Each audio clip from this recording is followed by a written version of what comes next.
stop by for the Nintenbyte. You got the Triforce and it feels right. Like Bowser, you can listen all night, singing peaches until the sun lights. Summer shoots her beam so bright. Master Hand always brings a fight. Catch 'em all and use that fire blast. Put the soul back to visit your past. Welcome to the Nintenbyte. What's up, friends? How are we doing? It is Season 2, Episode 7 of the Nintenbyte Podcast. There's a lot of fun stuff to talk about today. A lot of historical things. A lot of milestones that we have to talk about. And I even talked about this before with the crew. It worked out pretty well because this is a pretty dry week, I would say, when it comes to rumors. And so it worked out good that we have all this really fun stuff to talk about, kind of some retrospectives. So it should be a lot of fun, but let's get into it. Let's go around the room. And let me start with DEA, Sandstorm McDowell. How you doing, everybody? Sandman, aka Sandstorm, DEA. Oh, I always forget this is mirrored. There we go. There it is, right there. DEA is for Deacon, but host of the Stormcast. We go every Saturday, and I'm glad to be here once again and rocking with you guys. We're happy to have you, man. Welcome back. I got switched. What happened? Mike, you were covered by the logo of the channel, so I had to Mr. Mike Odyssey, what's going on with you? Hey, hold up. Hi, guys. My name is Mike Odyssey. I am here. Thank you so much for. It's not working out. I was trying to do like one of those intros from like an 80s the sitcoms and stuff, but it didn't work out. What's up, guys? I'm glad to be here. Thank you so much for the invitation. Looking forward to talking games and stuff and yeah. Thanks, Mike. Welcome to the Odyssey. My body's ready. Thank you for being here. Happy to have you as always. Eric. Hello. How's it going? I'm here again. Like normal. All right. Game Bird. What is up? The Birdman, the Birdmaster is back in the house. Third best co-host on the Nintenbyte Podcast. This square is too small. You can't actually see that. Excuse me, I'm talking. Oh, I'm just kidding. I'm just kidding. Hey, I was trying to support your caw, okay? Yeah, no, I'm kidding.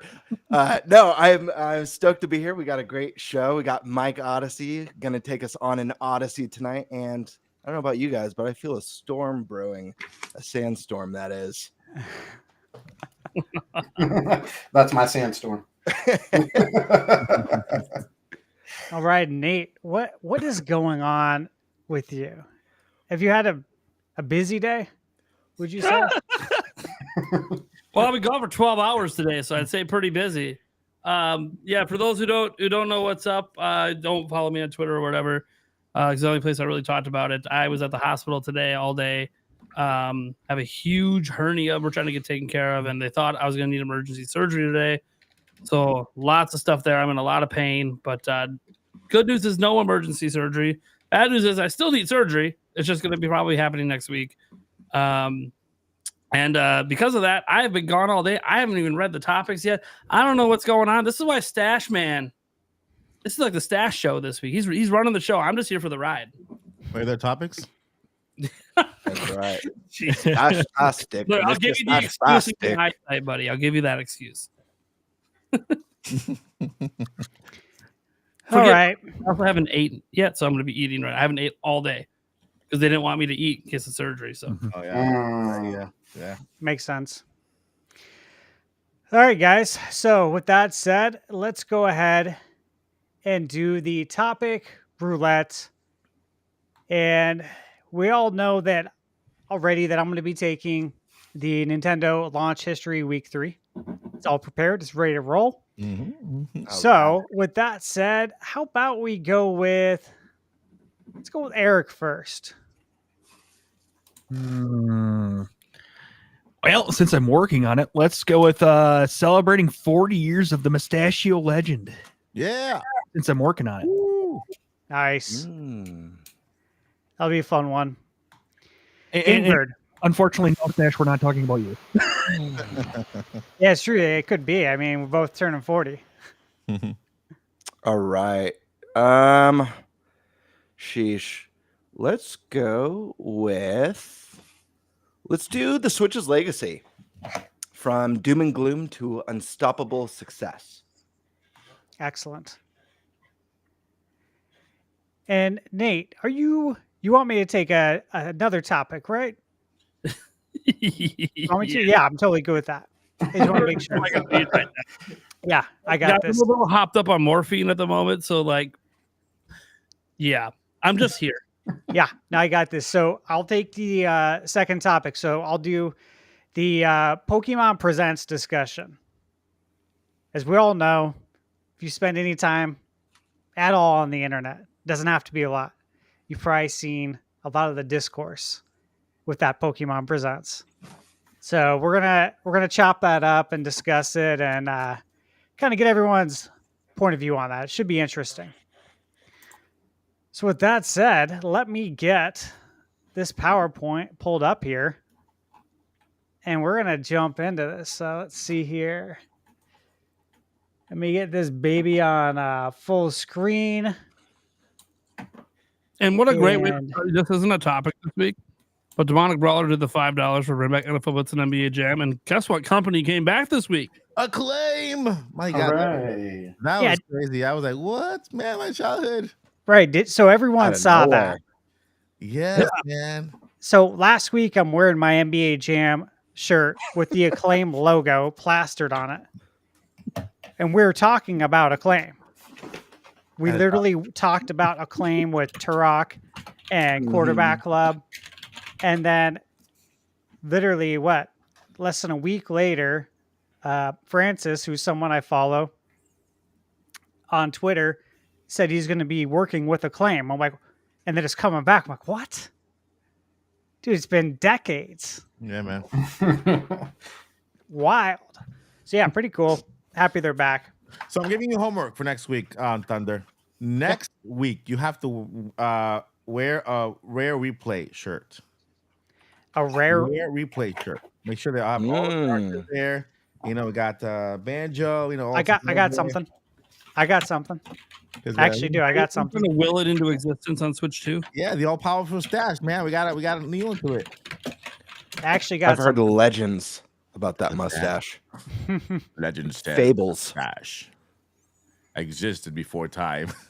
You guys are funny. You've heard the same stories. Yeah.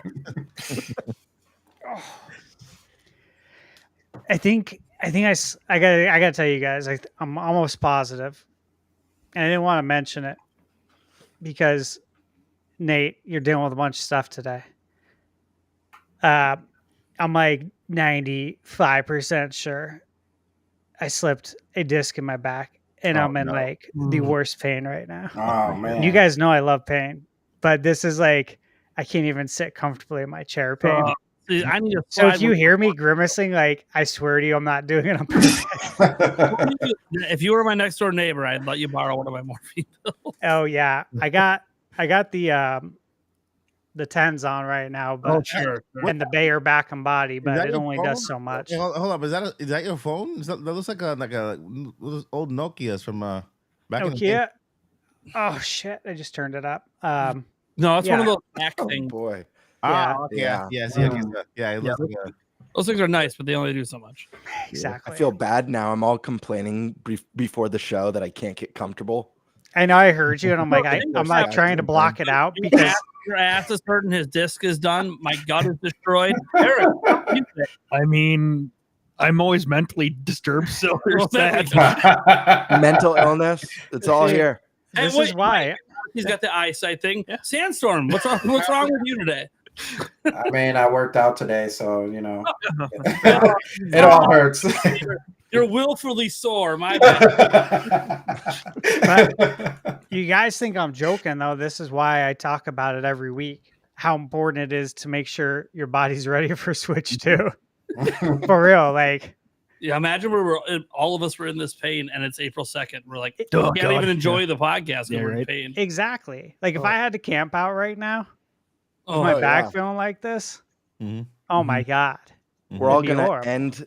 We're all gonna end the April 2nd podcast episode with whiplash and concussions and missing teeth. It's gonna be brutal. Right. You have to get down with that Reggie workout before Right. before that time comes around. Right.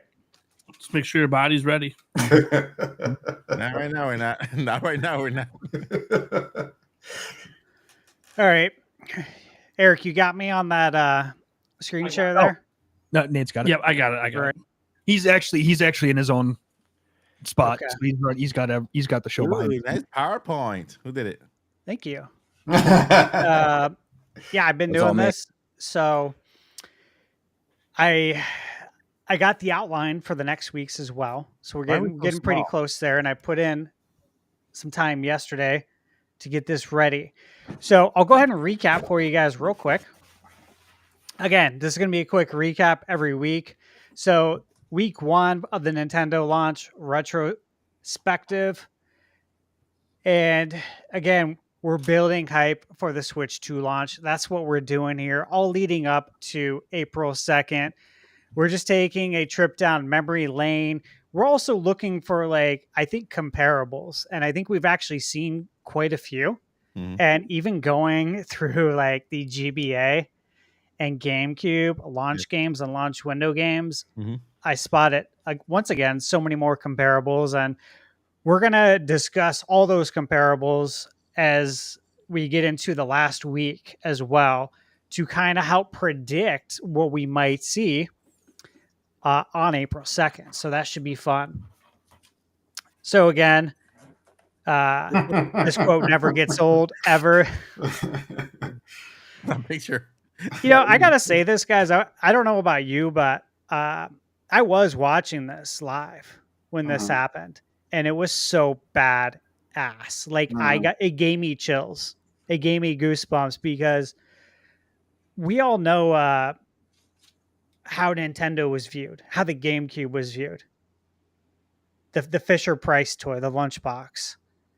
Everyone made fun of it. Dude, now, did I care? No, absolutely not. But the point is that I'm aware that a lot of people talk crap about it. So for Reggie to come out and swear, he said the A word. And this is back in 2004. Apples? You know, this was 21 years ago. It still feels so relevant. But for him to say that on stage at E3, representing Nintendo, was a huge deal. Yeah, it's like, oh my God, what's going on here? So again, that quote will always go down in history. And again, so week 1, we talked about the NES, the Game Boy, and the Game Boy Color. Got some classic advertisements there. $89 at Toys R Us for that Game Boy. I remember that. Those Oh, yeah. ads, man. It's like the know. nostalgia. Every time I see it in this box. Oh my God. What a console box. I know, the console box, the box art. I got my first box over there. It's up there in mint condition. It's so wild to me that like all the boxes from all the console boxes from those times look so futuristic to me. Yeah, and then yeah. like everything today looks just so present and modern. It Yeah. does. It does. You know? I think it's because they have to overcompensate with the cover because the game wasn't that. Yeah, absolutely. No, Yeah. it totally And the true. box art sold it. Yeah, exactly. Yeah. It's so funny But looking even- at.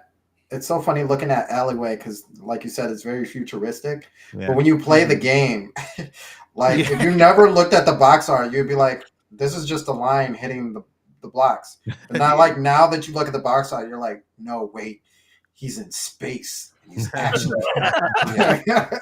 Yeah, Right. it helps you use your imagination when you're playing. Yeah, all this futuristic stuff, it's hilarious because it's literally like that was the 80s and early 90s. Like that, everything was styled that way. Everything. Yeah. I mean, that's how they marketed consoles. This is the future. This is the future. The future's in your hands. Now you're playing know. power. I know, and I love the Game Boy box art with that futuristic like wireframe. Yeah. And they make the screen look so much brighter than it actually is. They did a good job there because we all know it wasn't that bright. It's not quite as green either. No. Yeah. But Yeah. you're definitely Definitely not missing playing it the out green. in the sun. Same goes for that Game Boy Color Atomic Purple box art. That hits hard because it's got that hologram effect, Yeah. which I don't know about you, but that never gets old on anything. Put that hologram on anything and like I'll stare at it for hours. Man. That's why I gave it up to PlayStation for doing what they did with the PS5 and the retro intros and the themes. I'm just hoping Nintendo Oh my gosh. could do the same with do something like bring the themes, make the Nintendo Switch 2 start up with that GameCube little theme, whatever, do something like Console that. startups. Yeah, to honor Yeah, I'm surprised they didn't do that with Switch because that sound effect and logo have become so iconic for real. that I'm surprised you don't get the logo with the snap. You get it obviously when you attach your controllers, but it's it's like a second, 1 second. Just have the click with the logo at the start. I don't know. I agree, Mike. I loved when Sony did that. I think the worst thing Sony did was make it temporary. Exactly. Because I wish it was still on my console. Yeah. Yeah, nobody really does console startups anymore. You guys notice that? Yeah. It's just straight into the games. Yeah, it's unfortunate because that added a lot of personality.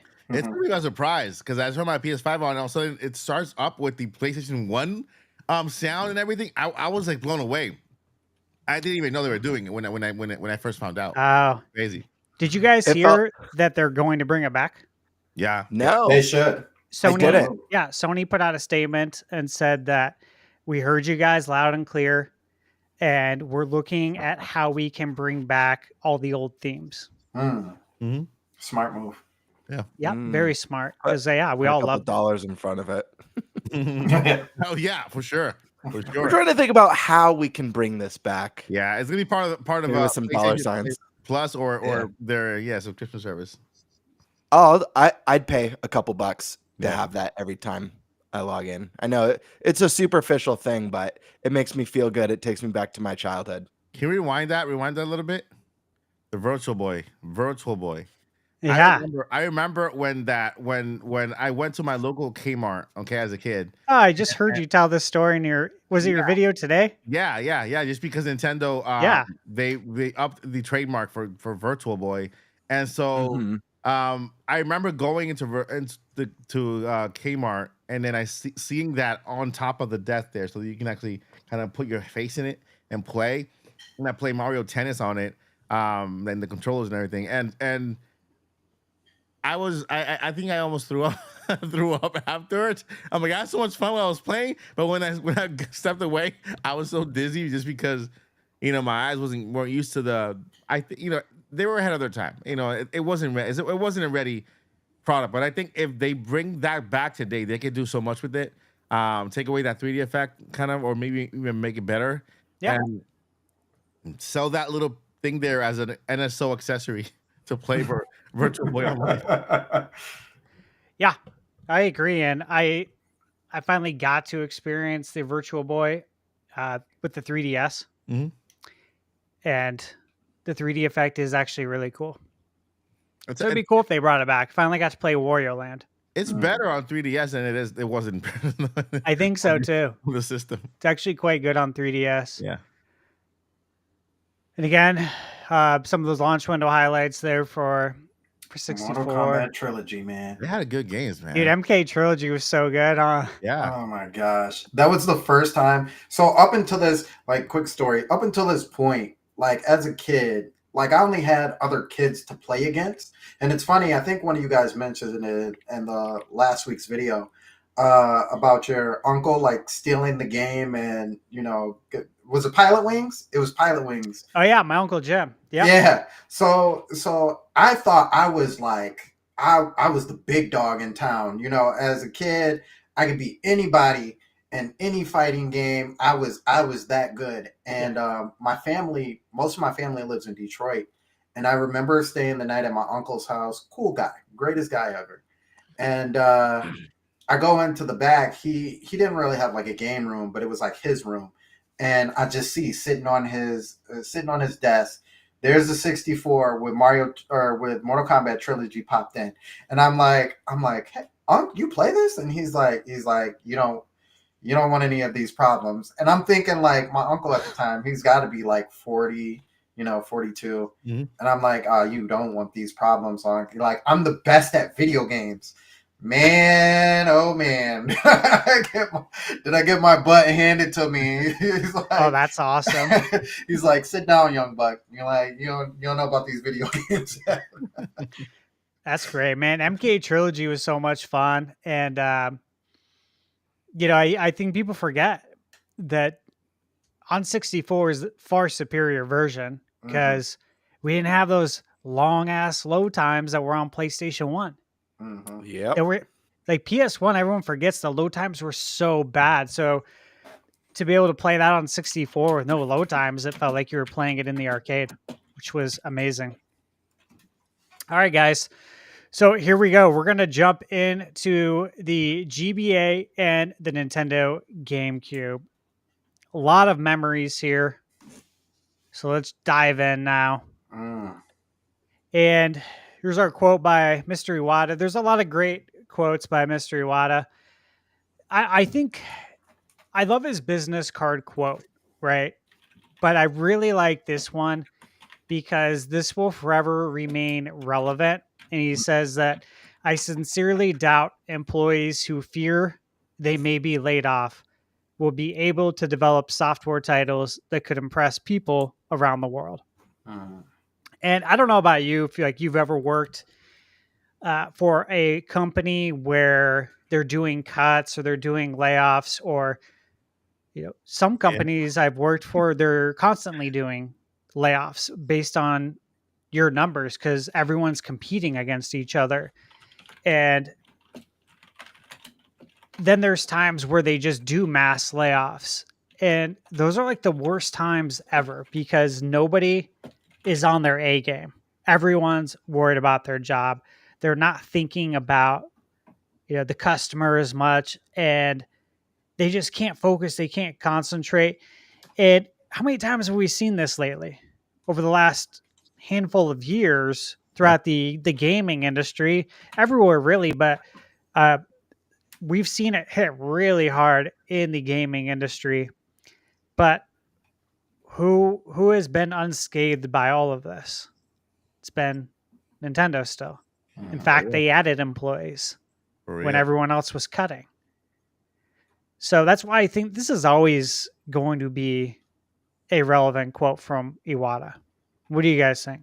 Yeah, I think that it's funny because I always hear like RGT, people making videos about how bad the game industry is. I'm like, I mean, Nintendo's it's in its own bubble. I mean, they have their most successful console in I think in their history, right? And it's like they are on a momentum. It looks like it's not stopping. So I'm like, what are these people talking about? Are they, when they say game industry, are they just referring to Xbox, which has really nothing going on that much, or PlayStation is doing pretty well? They're not doing too bad. And so when they say game industry, what are they referring to? Why are they, I mean, Nintendo's almost 100 years old. They're still around. And so it's not as bad as people think it is. I just don't think they see Nintendo as even though they are the leader right now on top of PlayStation and Xbox, and it's funny to hear that kind of talk because I'm like, it's funny because I don't really feel it. I don't feel it at all. Yeah, and I think they're mainly talking about AAA. And all the losses that are happening with AAA, with like layoffs and these games that are just tanking, and how a lot of these developers are making these games that are just trying to copy everything else that's been popular, right? Like the Fortnites and the this and that. They're just trying to copy and make as much money as possible. I think that's what they're really talking about. But I do think sometimes they lose sight of it and they don't mention it in like every video. So then you're like, what are you guys talking about? Like, it doesn't seem that bad. And again, like you said, PlayStation's they're doing fine. Yeah. I personally think Microsoft is doing what they want to do. Mm. They're going their own path. They're going to be fine. They have plenty of money. Everything's going to be fine there. And I know a lot of people are just disappointed with the PlayStation 5 library who are PlayStation fans. I'm not disappointed with it at all. So again, maybe I'm easy to please. I try to keep it positive. I don't know. Yeah, that's probably it. There you go. Yeah, go ahead, Albert. Oh, I just wanted to chime in and just say, like, Iwata was such a special kind of leader, and it's unfortunate there's not more people like him in the industry. Thinking back during like the hard times of Nintendo, and him and Miyamoto, and I think it was a couple others who took salary cuts to avoid layoffs. I mean, when's the last time you heard of an American company doing something like that? Like, that is wild. And granted, Nintendo's not perfect. There are times where they've done things, there's stories about some of the private contractors who haven't been treated, the best. But I think all in all, when you work at an actual Nintendo team, I don't think they're going to work every day in fear that this might be my last time or this might be the last game for our studio.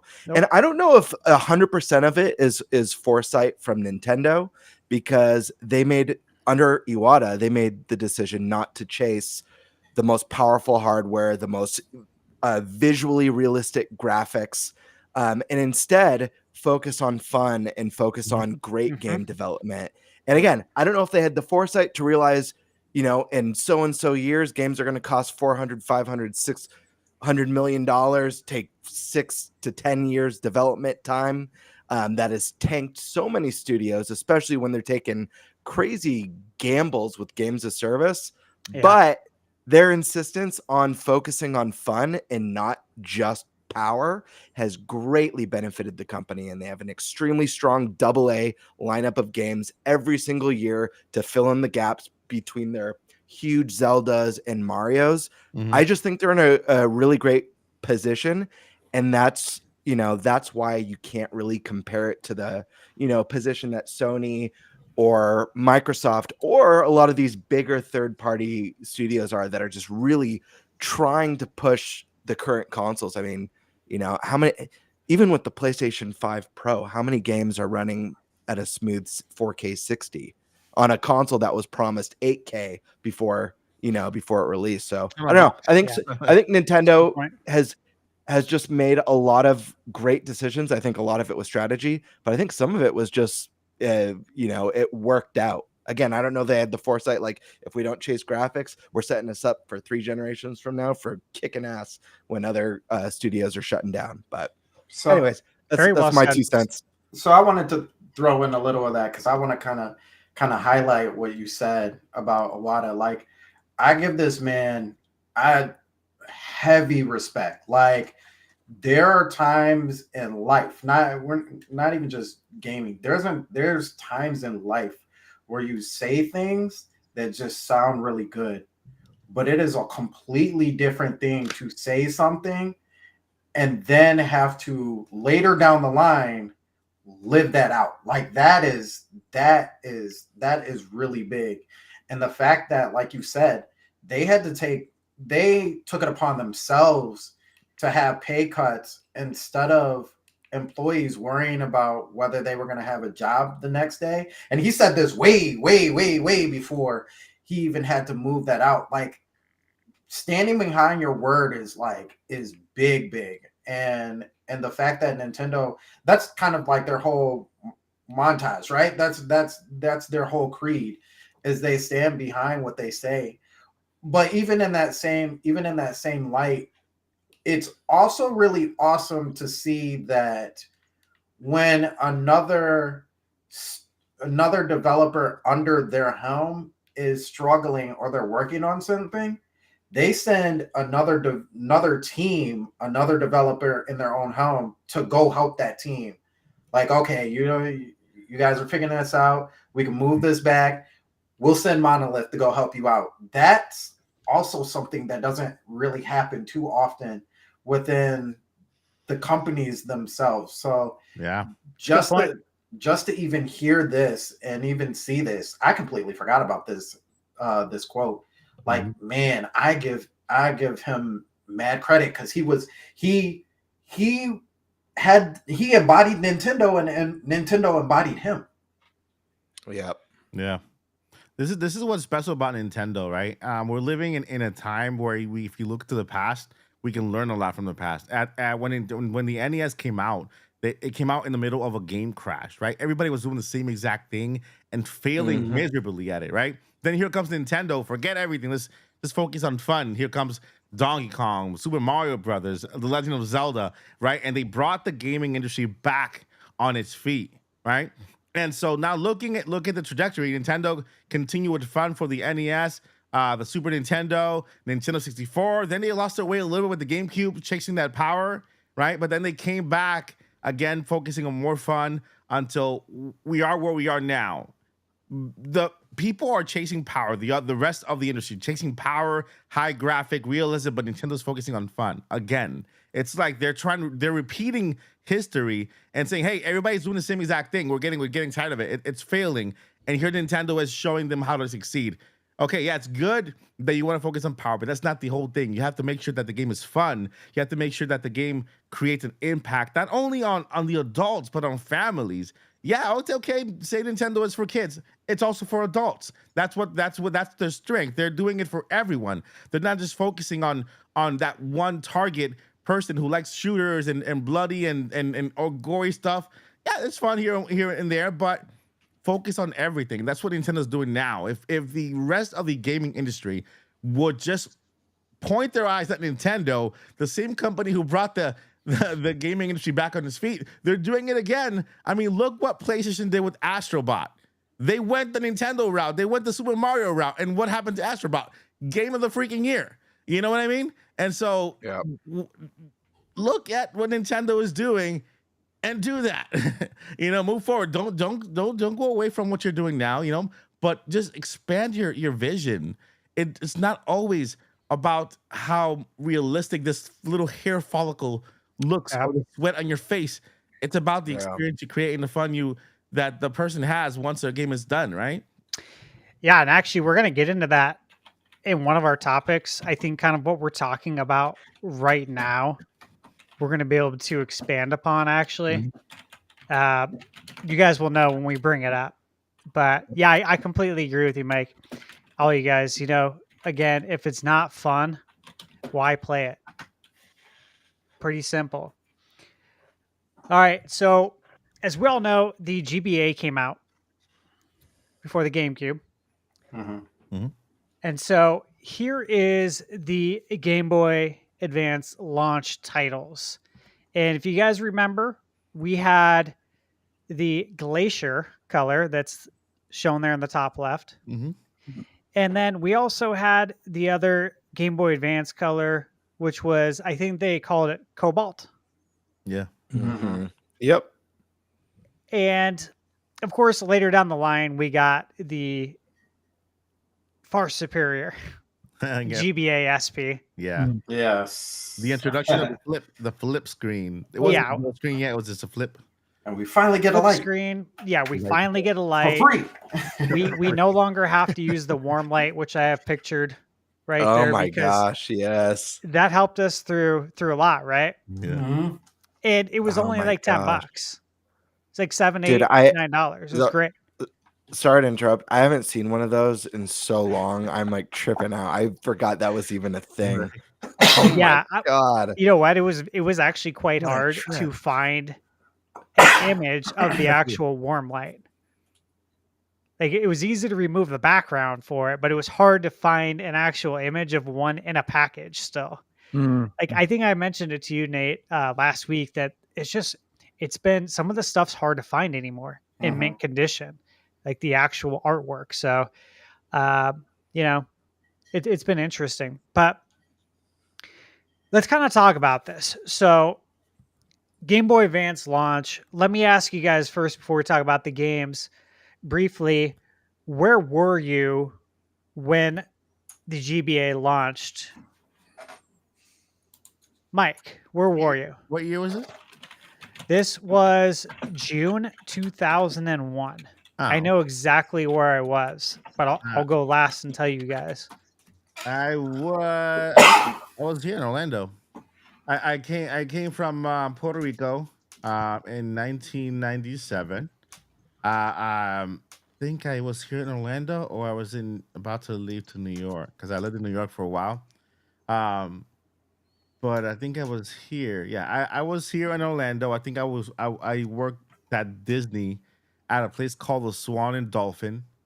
I remember they had game room, and the Game Boy Advance was there. They had it on this like little kiosk. Do you guys remember the kiosk that had the it looked like a rubber thing, and on top of it was the Game Boy Advance.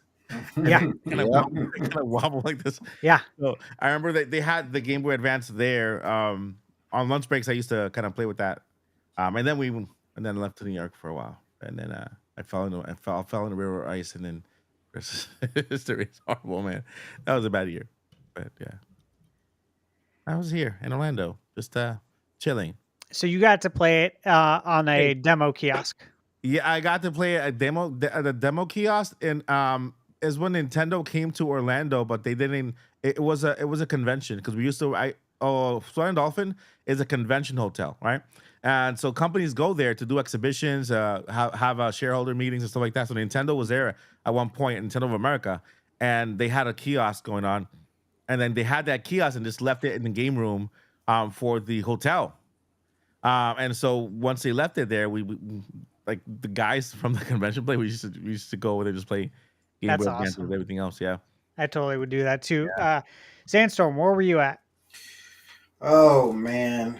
So June 2001, right? Yeah. So back in the early 2000s, June was the time where my family would go to Cedar Point. And if none of you guys know what that is, it is the world's greatest roller coaster amusement park, period. I heard of it.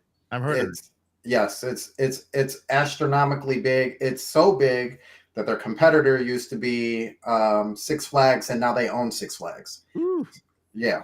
Oh, So, but it's in a state I hate. But that's another talk for a different day. But yes. So we were on our way to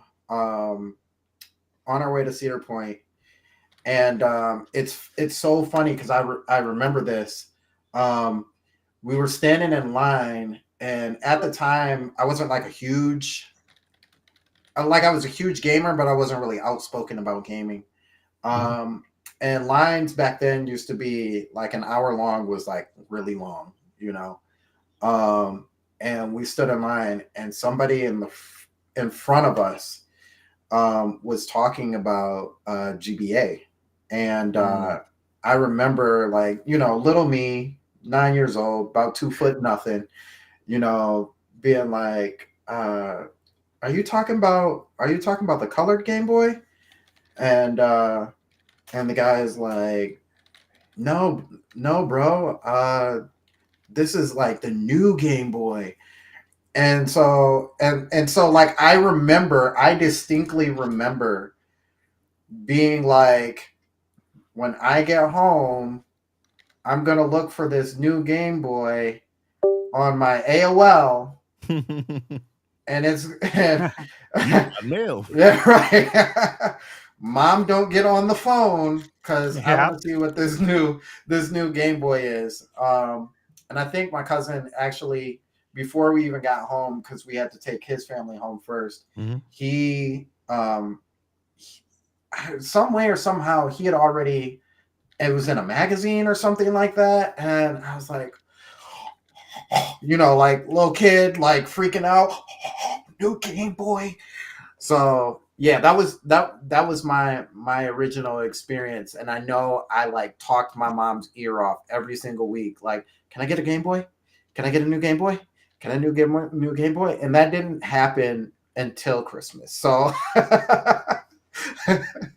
That's so you awesome. can imagine months and months of her being like, "Leave me alone! No, get away from me!" Oh yeah, 100%. I feel old, dude. I was already 20 when this came out. Oh yeah, Yeah. Eric, where were you? Oh God, I can't even remember what I did yesterday. Did you buy it at launch?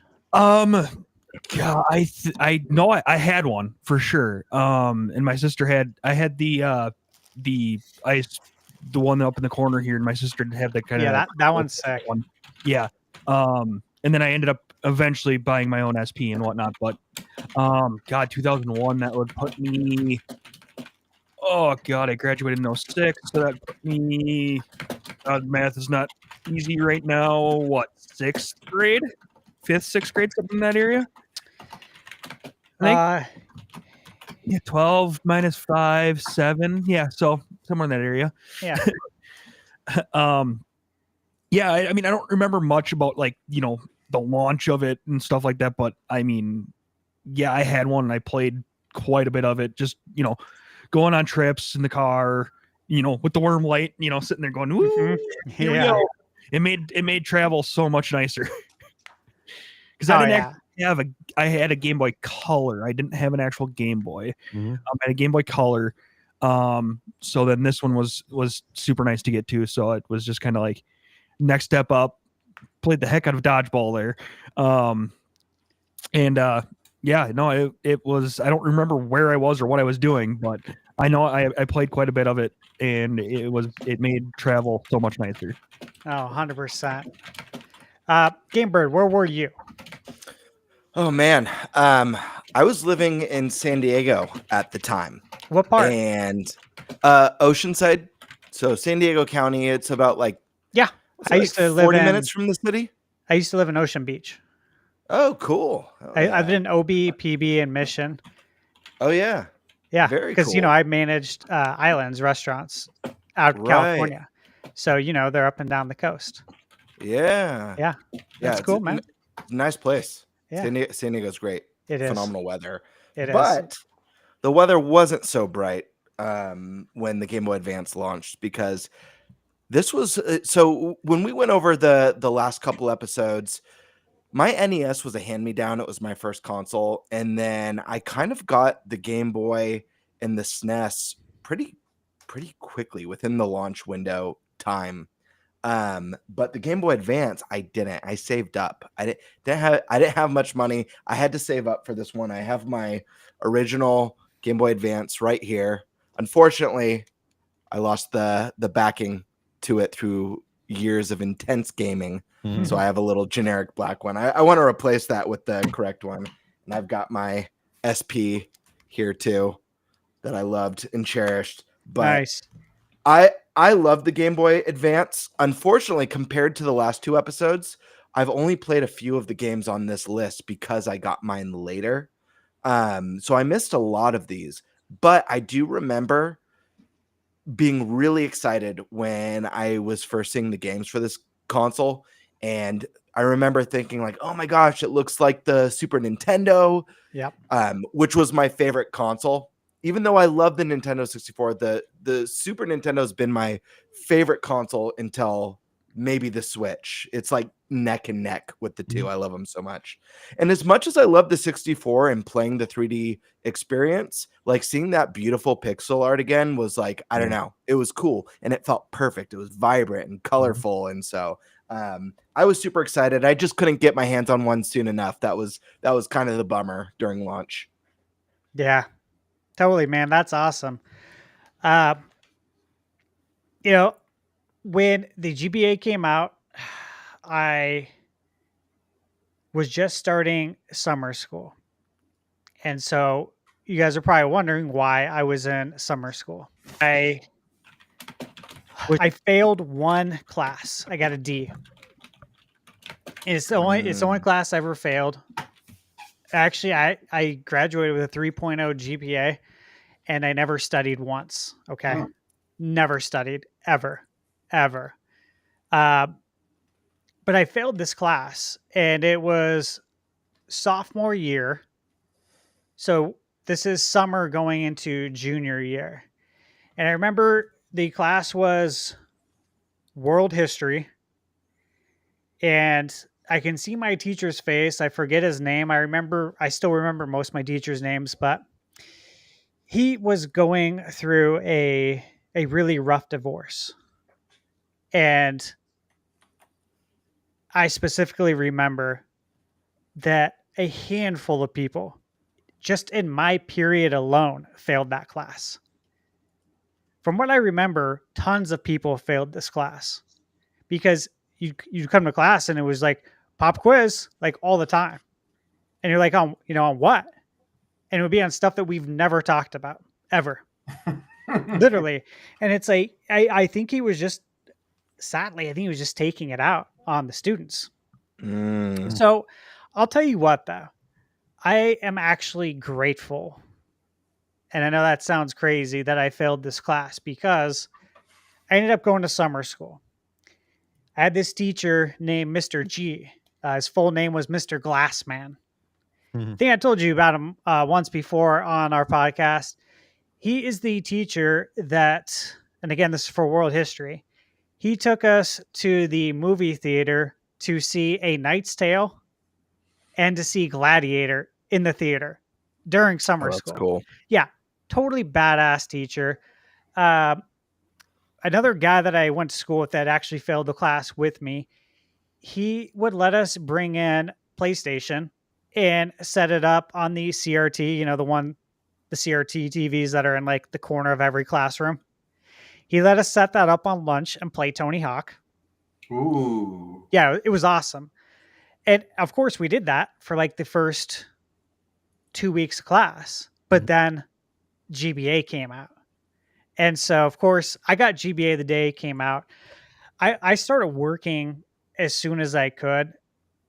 Like I had my first job reffing basketball games when I was 12. It was Pee Wee Sports at the gym I play basketball at, that I still play basketball at. Yeah, I was 12 years old. So this would have been 96, 97. I was getting paid $10 an hour. You guys know how insane that is in the 90s, that's let alone for a Absolutely. 12-year-old. Yeah, I think minimum wage at the time was like $4.25, $3.25 to $4.25. Yep, you're right. It was somewhere right around there. So, of course, I saved up my money, obviously, to do what any kid that age would do, and that's obviously to buy video games. So, I always had a job. Sometimes I had 2 jobs while I was in school. And it was always literally so I could buy video games. I didn't save much. I paid for the things I had to, but it was really to buy video games. And so the day it came out, I went to Toys R Us. I got Super Mario Advance, Tony Hawk's Pro Skater 2, which, crazy enough, that was a phenomenal game on GBA. Did anyone play Tony Hawk on GBA? I played it on Yes. I played it on PS1. Yeah, dude, it was actually good, wasn't it, on very GBA? competent. Yeah. Yeah. So That was good. Mario Advance, Tony Hawk 2, Castlevania. Obviously, I'm a huge Castlevania fan. I was so happy to see that at launch. So I got Castlevania Circle of the Moon. It was kind of tough, though. I will say it was tough to play it because that game was very dark. Yeah. Like the colors are dark. That's why when the Castlevania Advance collection came out, I'm like, sick. This will be nice to play it on a bright, backlit, colorful, big screen TV versus the GBA back in the day. And I got F-Zero. Yeah. So those were the launch titles I picked up. And I played this all throughout summer school. Like the GBA launch and summer school for me will always be synonymous because, again, like we had a teacher that took us to go to the movie theater twice. Do you think we had to pay much attention in that class to pass it? Obviously not, man. Yeah. Coolest teacher ever. So again, that's why I was actually glad that I failed a class. Now let me ask you guys, did you play any of these games? Do any of them stand out to you? I one thing I gotta say is the Mario Advance. I still think it's so odd Yeah, me too. that the GBA launched essentially with Super Mario Brothers USA or Yeah. Super Mario Mhm. Brothers 2. Mhm. They did that a lot. Like they called was it Mario 1, 2, and 3, and then Super Mario World, and then they called Mario 4, 5, with the same exact games, just kind of little facelift on each game. Yeah, they had Super Mario Advance 3, which was Mario 3. They had Super Mario Advance 4, which was Super Mario World. Mm-hmm. Now they did have some cool stuff they added, like the e-reader card levels. You guys remember the Mhm. e-reader? Yeah. So that was cool. That added extra levels. Every game in the Mario Advance series had the multiplayer mode Mm. from like original Mario Brothers that you could access in Mario 3 on NES if you go to a level that you've already beat. Mm-hmm. So that was definitely interesting. But yeah, I mean, this is when Nintendo really started going hard on the remasters or the re-releases, because they also did this with the NES classics For real. Yeah. on Game Boy Advance. Mhm. Mhm. Yeah. So- For me this year, Namco Museum. I remember picking that up because my wife's favorite game is Miss Pac-Man. You can see the thing here, Mhm. right? Nice. Miss Pac-Man, and my favorite game is Galaga. They made a Galaga and Miss Pac-Man together machines, and we got it. So that's what we got it, because her side is Miss Pac-Man and my side is Galaga. So I remember picking that up for Game Boy Advance. The Ready to Rumble, that was hilarious too. Let's get ready. That's when this guy was kind of at the top of his game. Michael Buffer, the announcer, yeah. Let's get ready to rumble, dude, it was so good on Dreamcast. right? Mhm. It was the best on Dreamcast. Great version. on Dreamcast. Yeah, the frame rate was nice on Dreamcast. Yeah. Other than the Mario games, I didn't play a lot of games on Game Boy Advance. I think that's when only the games that I played on when I was working at work. And this was around the time when my site was kind of declining. I was seeing like kind of double. Still had Mhm. my good side, but it's Mhm. yeah. So Game Boy Advance was technically my last handheld that at the time that I could play on. I was wondering about Yeah, that. yeah. Yeah, I remember. I had 2020 in high school when I was in high school. 2020, So Yeah. Hell yeah. Yeah. Do you guys have any fond memories of any of these games? I do actually. So the F-Zero game almost killed it for F-Zero for me, to be honest with you. Yeah. That was actually the first time that I ever experienced F-Zero. And I remember hearing about it and being like, okay, like a future racer. Okay, I got it. Like it can't be too much different than monster trucks is how I like tried to assemble it in my brain. Like, oh, you tap to turn, Yeah. And I remember playing that and being like, this game sucks. Like it was so obnoxiously hard. And I was like, this is definitely, of course, GX saved it for me with GameCube. That's Yeah. a different conversation. But yeah, like I remember that. I also had Namco Museum. So my mom was in love with Pac-Man 2 or Mhm. Pac-Woman, and my game. To kind of bring it into retrospective, we had this skating rinks were like still the thing. Yeah. Where I Totally. lived. And so you either skated or you played video games, and every now and then you would do both. Well, we had like the real pole position with the whole and you get in and you changing the gears, Yeah. and you feel like you're really doing stuff. So so we ended up getting that game, and man, I didn't even care if I won. All I liked hearing is like you going from low to shift to high. Like Yeah. you felt like you were really getting it. Didn't care about the turns. You were going to crash anyway. But that and I think that was also the first time I really played Dig Dug as well too, and I remember really enjoying that game. Yeah, Dig Dug's really fun. I too have I have the Miss Pac-Man sit down arcade, the barcade in my bar, and it's got Nice. Galaga on there and Dig Dug. Cool. I too am a Yeah. huge fan. I'm a huge fan of Miss Pac-Man and Pac-Man, but I prefer Miss Pac-Man. Yeah, me too. And if I see it anywhere, like anytime I go somewhere and there's a Miss Pac-Man, I have to go back into my car and go dig for quarters because it doesn't matter what I'm doing. Like where I go get my oil changed at, like I've went there for years, like probably close to 20 years. So I know the owner now. But the first time I went there, there's a Miss Pac-Man. It's still there today. The same one, by the way, still works. Nice. I'm guessing he's had no maintenance done on it either. Yeah. But it still works. And I went there for the first time because my brother told me to go there, my older brother, because it's a good deal. That's where he goes.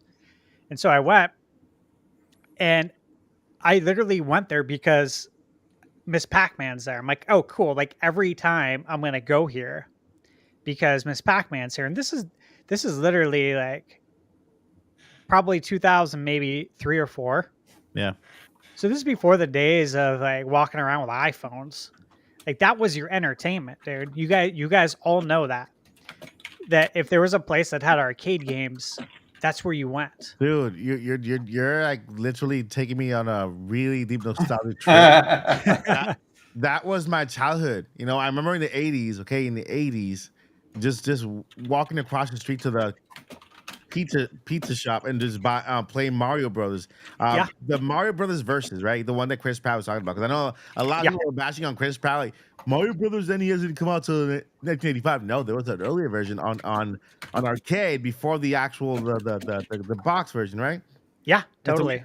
I used to cross the street and go to the arcade with my friends and just play arcades like all the time. And they only had 2 of them. They had Mario Brothers, and they had, I think it was Galaga but the other one had 2 games in it. I can't remember the other one, but it was just like the funnest thing ever, man. Just you know, back in the day where you can go to the arcade when you're 9 all by yourself. Yeah, no, Like 3 blocks away. we went to the arcade all the time. We had a Peter Piper pizza, and that's like where I first played NBA Jam, and that's where I first played Teenage Mutant Ninja Turtles. And so I have like extremely fond memories of all of that because, again, like the arcade, that's where you saw the latest technology. It wasn't on your home console. Not until the late 90s, early 2000s is when the home console surpassed the arcade. Yeah. Yeah. It's funny that you say that too. And I know somebody said it before as well, and I think everybody's mindset was pretty much the same, but home consoles where you did all your practice, like, and then you go out to the arcade and that was like go time. Like you put in that work, you were ready. It was the free to keep going, even though you had so many continues, and then it was time to knuckle up, head into the arcade, see how many people you could run at that point. Show your skills, and they got people around you just kind of. Yeah, that's 100% the truth. That's how I looked at it with NBA Jam, obviously, and like with NFL Blitz as well.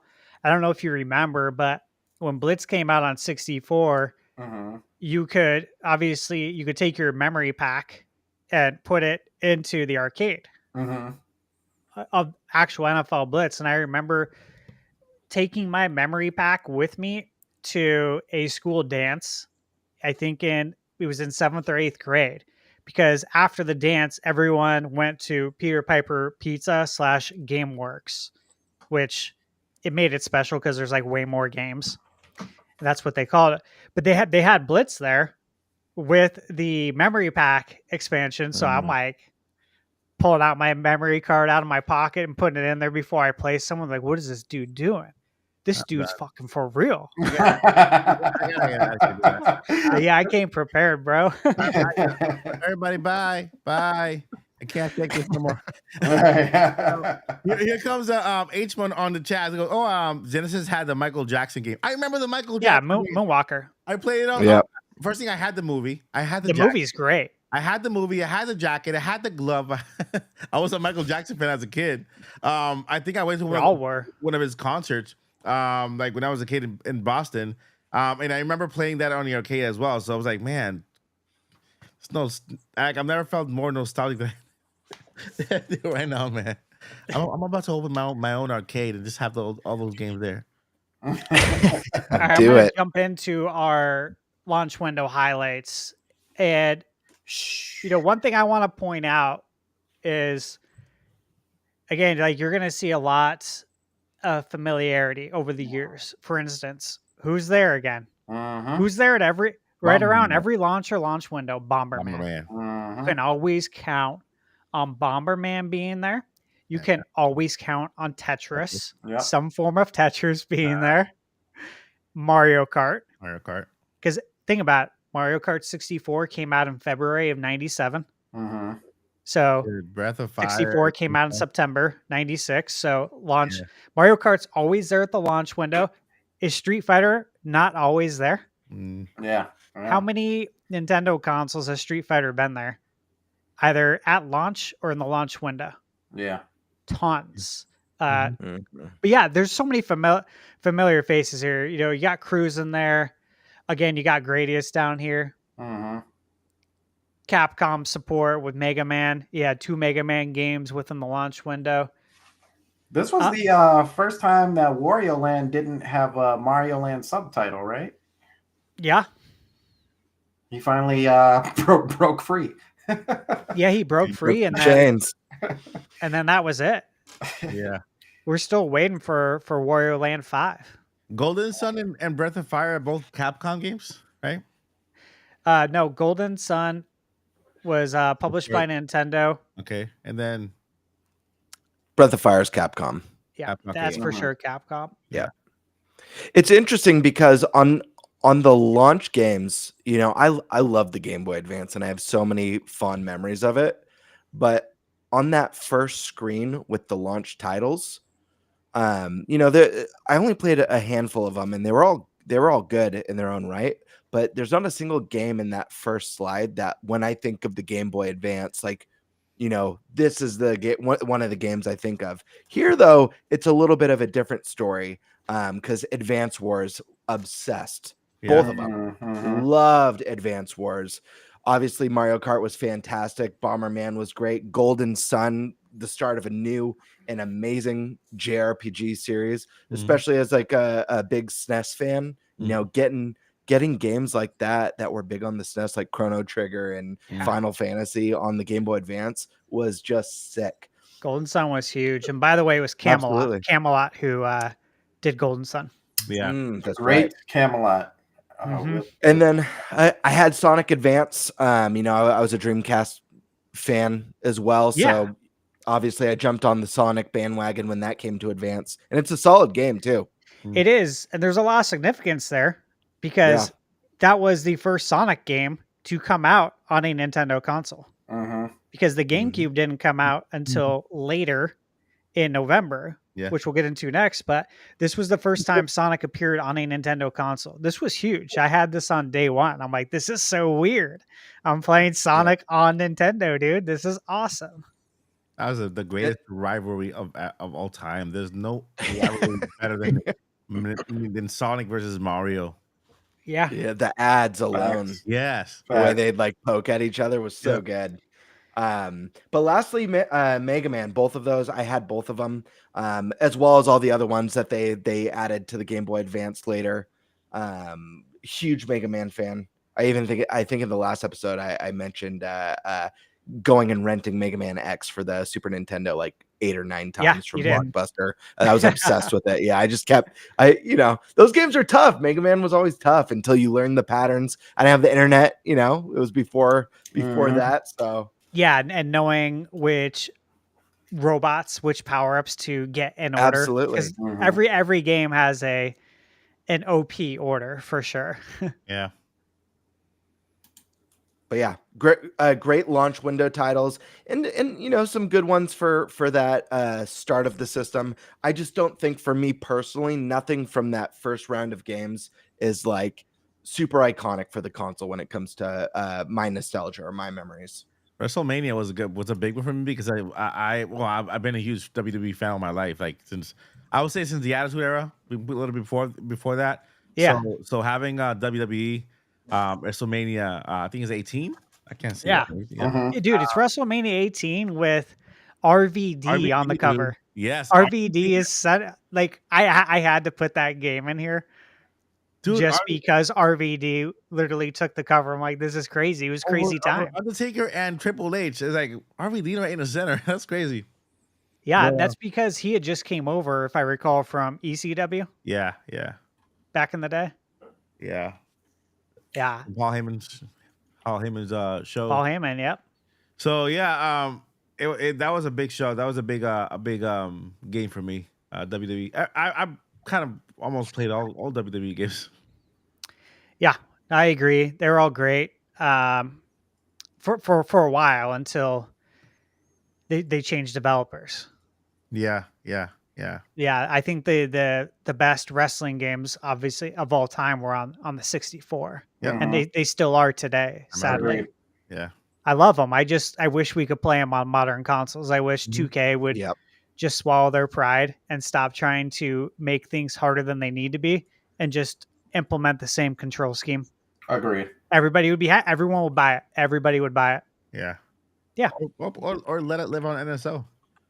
Yeah, I know. It's just, we all know how hard that would be with the license to get all those wrestlers. Yeah. Sadly, I would pay a little more. I would pay a little more money for NSO for third-party developers from back in the day, to now, to drop their games, on so would I. because there's so many games that are missing. I know where Nintendo's concentrating on their kind of first party, some other games out there, but there's so many that are missing. Mm-hmm. For sure. Mhm. So yeah, this was a pretty stellar lineup. Mario Kart I got on day one. And I do have one funny story. I remember English class, junior year. And we had a teacher, like, I think I've told you guys, I did pranks all the time in school, all the time. I lived to do that because I get bored Mm-hmm. in class, and I'm always doing stuff to mess with the teachers. And this teacher especially I did, but at the time I had my girlfriend sitting right next to me. She had the clear pink Game Boy Advance. You guys remember that one? Yeah. And she's a huge Mario Kart fan. Then behind me is my friend since elementary school, Mark Pickering, still friends with him. And behind my girlfriend was Eddie, which was Mark's best friend. And we would play 4-player multi-tap, like 4-player with the link cable, Mario Kart in class with the volume up. We're like jamming out, enjoying it. Teacher would tell us to turn it off. We wouldn't listen at all. We wouldn't even acknowledge her. Wow. I know. It was bad. It was bad. Like, in retrospect, would I do that today? No, I think that would be disrespectful. Yeah. But you know what? It was the Attitude Era. It was. It was the Attitude Era, so I didn't care. What makes It was a ton of fun, though. Honestly, playing that in class was a blast. And again, I didn't even pay attention. I still passed the class. All right, so we good on GBA? Yeah. Yeah. Any final words? It is the handheld from Nintendo I played the least. Yeah. Interesting. It is I mean, interesting. I can say the same thing. I I played a lot of SP. Although there are games that stand out to me, and I remember fondly, but I played it at the hotel. At the hotel. It was just a time of my life because Yeah. I was high school and I was a 5-sport athlete. and I did not have the SP. So trying to play the regular Game Boy Advance on all those road games, my God, the worm light wasn't good enough. Yeah. All right, guys. So here we are. All right. The GameCube launch. Now we're talking. Now Purple. we're talking. Black, and spice orange. Yeah. Mhm. I love the GameCube launch colors because they were Sun's colors. I couldn't believe it. Never in my wildest dreams would I have thought that we'd get Never thought Phoenix it. Suns colored Nintendo console. I'm like, this is Very true. wild. When the Suns had Barkley still, or not yet. Before No, that? we traded After him that. the summer of After that. '96 After that, to the Houston Rockets for I remember Robert that. Ory, Sam Go. Cassell, Chucky Brown, and God, who was the fourth? Mark Bryant. I still remember the four dudes we traded him for from 1996. So this is before Robert Ory. This is before Lakers or after Lakers Before this is, but he had won 2 championships with with the the Rockets. Yeah, with Houston. Yeah, when Jordan went on to play baseball. Yeah, I remember that. That was my strongest NBA fan era from the Jordan For most people, it was. era. Yeah. Right. NBA on NBC. Oh my The god. theme, the John Tesh theme, Round Ball Rock. Yeah, like, I'm dude, gonna- if that doesn't get you hyped, you don't have a pulse. Watch the NBA on NBC. So I'm gonna chime in here quick on this launch lineup.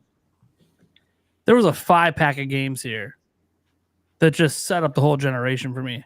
Mhm. Obviously, Luigi's Mansion, amazing. Yeah. Love the hell out of it.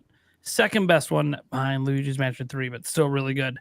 Super Monkey Ball. Come on. Dude, Yeah, for real. I know. The peak. Classic. Peak Monkey Ball. Mhm. Yeah. Star Wars Rogue Leader. My man. Oh, Yeah. My man. hundreds of hours in that game. Mm-hmm.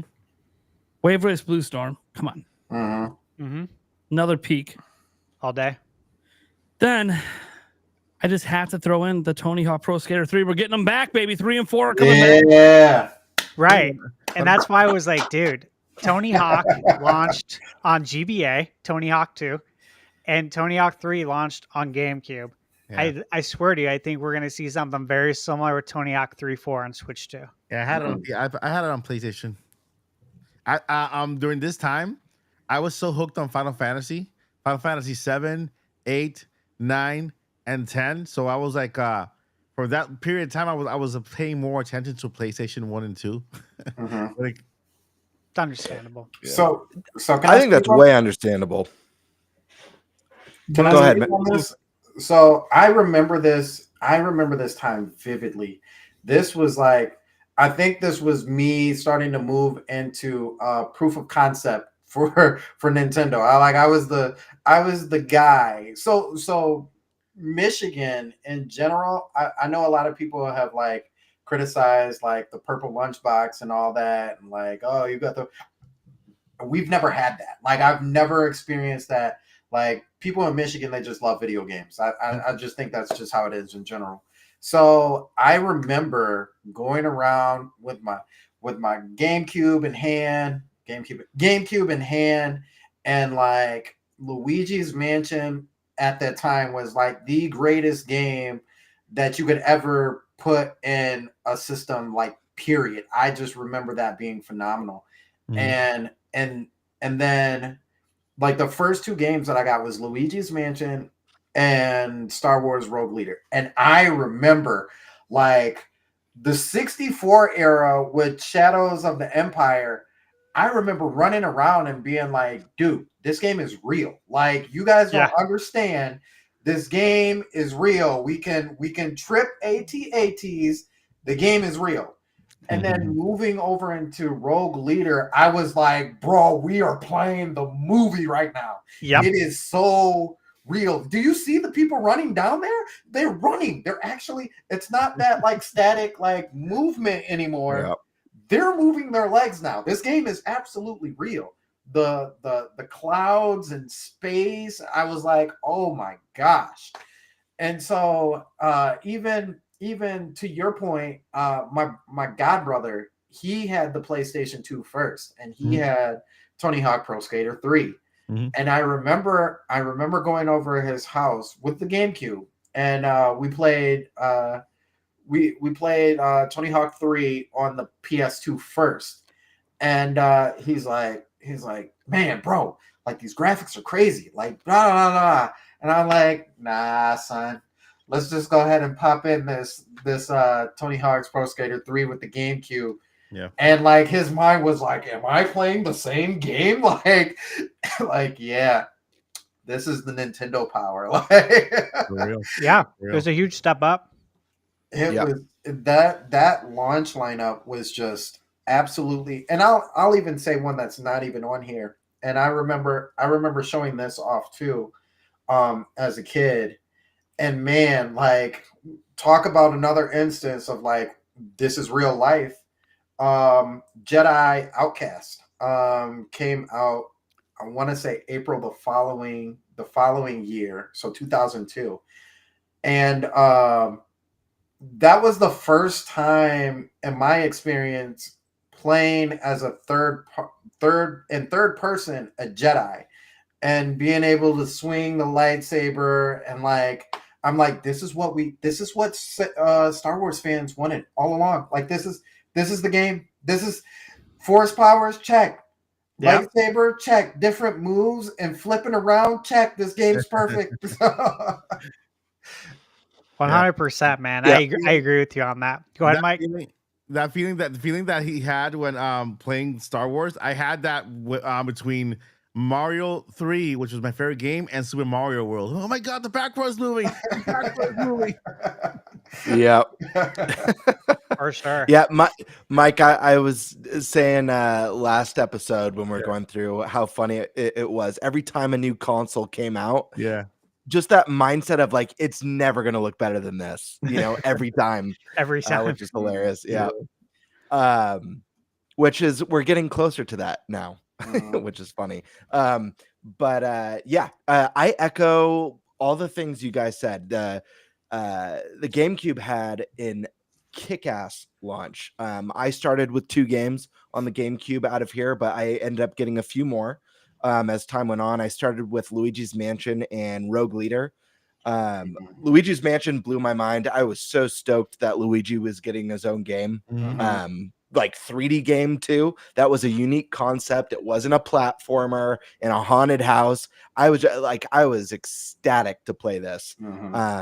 And Rogue Leader, I mean, you guys nailed it. The visuals, I was blown away as a kid. I was like, oh my god, I was obsessed with Rogue Squadron on the 64. I had so much fun playing that game. So getting my hands on this one was a real gem.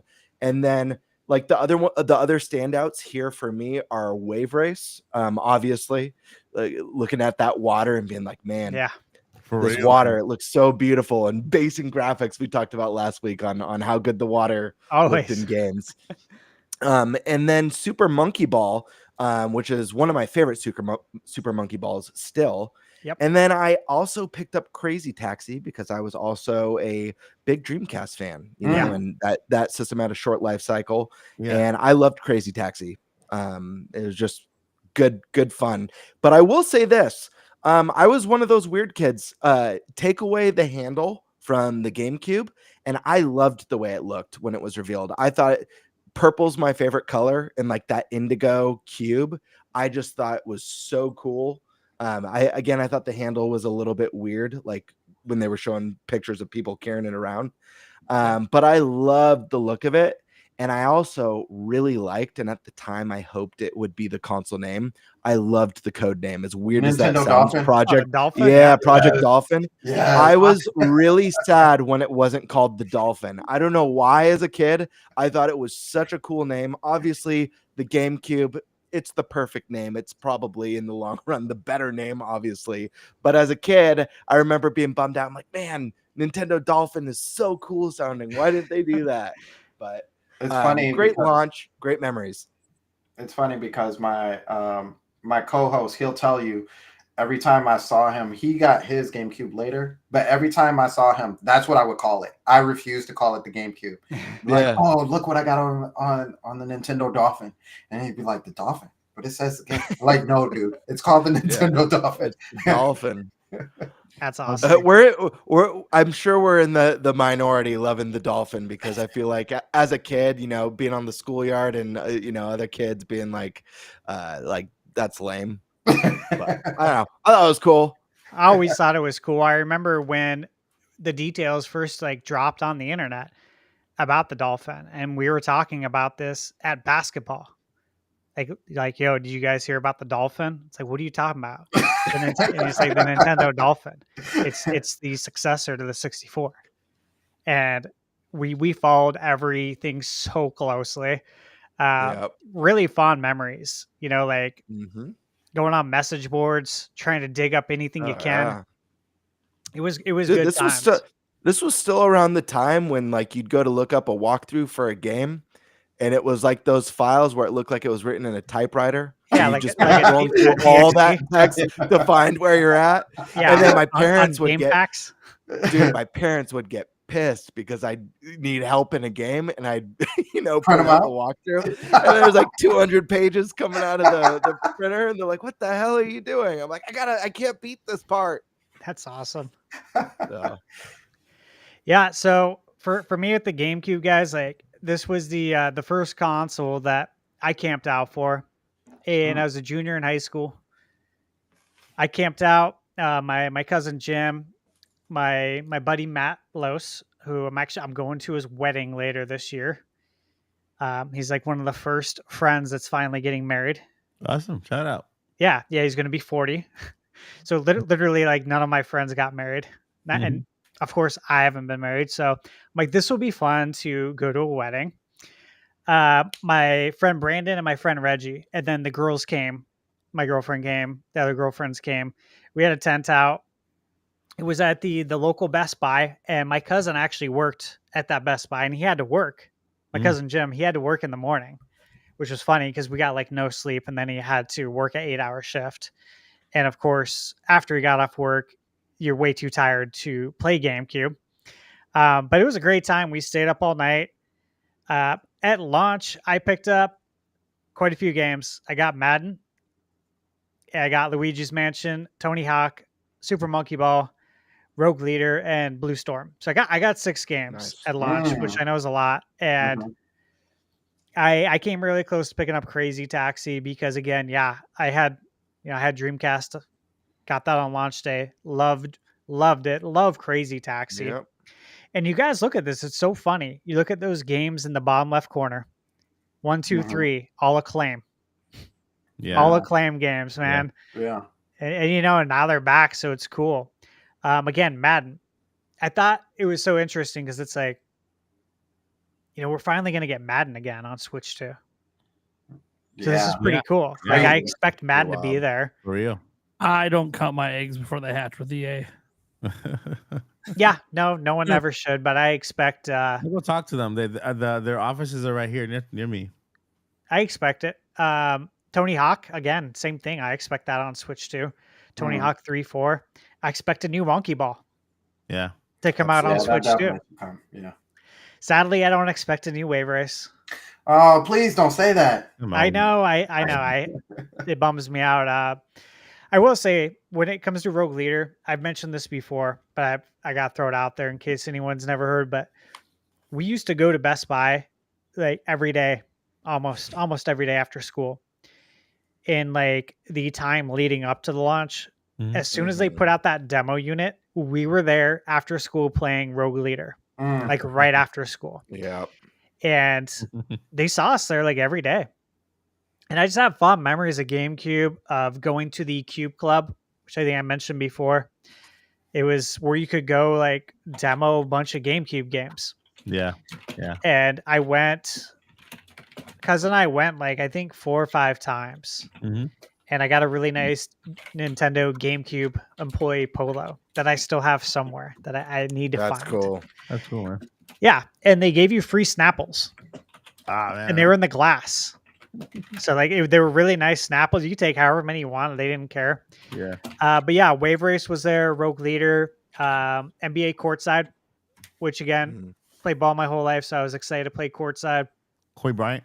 Yep. Monkey Ball was there. Obviously, Luigi's Mansion. I think Tony Hawk and Madden were there, but it was such a great time. And again, the bottom left corner, the Wavebird, one of the best controllers of all time. Mm-hmm. Back when controllers were still wired, and wireless controllers, you couldn't count on them until this. Yeah. And the best triggers we've ever had on a Nintendo controller still. To this day. Absolutely. I love the Wavebird. It might be, I know it's not the best Nintendo controller, but it might be my favorite. It's just, we got the Game Bird, we got the Wavebird. I don't know. It's a big deal, and I get it. The Wavebird was really special. Mm-hmm. Because again, all of the wireless controllers were third party. It was Pelican, it was Mad Cats, it was companies you couldn't trust because they delete your save data on memory cards. So like you definitely didn't want to buy their controllers. Right. It's so horrible. I remember a thought that came to me when the GameCube came out. One thing that came to me when I saw Luigi's Mansion, hey, they finally got the courage to not call it Mario's Missing. Right. It's basically Mario's Missing, but they gave the spotlight finally to Luigi. Basically. One more thing to detail is, again, we had 2 Ubisoft games. We've talked about it before. Ubisoft is always there at launch for Nintendo. Always. Yeah. I expect them to be there again. I expect Sega. I expect Activision, and we'll see about EA. And then here we have the launch window highlights. Damn. Yeah, There's a few bangers in there. Freaking stacked launch window, right? Crazy, oh my man. gosh. Huge. Yeah, I'm like going through this. I'm like, dude, Holy crap, dude. bangers. Yeah. Wow. And again, hey, you guys see this? NCAA You know football. what, too? Yeah, man. It's crazy because we were talking about power earlier. Like reflecting on the GameCube and just that generation. Obviously Sony really was pushing the bar, and Microsoft entered the fray and was trying to push the bar. But GameCube games looked better than most Xbox and PlayStation games without a doubt. Mm-hmm. They just like the edges were a lot cleaner. They're just a lot smoother. The colors popped a lot more. I remember Xbox coming out and being like the big powerhouse. Obviously, they had Halo and stuff, but GameCube games, they just had a look to them that just looked extra polished and clean. Yeah. You guys remember that, or do you guys disagree at all? No. I agree with you, and I remember. Take Resident Evil 4, for example. Yeah. Side by side of the PS2 RE4 versus GameCube. I mean, obviously, it was made for the GameCube. Yeah. And then was later brought over to PS2, is ported over, and it was definitely the lesser version of the two. Yep. But again, guys, consistency. What do we see in the launch window? Bomberman. Tetris. Huh? It's a lot of the usual suspects. We got Sonic again. Yeah. We got NFL Blitz, which is again always there. We have our new version, basically modern version of NBA Jam. Yeah. Which was NBA Street. And if you guys don't know, EA owns the NBA Jam license. Yeah. Which is interesting because they don't do anything with the NBA license anymore. It's sad. Yeah. I have my own theory on that. But a lot of great games like Smuggler's Run. I put that on there because not just because it's Rockstar, but my friend Brandon bought Smuggler's Run, and we used to play this all the time. They had a capture the flag mode that was like so much fun. Yeah. And that's a game that just it probably doesn't get enough credit. Not enough people know about it. There's bangers everywhere. Like we had the Resident Evil remake. Yeah. That was made for GameCube. That was an exclusive for a long time. So, Eric, let me hand it off to you. What are your favorite games, or what memories do you have here playing these?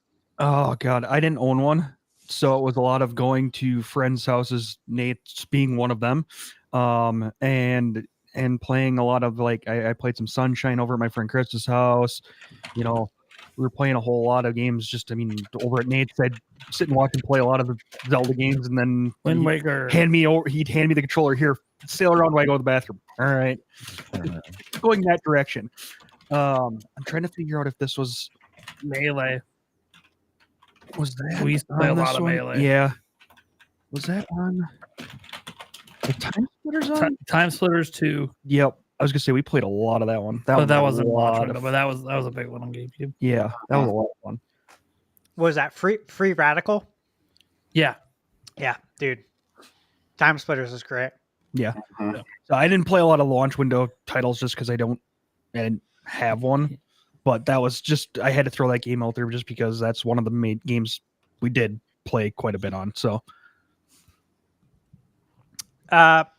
Game Bird, what about you? Oh man, I don't even know where to start with this. So many special games here. Obviously, one of the big ones is Mario Sunshine. I know a lot of people hate this game. I happen to not be one of those people. First off, the water in this game looked amazing. Amazing, So, yeah. amazing. I just played it over the Incredible. weekend. Yeah, I remember just being in awe over seeing the water. But you know, the game wasn't perfect, but it maintained that style from 64 that we got to know and love, with this open, kind of persistent hub that grows and opens up new areas and new secrets. And we haven't had that since in a Mario game. This was the last one to do that. And it's just a special thing for 3D platformers. I hope we get to see a 3D Mario like this again in the future, or like Mario 64. But the music's iconic. You know, it had terrible voice acting, but it's still nostalgic hearing, you know, voice acting in a Mario game for the first time. Mhm. And then you had those really cool like gauntlet challenges every time you got Flood taken away. And that's obviously the peak moments, in my opinion, of Mario Sunshine. And they were challenging and they were really cool and really fun. Sonic Adventure 2, another fantastic Dreamcast game. It was a double dip purchase for me.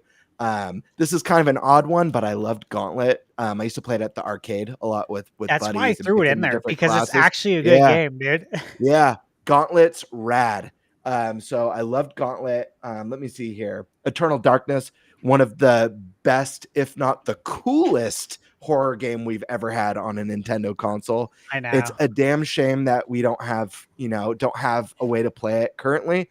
I'm really hoping that Switch 2 and NSO changes that, because this is a game that doesn't deserve to be lost to time. It's very special. The sanity system was revolutionary when the game came out.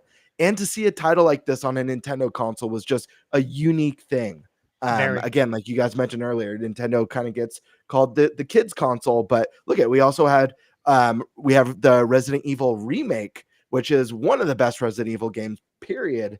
In my opinion, the game looks gorgeous today. I say it still looks really good with those pre-rendered stunning. backgrounds. Absolutely. We got a brand new IP from Nintendo in this launch window, and it was one of my favorite launch games, Pikmin. Yeah. Super cool, weird, unique experience. Again, I love the weird, quirky stuff. I love that side of Nintendo. So that was definitely one of my favorites. And the last and obviously massive standout here is Super Smash Brothers Melee for me. This is one I kind of I mentioned this last week. This was still kind of a time for me where it's not like today where you have all the secrets leaking online. Oh, how to unlock the secret ending, or how to unlock all the classes, or whatever. Yeah. Back then, I remember a friend telling me that if I left Smash Brothers Melee on for 24 hours, I'd unlock Mewtwo as a playable character, and thinking they were nuts. BS, I called. I did not believe it. I thought he was pulling my chain. But the funny part is I went home that night, put on the game, and left it on before bed. And lo and behold, I got a new character, and I was just floored. And I do feel very nostalgia of the time of secrets and discovery, and telling your friend, oh my gosh, did you try this? This happens. No way. You're full of it. So yeah, very, very special memories. This is a brilliant launch window. And actually one more game, SSX Tricky. It was my favorite sports game on this console, next to Wave Race, the two that I played the most. Yeah, SSX Tricky was a huge deal. It was extremely successful on all 3 consoles. Mike, what games for you, man? Before I get into it, I need to translate for the younglings about what Bert said. When he said rad, he actually meant dope, sick, tight, fly, or something, or fly, or fire, or lit, or dank, or fleek, or slay, or he said bet, or Gucci, or no cap, or vibing. So that's for the people, for the younglings. You know, that's what he meant when he said rad. What's Mike, interesting, thank you so much for that translation. Mike, I might need to get you on the channel sometime to help because I'm sure half the stuff I show or mention is lost in the translation. crazy thing is, Mike, are you the oldest one on the show today? I am, but I have to say the younglings, you know, because I gotta know what how the younglings talk. Kind of How- so young. You don't even have a young one. Like, oh my. Anyways, I do. I got a 15-year-old. yeah, that's not. I'm hearing these words from an 8-year-old. He's like, well, yo, that's bad Gucci, like no cap, like what? That's Yup, vibing. yup. That's vibing, yeah. Yeah. Yo, he's vibing. Oh no, the aura. Yeah, that thing. That's like, Yeah. yo, the aura. This is like, what are you talking Yeah, about? yeah. Yeah. Aura's- I've been hearing people Okay. throw around the word Ohio a lot. Like the smell? Is that Whoa. Oh, I don't know what it means. people I like It means not good. That's what it means. Not Yeah. good. Oh, I think okay. it's really good. I'm smart. That's what I said the first time I heard aura. Pop culture has Or I'm fully like- slighted all the people in Ohio. That's brutal. Yeah, man. GameCube for me. Let me see. Monkey Ball, of course, because I fell in love with Monkey Ball 1, so I got Monkey Ball 2. The Simpsons Road Rage was awesome. Crazy. That's what is what we're missing the WWE one here. Let's see here. Oh well, there was what was this? Oh, this is Hulk Hogan here. Legends in Wrestling. Legends of Wrestling. Yeah. Yeah. I think this is the one with Jerry Lawler screaming like crazy. Yeah, another Acclaim game. Yeah. Mario Sunshine was good. I wasn't too much into it this Mario.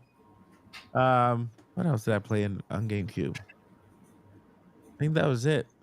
Wait, I'm missing one. I'm missing one that's not on the list. Because it wasn't a launch window game. Oh, that's right. Okay, so this is launch window. Yeah.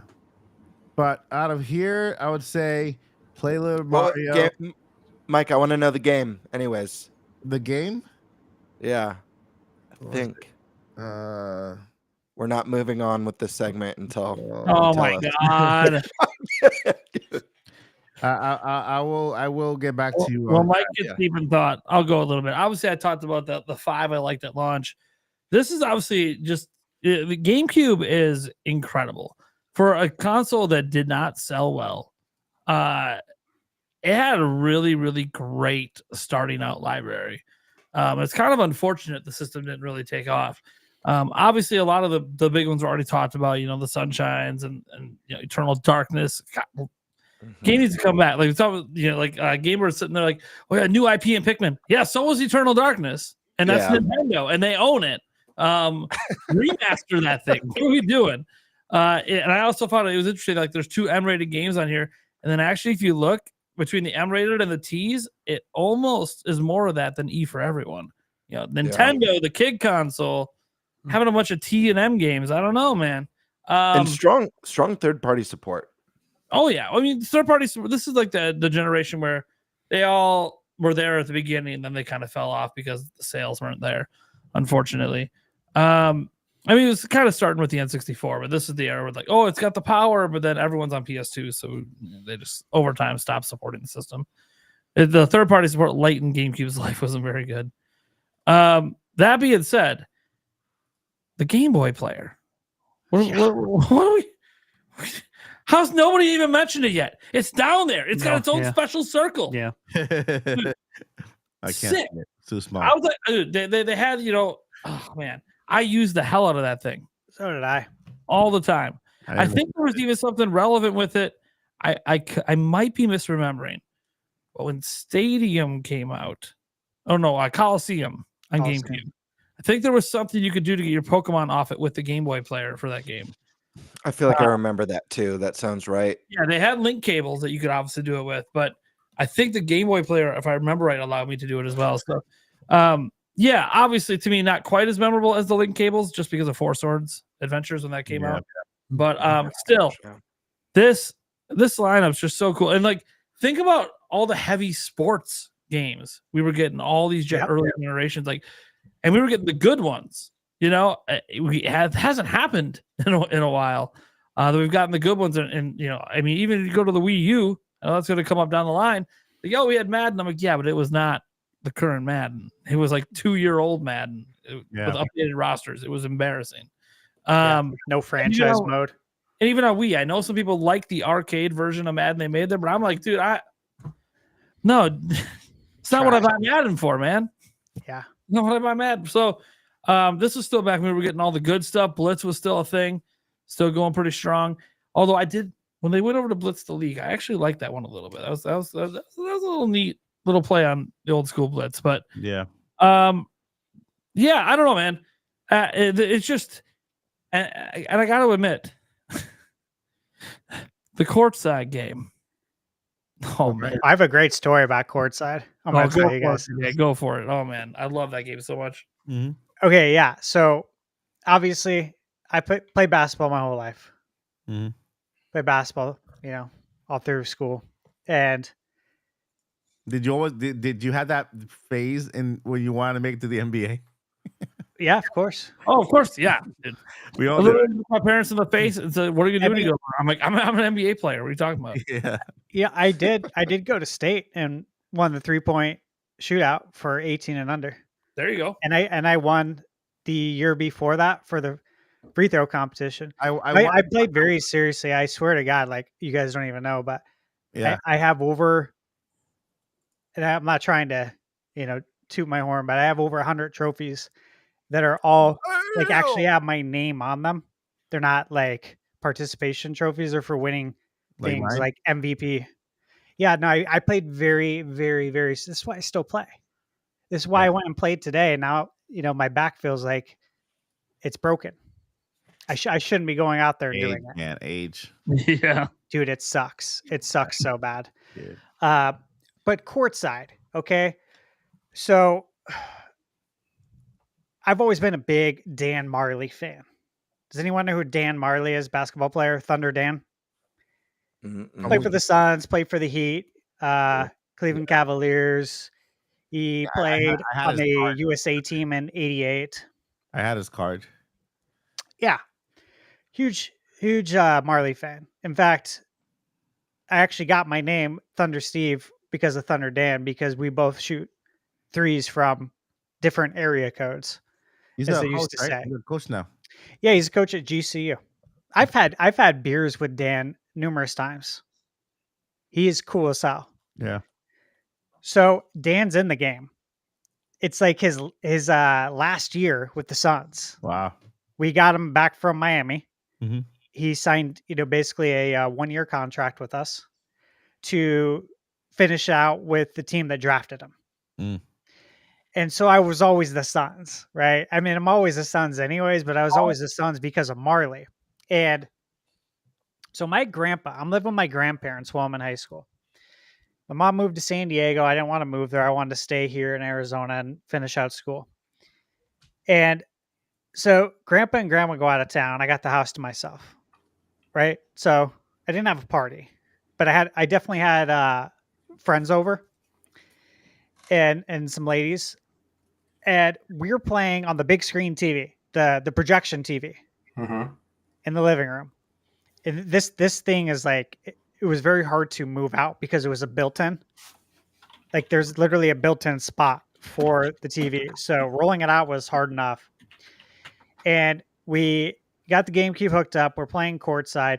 We're yelling so loud while we're playing courtside. Like we're going nuts. And it was because I'm literally hitting threes with Dan Marley from almost half court. And my friend Matt Los, whose wedding I'm going to, was getting so pissed off because his 3-point rating was not even that good. This didn't even make sense. It should have never happened. It was like it was like pure luck on every shot, but it was going in. And I was losing by so many points. I don't know if it was computer assistance or what, because I was just chucking threes with Marley the whole game. Well, anyways, I ended up coming back and winning by like shooting threes from like probably a couple of feet past half court. If I shot him right at the line, I wouldn't make it. But if I shot it like right after half court, I'd make it. We're yelling so loud. And I swear to God, I swear on a holy stack of Bibles. Okay. The police showed up at the house. My grandpa had like sliding glass screen doors that go out to the backyard. And we see light coming through the glass, like flashlights. And we're like, what the fuck? Like what's going on? Because they're out of town. Like we're not expecting anyone. Like, is someone messing with us? And then literally someone's knocking at the door and it's the police.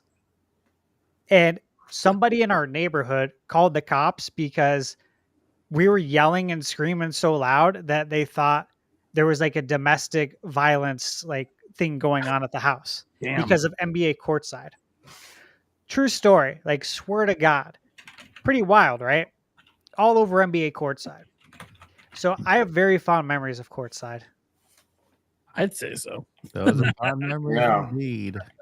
Also, I remember the 2 games from GameCube. And I know it's because I was so into RPGs, right? Final Fantasy series on PlayStation that when I came over to the GameCube, I was playing Skies of Arcadia on GameCube. And then after that, first cozy game ever exists. Well, I would say second cozy game, Animal Crossing, which was the first Animal Crossing game came out on GameCube. I was into that too. I know it was at the time it was considered a kiddie game. I just like how cozy it was, just relaxing and stuff. So yeah. Animal Crossing was one of them. I remember I was working at EB Games during the launch. EB Games, Electronic Boutique. Yeah. The launch of Animal Crossing on GameCube. Yeah, I gotta say, like, this launch lineup, absolutely killer.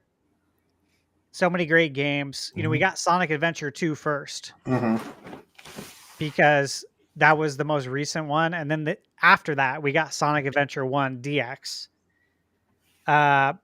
Obviously, Mario Sunshine was there on day one. Monkey Ball, Eternal Darkness. So many of these games I bought on day one. NBA Street, Courtside, Pikmin, Resident Evil. I do want to give a special shout out to Beach Spikers. This game is so good. It's still good. Beach Spikers was developed by the same developer that did Virtua Tennis, which you guys already know how I feel about Virtua Tennis. So yeah, it's the same thing, but it's volleyball. It's so good. It's beach volleyball. It's a very good game, though. If you guys haven't played it and you get the opportunity to, I swear you should. It's very good. 007, I think we all hoped that it would be similar to GoldenEye, right? Yeah. I don't know about you, but I did. Yeah. I'm like, I know it's EA, but like, do your best to emulate GoldenEye. And they didn't. It didn't feel the same. We all know that. Yeah. That and Resident Evil again. Those pre-rendered backgrounds look so good. The lighting effects, it still looks good today. Monkey Ball, I bought Monkey Ball, like I said, on launch day. I bought Monkey Ball 2 when it came out. We played so much Monkey Ball. Like after school, we'd play for hours and hours, especially on those expert levels. The bowling game, dude, it gets so hard. Oh yeah, no, Monkey Flight. Yeah, Monkey Flight, and then I used to love the mini games on Monkey Ball, like the bowling one, the one where you had to land on the target and kind of hit the monkey target. Yeah. I think that's what it is. Monkey target. The target. Yeah. Is Monkey Flight.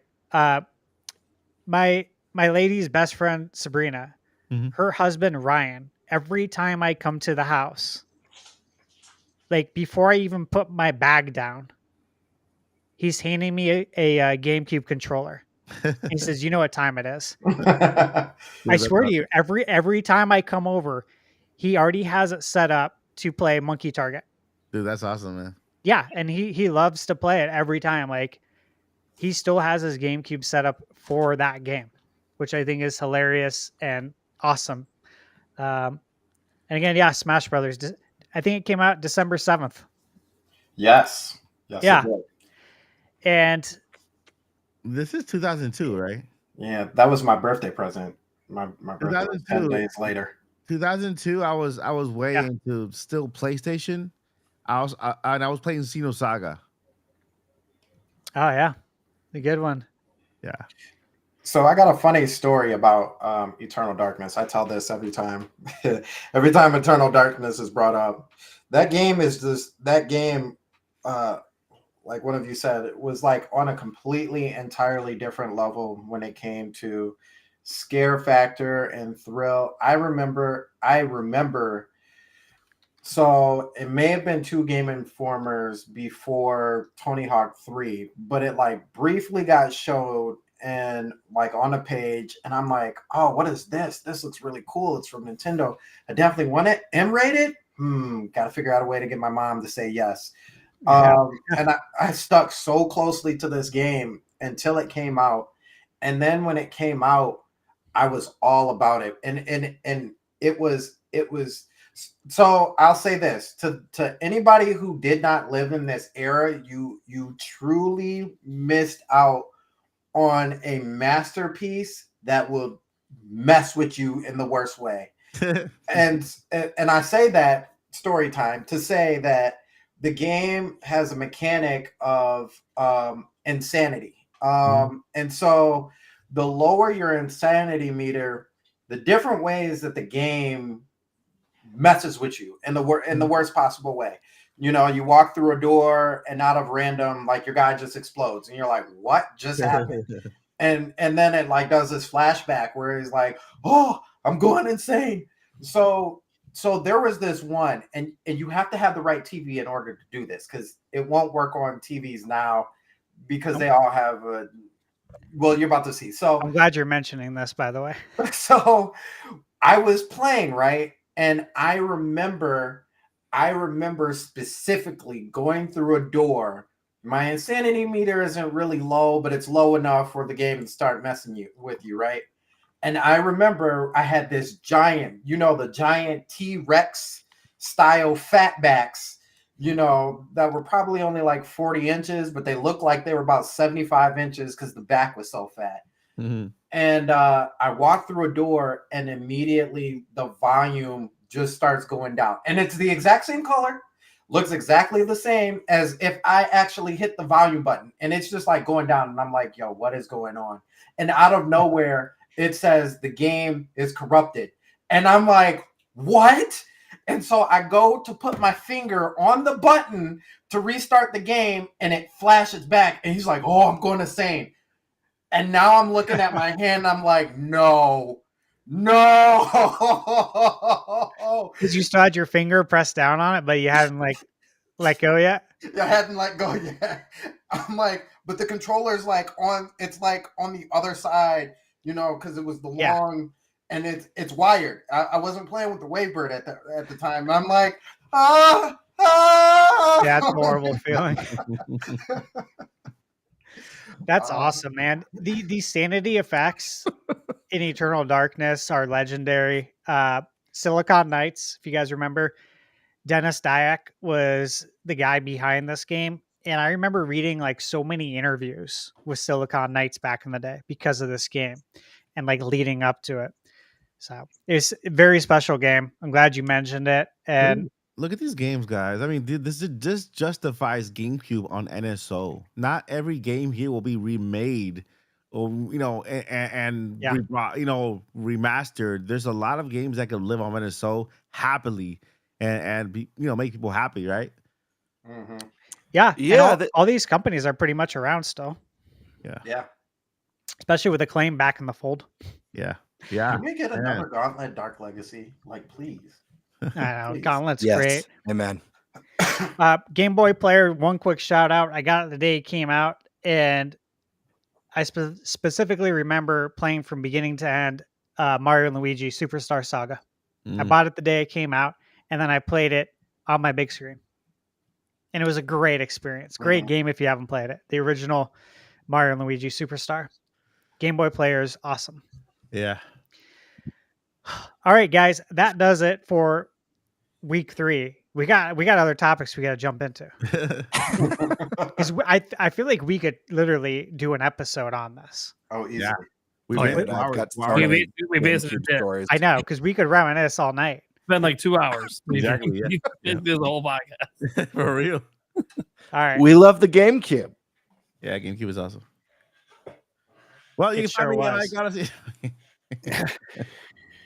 All right, so we're going to jump to the next topic here. And let me just get my screen set up properly because I am actually on deck now for the next topic. And so this is topic 2 now. Pokemon Presents discussion, guys. Now, the discourse is still going on. I don't know if you've seen it. I think the main thing that everyone's been talking about is the graphics. Uh-huh. A lot of people, maybe not a lot of people, but a lot of voices, right? Mm-hmm. Prevalent voices, you could say, are very disappointed, I guess, with the graphics in Pokemon Legends ZA. And that's what we're going to focus on here with the Pokemon Presents, because obviously that's what matters the most for us as gamers is Pokemon Legends ZA. A lot of us tuned in hopes to see that. Mm-hmm. And so the discourse has been about the visual quality, comparing it to like Pokemon Scarlet and Violet. How does it compare to that? How about Arceus? How does it compare to that? But I think this raises some important questions. And that's the first question I'll ask you guys. When, for you, if ever, has Pokemon been about cutting edge graphics? Never. Never. Never. Yeah. Pokemon Snap. That's Thank it. you. Thank And you. because it was never. because it kind of warranted the graphics because of the game that it was. It was like a taking pictures game, so it had to look good on those pictures. But Yeah. the game looks exactly the same. Although I will say in defense, just to play devil's advocate, I don't think anyone should ever expect gorgeous graphics from any sort of mainline Pokemon game. Mm-hmm. There's just no evidence for it, except when it came to the pixel games. I think Black and White were fantastic looking. The late era pixel stuff from Pokemon looked good, but entering the 3D space, no. It's just unfortunately hasn't happened yet, but they're not. I think what's wild is if you think about Pokemon over the generations, they always seem to be, I don't want to use the word behind because that's not the right word, but we got the Game Boy Color and Gold and Silver were still Game Boy games. And then we got the Game Boy Advance, and then we got Crystal, and then eventually we got Red and, Fire Red and all that. But it always seemed that the new console would come and it would take Pokemon just a little bit to catch up to what the current console was, right? Like even when we got Black and White, by the time we got Black and White 2, I believe the 3DS was already like moving to be a thing, or it was going to be a thing. Yeah. And so we got Black and White 2, and and me personally was thinking like, okay, the next Pokemon game is definitely going to be a 3DS game, and then it ended up being another DS game, and it was like, oh, okay, well, next time around. So it's always seemed to me that they don't necessarily play catch up. I just think they try to get as much as they can out of the base, which is kind of smart, right? Like the end of the DS era, that's the maximum amount of users that you're going to have at that point in time.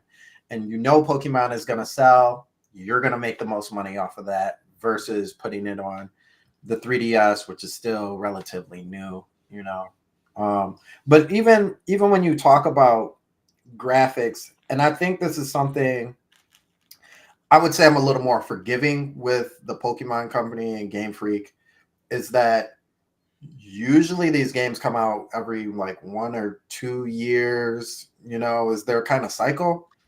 How often does that happen in the gaming industry where a game developer has 1 to 2 years on a big franchise to come out with a game and eke out a new game that involves not just like copy and paste of like Breath of the Wild, for example.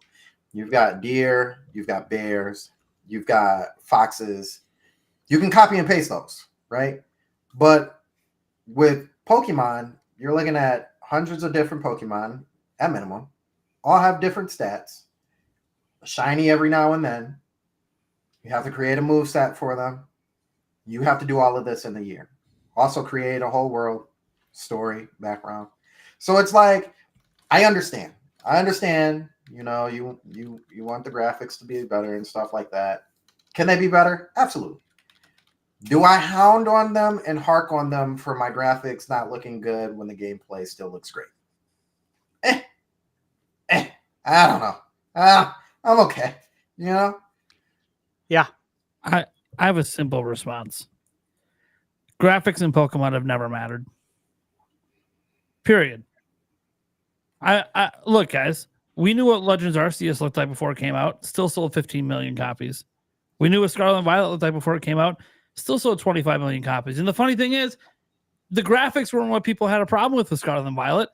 It was the frame rate and the bugs, not the graphics. The graphics weren't the problem. Yeah. And now suddenly, the graphics are a problem with Legends ZA when it looks better than Legends Arceus. Yep. Yeah. It doesn't make any sense to me. Like, I don't. It doesn't. Look, I'm not even like a big Pokemon guy. Anyone who's watched my channel for all these years knows I haven't even played a majority of the franchise. But it wasn't because of the graphics. Graphics have never been what Pokemon has been about.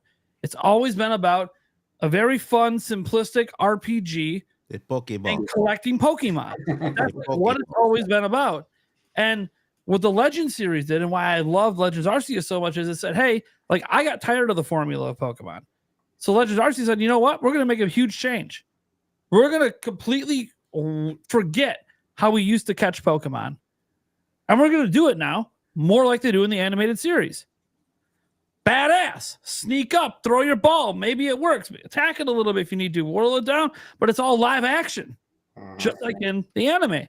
Cool. I liked it. Didn't care if the game looked like ass. Because it played well. And the gameplay was great. And that's what you play Pokemon for. Now we have this game come along. And yeah, visually, not that impressive. There are way better looking games. Metroid Prime 4 is an example. We've seen footage that's supposedly on Switch. Looks incredible. Do I ever expect Pokemon to look like that? No. Dude, they've taken like the game. Dude, Metroid Prime 4 was announced in 2017. Like, we got to put some perspective here. This game was announced last year and is coming out this year. Yeah, they've probably only been working on it for like 2 years. And the thing is, what did they do? Why am I excited for the game? Oh, what's one thing that they didn't really do a lot in Arceus because they focused so much on catching? They didn't really have a lot of battling. The battling was very subdued. It was more, and when it was there, it was still kind of traditional because that wasn't what they were trying to revolutionize. They were trying to revolutionize catching Pokemon and world building. Okay, cool. Now, ZA is like, hey, we want to revolutionize the cities. We've never had a big, bustling city with never-ending things to do where you can catch Pokemon. We want to revolutionize that. But here's the thing. Because you're in a city, so you're going to be around a lot of people, you're going to battle a lot more. All right, so now let's revolutionize how battles work. And dude, the things they show for the battle system, Yeah. oh my God. Freedom. Oh my God. Has never in my life felt more like the animated series than when I was watching those fights go on. And again, I don't know if I'm going to end up loving the game overall. I'm loving what I'm seeing, but I watch it and I'm really excited. People can go watch my live reaction. I was really excited about it. And then I get off my stream and all I see are all these YouTubers. And I'm going to just go with YouTubers specifically because forget the general audience on the internet. Dude, they bitch about everything. Pokemon fans can never be satisfied on the whole because the fan base is too large.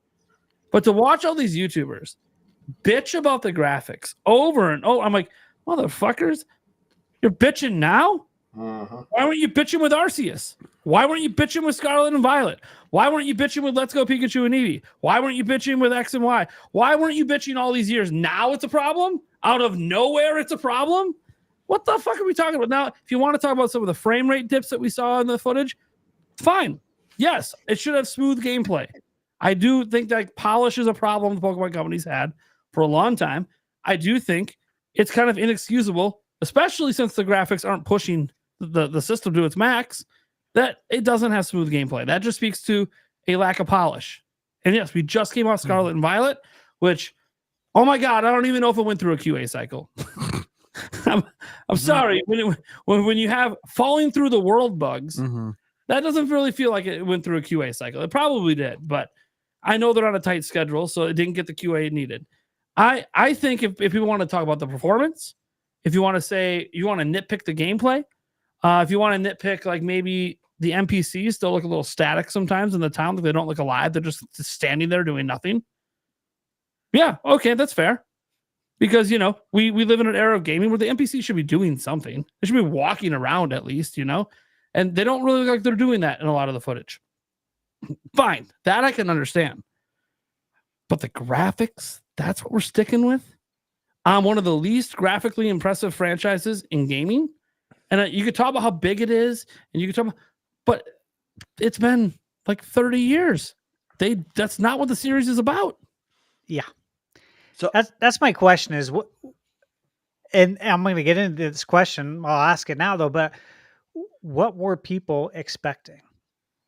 well, As I wanna far as jump in real- as far as better graphics on Switch 1, okay? On Switch 1, what were your expectations for ZA?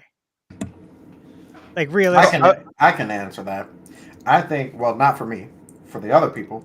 I think their expectation was they don't know what their expectation was. Like they had no clue. I feel like they were already ready and set to be like, if this doesn't look like how I want it to look, which I don't know, I'm gonna complain about something. And, Right. because it's so weird. Like Prime said, like the whole fighting mechanic is even different than Arceus in itself. And I think that was like the main question is like, is this going to be more of Arceus or are we like doing something else? Like, what's the main? Because, you know, at the time, the catch mechanic was like the new thing. So it was like, are they going to build on that? Or like, what are they going to do? And then they show you like the live action thing and like, what happened to whoa, what is this? It was like My reaction, I was like, holy shit. Up until that point, I was kind of like, okay, it looks fine. Oh, what? Wait, what? Oh, whoa. Oh, I knew there was something. Let's go. I want to jump in because I'm like 50-50 with you guys. Jump in the Half one of me, time. we need an opposite opinion in here, and I have one for you. I kind of disagree with you guys, and while I agree there's no precedent for 3D Pokemon games looking beautiful or having incredible graphics or chasing realism, I do find it disappointing. I find it disappointing that they make ugly games. And I'm going to say ugly, and the reason why I'm going to say ugly is because the bigger issue than the graphics or the fact that it's, you know, on the Switch 1, which isn't this super powerhouse, is the art style that the Pokemon company uses or Game Freak uses is terrible. It's bland, it's boring. They don't need to chase super powerful graphics engine. If they could at least use a more interesting art style can do wonders. I think the art style in Pokemon sucks. And you might disagree with me. You might get mad at me for saying that in the chat, but it sucks. It's boring. It's bland. There's games from previous generations. Like, why don't they do more cell shading stuff? You know, that's not as complicated, that, you know, keeps that kind of anime look and just is better. Go ahead, Prime. I have more to say, but I want to hear your point. I have a question. Yeah. Have you been buying all the Pokemon games? Yes, because I love Pokemon, but I got to finish my point. So I said I'm 50-50. I'm halfway there. So I think it's disappointing that they haven't updated the art style and made it more appealing. I think Game Freak is one of the most lucrative video game companies in the entire business. You guys already said, look how many millions upon millions upon millions. One of the best-selling series of anything ever out there. So it's disappointing. That being said, the games are a freaking blast. So yeah, I'm going to be playing it. I loved Arceus. I absolutely love that game. And when I saw this trailer for Legends ZA, I got stoked. And I'm more excited for this game than Arceus, because my biggest issue with Arceus, it's my favorite modern Pokemon, by the way. My biggest issue with it is that it lacked one of my favorite elements of Pokemon games, and that's gyms and gym battles. And since we're now in the future in a city, it's going to have that staple that's been with Pokemon games since the beginning, excluding Sun and Moon, that essentially has gyms. They just a different way of going about it. We're going to be getting a game like Legends Arceus, but with gyms and with, a city that's not just a little town. So I'm really excited about that. That being said, I do have some performance concerns just based off of their history with their recent titles. And I have some concerns with the wild zones, because from the trailer, I'm curious how expansive these wild zones are going to be. The ones that we saw looked really tiny. So I'm hoping for some big expansive biomes throughout the city that are dedicated to Pokemon catching and Pokemon battling. That's yet to be seen. But that's my question too. But I am excited for it. And I want to add one more thing. There were people complaining over the last few games about the visuals. I remember when Sword and Shield was first revealed, people were posting photos all over Twitter of the trees and comparing them to Ocarina of Time. I don't know if you guys remember that, but it happens every gen. People do complain. Prime, go ahead. If you're still going to buy the game, I think people should stop complaining. It's not going to change. I have a counter for all that too. Speak with your wallets. I have a counter for that too. All right, I'm wrapping up the present real quick. That being said, hold on, wrapping up the present. Then I want you to jump in, Mike. So I'm excited for it. I think it's disappointing that they haven't decided to experiment with a more satisfying art style. But I think it looks better than Arceus. I think it looks better than Scarlet and Violet. I think it's a step in the right direction. And hey, it's working for the Pokemon company. I'm having fun with the games. In the end, it's not make or break. Ugly games could be a lot of fun. And Pokemon's one of them. Okay. Go ahead, Mike. Good points. I want to hear yours, Mike. Mine is very short, is that every single game has these things, right? There's always the complainers, and believe it or not, is because they're the minority are the loudest. You can tell it's like people who complain, they're not that many, but they're the loudest. So it feels like this. It's always complaining, right? And so you can tell by how many copies the game sells, right? Like to Nate's point, all these millions of copies at the end is what justifies them keeping the same art style, them not putting in like, hey, if it works, right? So, well, there's a coin. On one side is Game Freak, on the other side is Bethesda. Game Freak is the graphics. If it ain't broke, don't fix it. We're selling tens of millions. Bethesda's if the game's broken, people still buy it, don't fix it. And they keep releasing the broken games. It's two different sides of a coin. Engine. I never heard so many games. I had Scarlet and Violet, and I never. Well, you can't ask me. I'm blind. Can't even. If there were any skip frames or anything disappearing, I'm like, I've never saw it to begin with. So maybe that's the issue.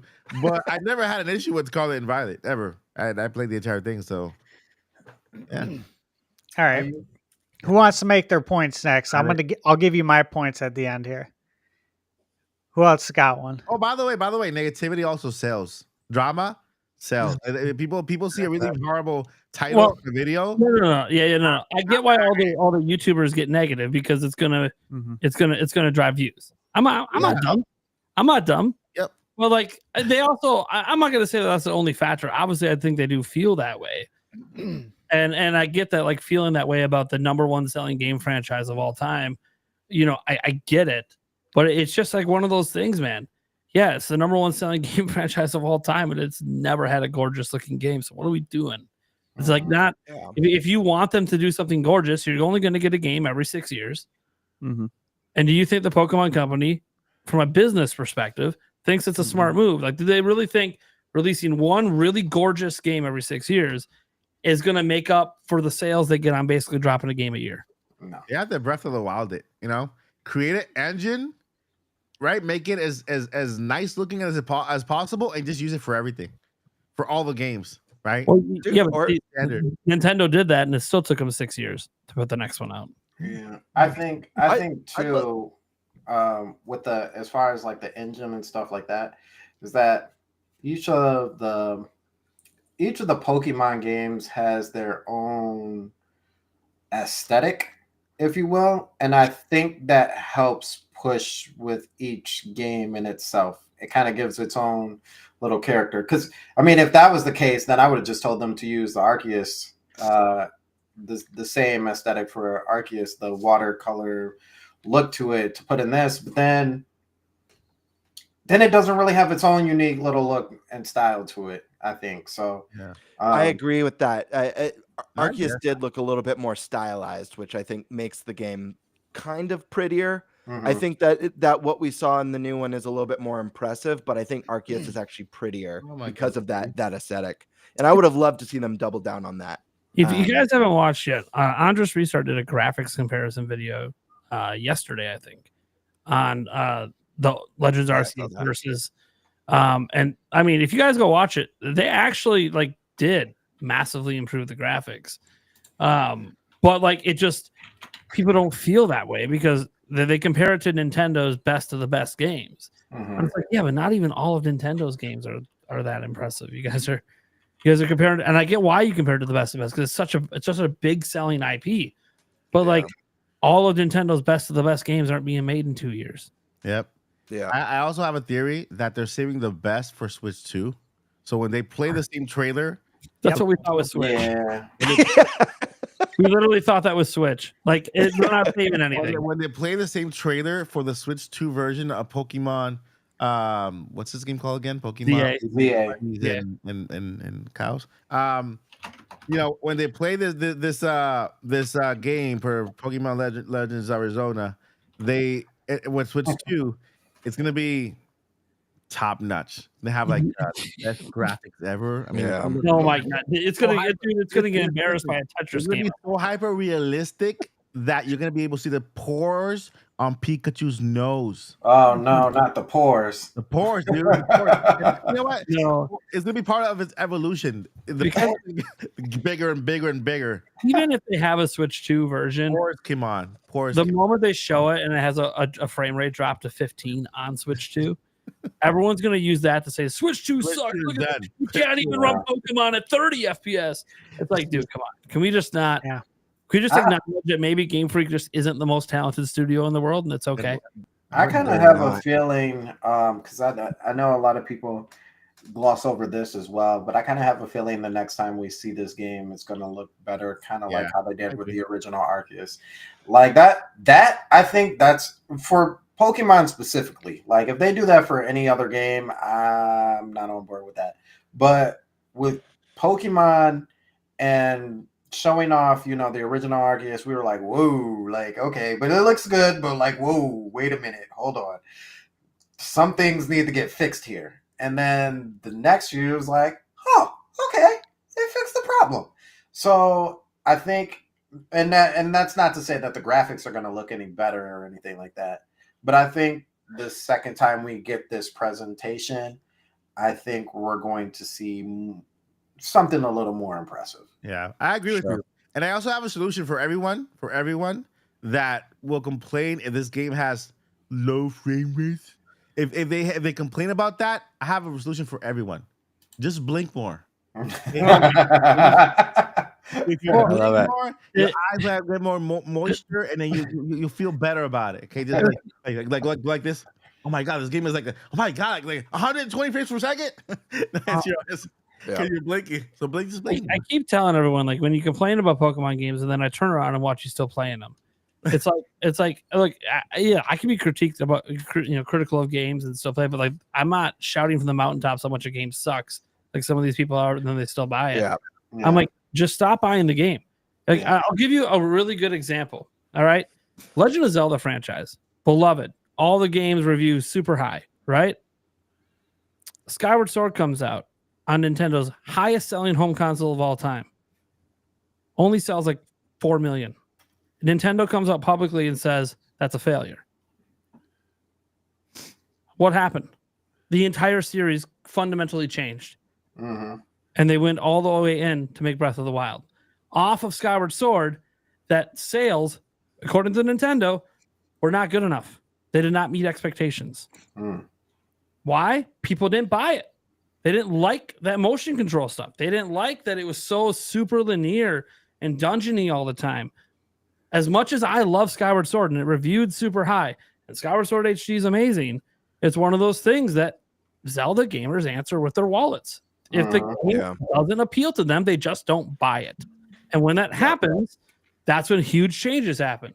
And that's what led to Breath of the Wild. Now, you have a bunch of people that want to go back to the linear ways. Be like, oh, I don't. Well, but now so many new fans exist. They're going to keep buying the open world Zeldas probably. But that's kind of what happened with Pokemon. It's so big that it doesn't really matter if the vocal minority don't buy it because there's still going to be 20 million other people buying it.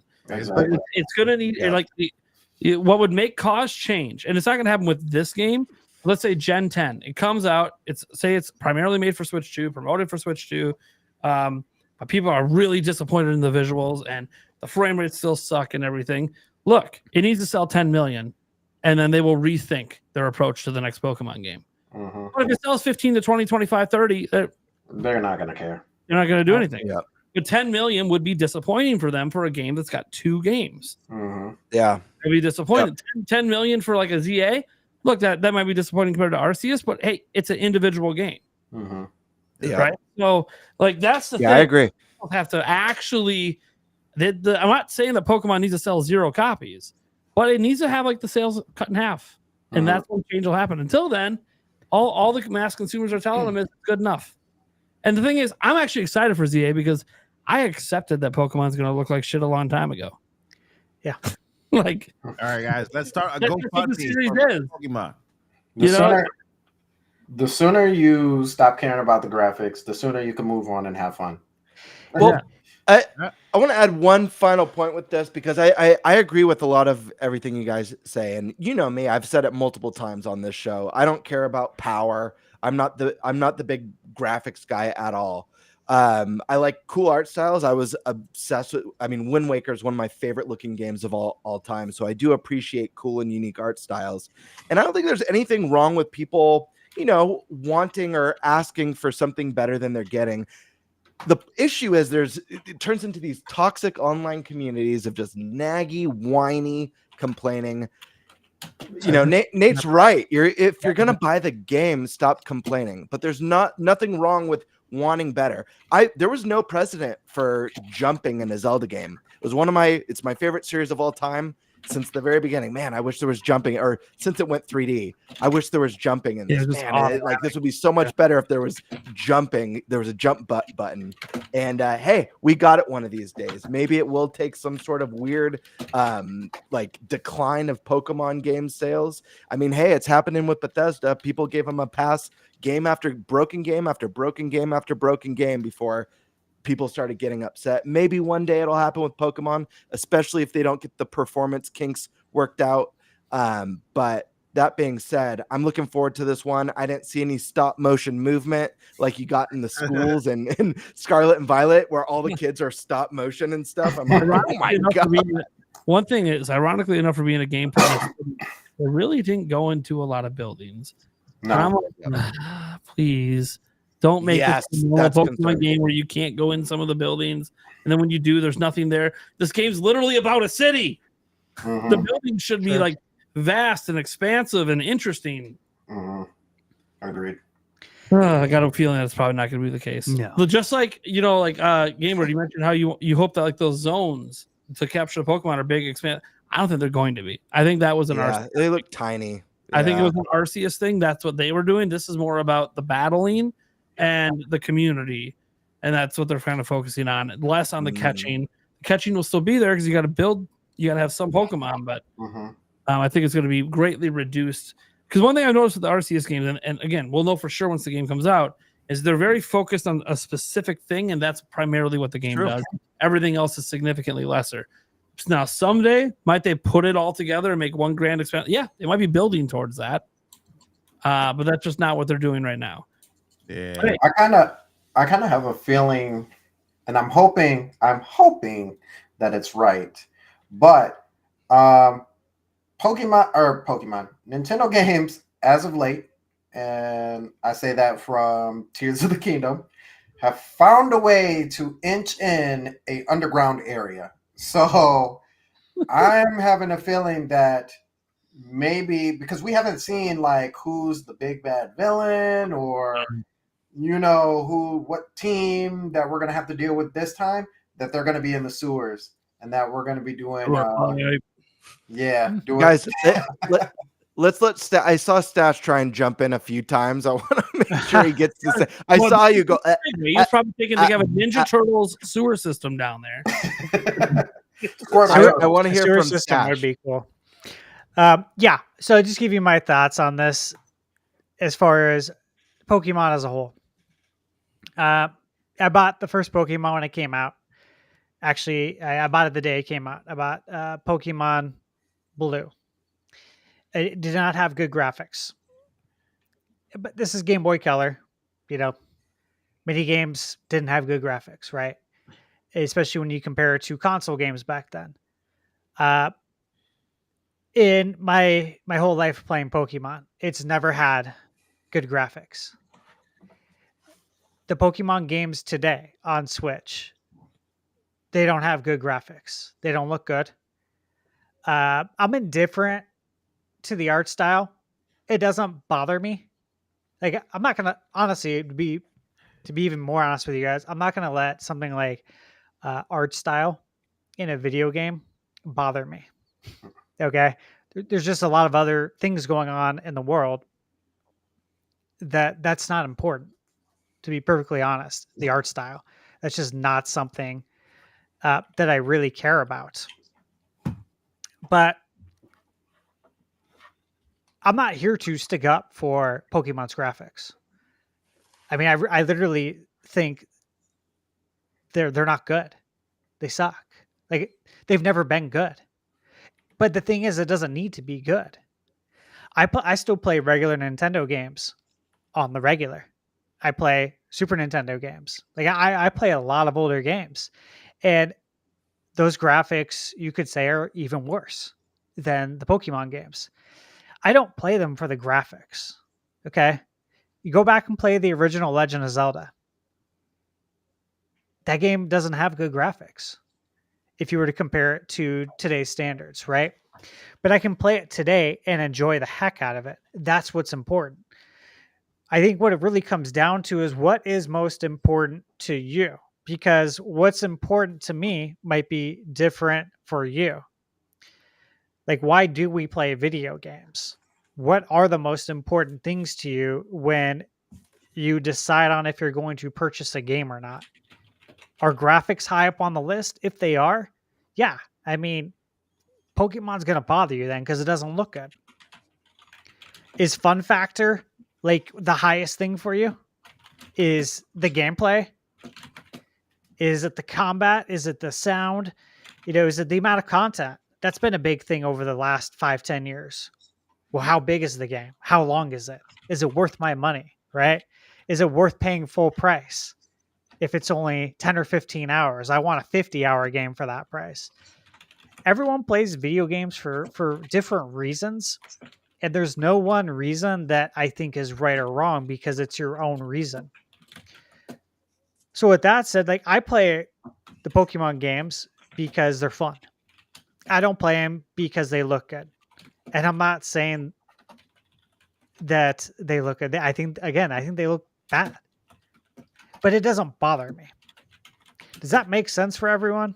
Makes sense. Mhm. Yeah, totally. If Zelda's my favorite series, if the next 3D mainline Zelda game was revealed and it had Legend ZA as the art style, like just exact art style, I'd still buy it day one and play the crap out of it. Yeah. And like, here's the thing. Do I think Game Freak can do better and should do better? 100%. I think everybody does, if we're being honest, Mhm. right? They should do better. Yeah. But they're not. The reality is they're not. And over the last 30 years, have they done better? No, they don't strive for that. So why do we think we're going to wake up tomorrow morning and it's going to be different? We just Mhm. have to accept the results. And if you don't like it, don't play it. But again, like I'm never going to expect it to be a graphical powerhouse, a graphical showcase, not even a probably on par graphics game. Yeah. Now, Switch 2's coming. And as we know, I think it'll be more telling. It'll be interesting to see what Pokemon looks like when they make the first Pokemon game that is built for the Switch 2 from the ground up. And they're using new assets instead of probably some recycled assets. So maybe it'll be better on Switch 2.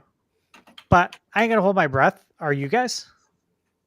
I'm just there for the gameplay. I'm there for the gameplay, No. man. I'm there for a good time. Give me a good story, a good villain, Yeah. a good Yeah. set of Pokemans. Yeah, I want a story like Black and White again. I feel like that was like peak storytelling for Mhm. them. I felt like the stakes felt a little higher. That was cool. I really did enjoy Um, the story for Scarlet and Violet. I like the fact that Yeah, it wasn't bad. There were 3 stories and all something, Yeah. I mean, even Sword and Shield, I think Sword and Shield was the first time that actually made me ask the question, why are those people actually just standing there at random when I walk around? Oh, they're actually trainers too. Oh, they didn't actually pass this gym. So watch the fall off of like more and more people as you go down in the game was like, oh, so it really is about like just me. Like I'm really passing this. Yeah, that's cool. Mhm. And Stash, I think you made some really great points. I agree with everything that you said. That's why I prefaced my argument with I find it disappointing. But do I think it's an issue for the series?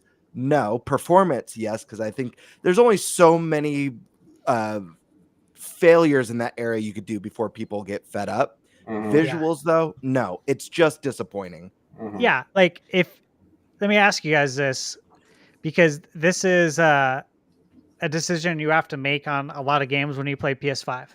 Hmm. Would you rather have sharper graphics, higher resolution, or would you rather have better performance, frame rate? I choose frame rate every time Yeah. because frame rate affects gameplay. Yeah. It improves gameplay. As Superman. Frame rate, Performance improves gameplay. I would say it depends on the game. If it's chess, then who gives a shit? Oh, 100%.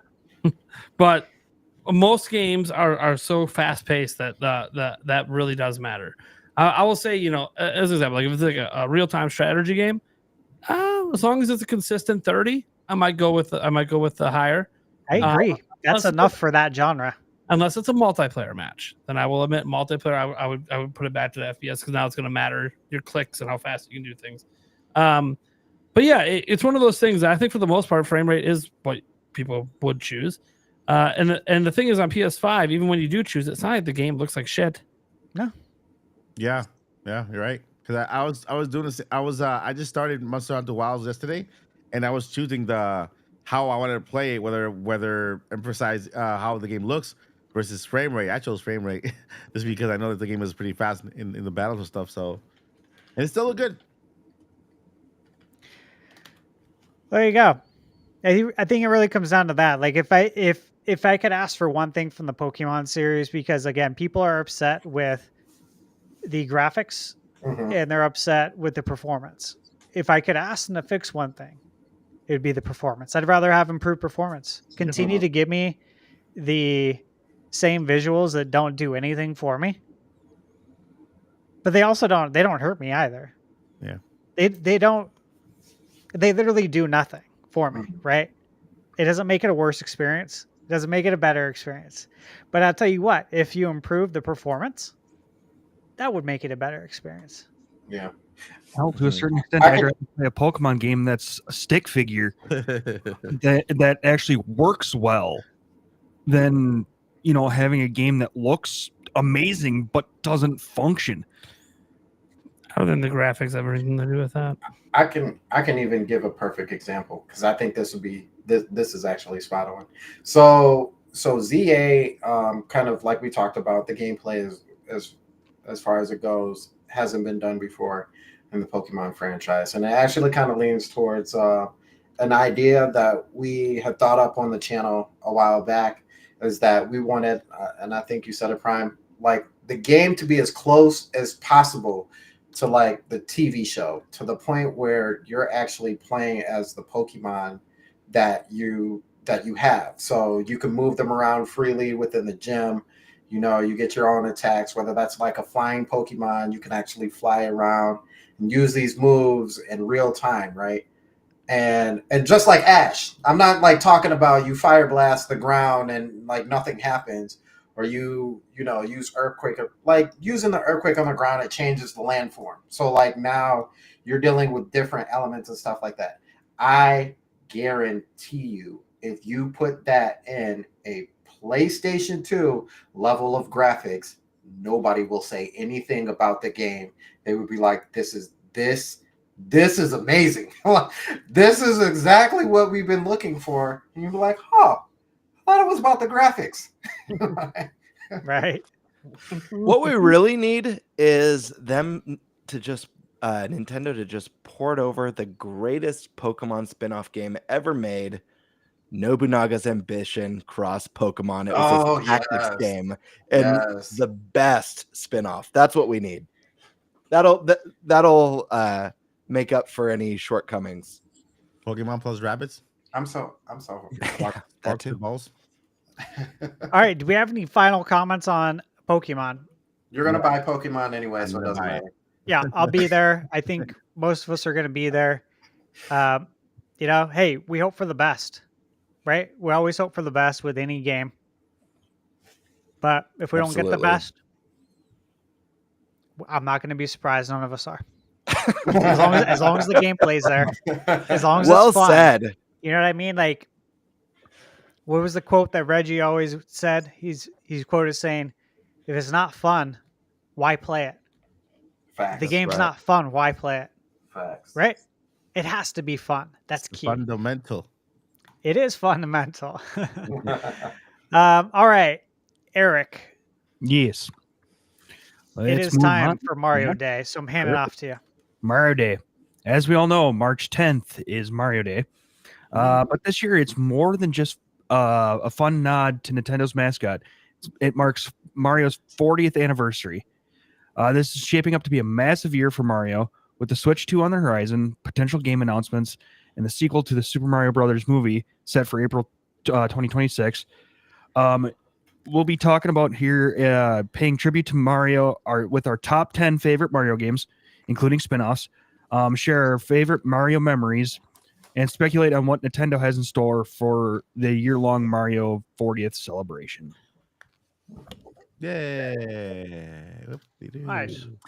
So I got a question really quick for this topic. I just want to make sure I put together my list of 10 games, but on that list of games that we all had and we all got to look at, it has the spin-offs. Some of them aren't really Mario games. Are those fair games? It had stuff like the Luigi's Mansion series, Smash Brothers, stuff like that. Is that fair game, or are we looking at Luigi's Mansion is starring definitely a spinoff?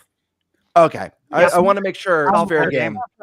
Smash, I don't know as much about because that's more like every IP. It's a fighting game. Yeah, it's everyone. Mario Universe. But it is in the Mario universe. I don't know. Do what you want. It's your list. Yeah. Okay. Fair enough. So I'll just go first. I'll get my list out of the way quick. Because look, there's not really much debate about this for me. This is a pretty easy list for me to make. Mm-hmm. Now, technically, there's slightly more than 10 because I'm combining a couple together. Mm-hmm. But yeah, it'll make sense on why I did that. As an example, the first things I have on my list are Mario Golf and Tennis on Game Boy Color. Oh, bro.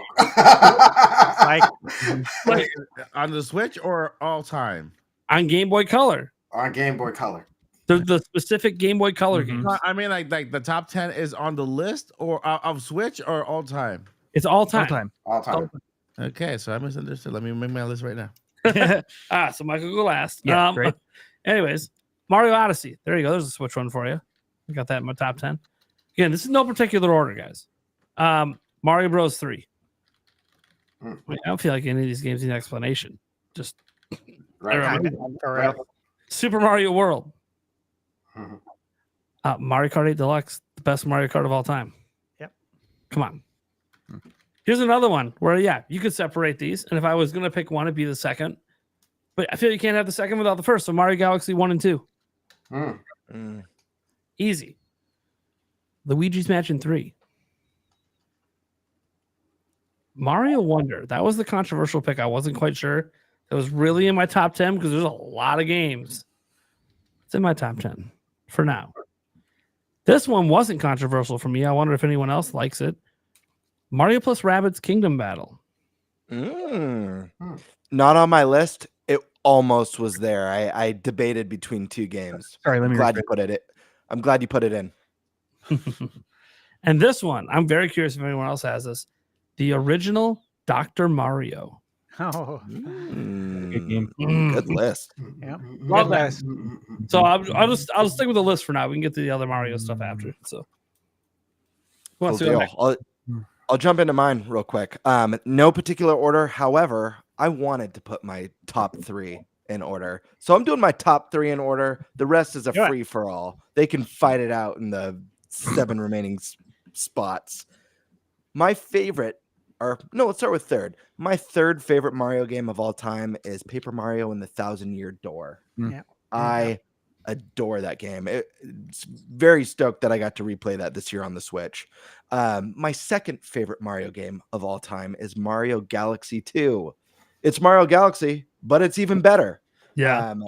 So I said, if I only had to pick one of those, I would yeah, it's so good. Mario Galaxy 2, peak Mario. But my favorite Mario game of all time, and this was mentioned last week, is Super Mario World. I think it is a perfect game.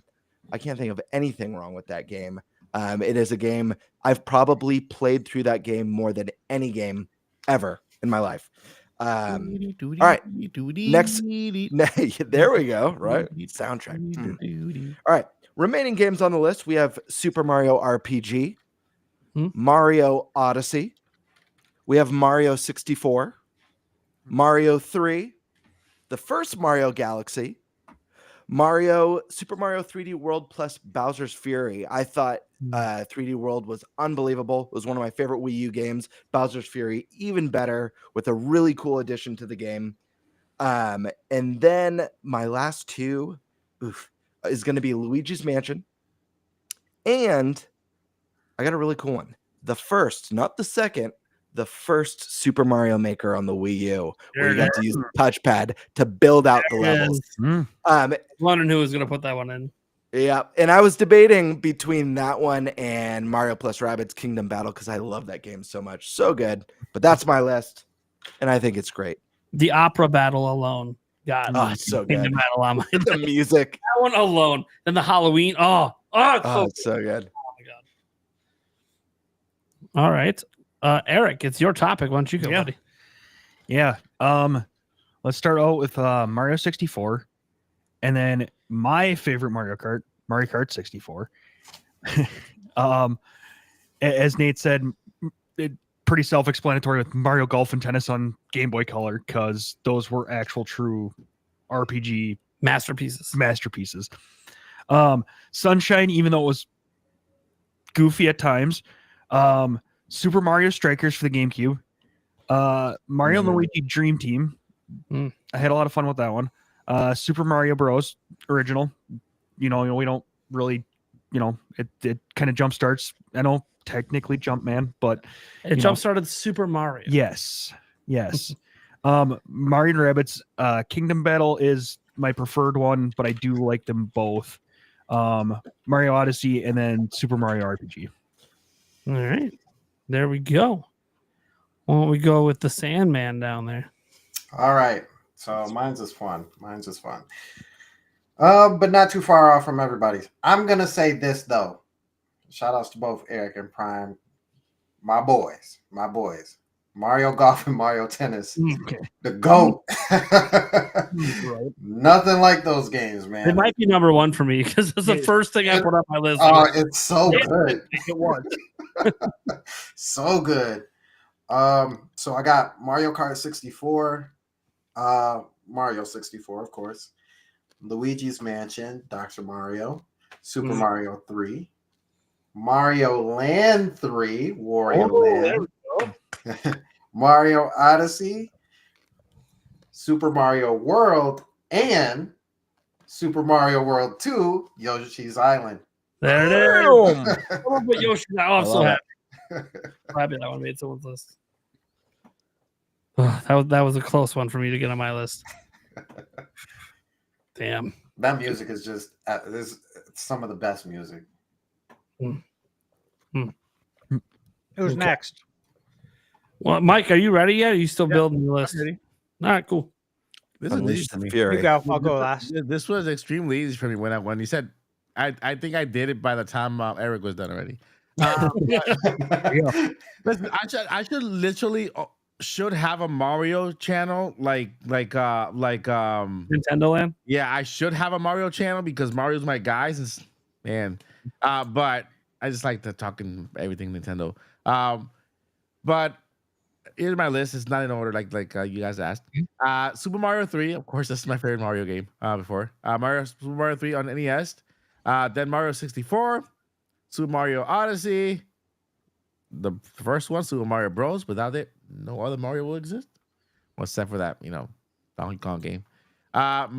Super Mario World. We're forgetting. Never mind. Okay. Super Mario 3D Land from 3DS, which is I actually It's a like good game. Yeah, I like it because I'm playing it now, right? I'm playing it. I have it somewhere, but I bought it so that I can emulate it so that I can play 3D games. And so I'm playing it now, and I actually like the art style. Like it's kind of like it looks like Kirby Forgotten Land, kind of like to the side like that. What else I have here? Mario. My favorite 3D Mario is Bowser's Fury. 3D Mario Nice. 3D World plus Bowser's Fury, but not the 3D World part. The Bowser's Fury part. Forget what else comes The with it. heck with the actual game itself. We'll just take the side game. I think it's because the first thing is You're not because wrong. it's open world. It's open world, and I think that's the future of Mario, right? Bowser's Fury is the closest thing, to an open world Mario. Mario Kart 8 Deluxe, and then the last one is Paper Mario Thousand Year Door, for Switch because I didn't play it on GameCube. I gotta throw in a small correction. You said the original Super Mario Brothers, right? You're like, none of the rest exists without it. There's a certain game called Mario Brothers that came out in 1983. Yeah, the pipe gee. one. I know the pipe one. That's what really started it. I don't know. You're Yeah. platforming and stomping Goombas. What are we doing? Yeah, but you're not really adventuring. There's no rescue. Well, no, you're right. You're right. I was just saying that technically that led to Super Mario Brothers.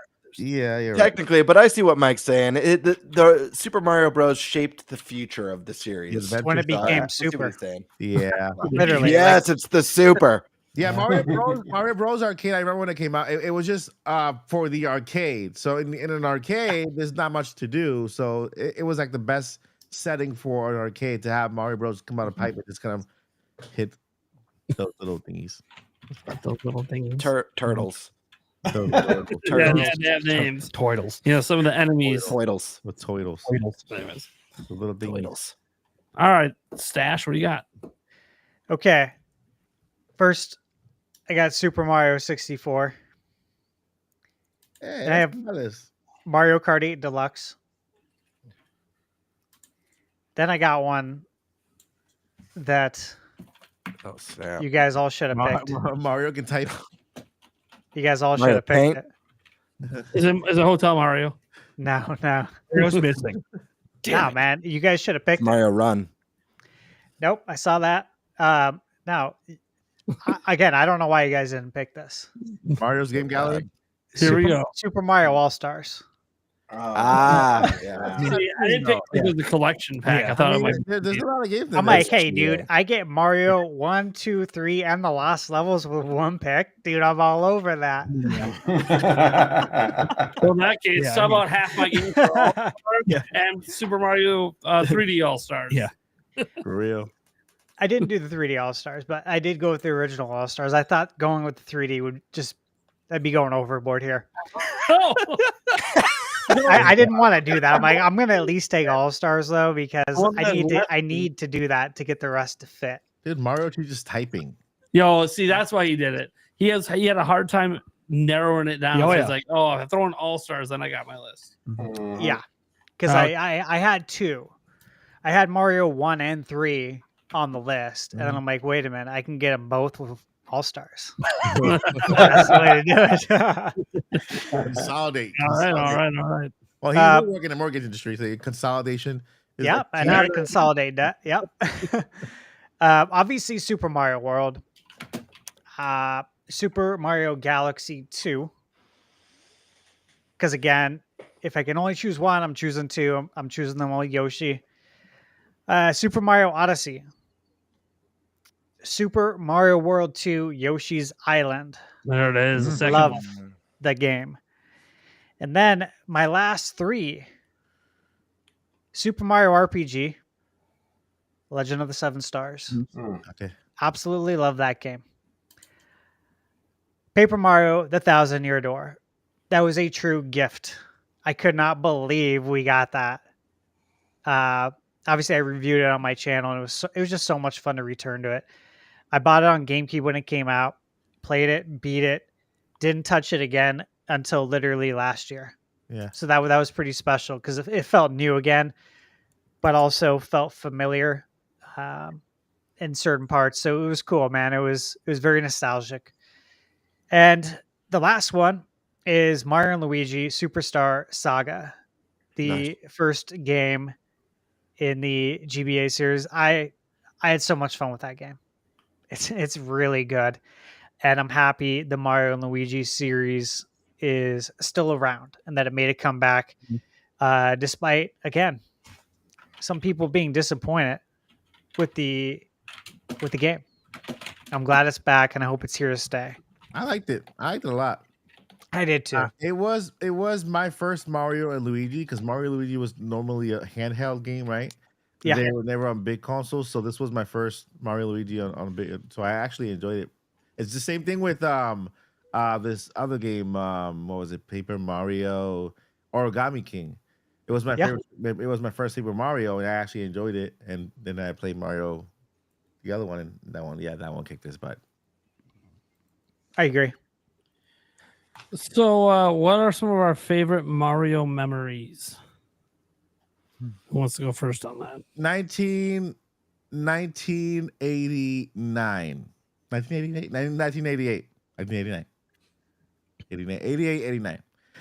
So my family moved to Puerto Rico, right? I was born in Boston, Massachusetts. Got my Boston accent. So I was born in Boston. And so I moved to Puerto Rico for the first time. My dad stayed behind selling the house, and I was so scared because it was a new place, new language. I didn't know Spanish, and we arrived in Puerto Rico in the worst time. I think there was this thing called where people pull like huge giant masks with a whole bunch of horns and do these dances and stuff. Like I was so scared. It was like, it's like a Puerto Rican kind of traditional thing, right? Uh-huh. And then part of it was teenagers dressing in horns and then hitting kids with bottles, like literally chasing you and hitting you for like, beating you up, you know? So I'm like even more scared. And so my dad took a long time. And I remember out of nowhere, my dad came home, right? I saw him from afar. He was coming home and I just ran to him and everything. He was carrying a box. Inside the box, there was my first Nintendo Entertainment System with Super Mario Brothers 1 and Duck Hunt with the zapper and everything. That's when I first met Mario. Yep. When I needed him the most, he arrived. My dad arrived, but the game was kind of there to, and so that's where my love for Nintendo kind of began. I had played Nintendo with my cousin before. That's where my cousin's house, like we all did, kind of friend's house. But then when I got my first Nintendo in 1988 or 89, somewhere around that time. That's when that's my favorite memory to this day, and that's why the channel exists today. That makes sense. Yeah. It's a good story, man. Yeah, thanks. I got nothing that can top that. Yeah, I mean, mine's was decent at most. What is yours? So for me, like I told you guys earlier, most of my family lives in Detroit, which is 2 hours away from where I live. Yeah. And so, well, let me move back. So my original experience actually is from my brother, my older brother who passed away like when I was 7. So very, very long time ago. But I didn't know video games until like I hung out with him. He was my half brother. So not the same mom, same dad. And I would always go over to my stepmom's house, and I would hang out with him, and that was like the first time he had the Mario, that like the Super Mario, the triple pack, that came with Super Mario Duck Hunt, and was it the track? Yeah, track. Yeah, World class track. yeah. And so he even had like the pad and all that stuff. So like without him, I wouldn't even know who Nintendo is to the degree that I know them at. And so moving forward, actually, my older cousin lived in Detroit, and we would go visit, my aunt, my cousins and stuff. And my older cousin always had his Super Nintendo down in the basement. And he would, I could only play when he was like never home. Not like he didn't like when I was playing when he was there, but it was just easier to play when he wasn't there. And my first like real experience of like emotions from a game came from the Super Nintendo, from Super Mario World, actually. And I remember he would always leave the C slot open for me for like anything, C slot. So I got the C slot. Going through the first world, and I remember this like it was yesterday.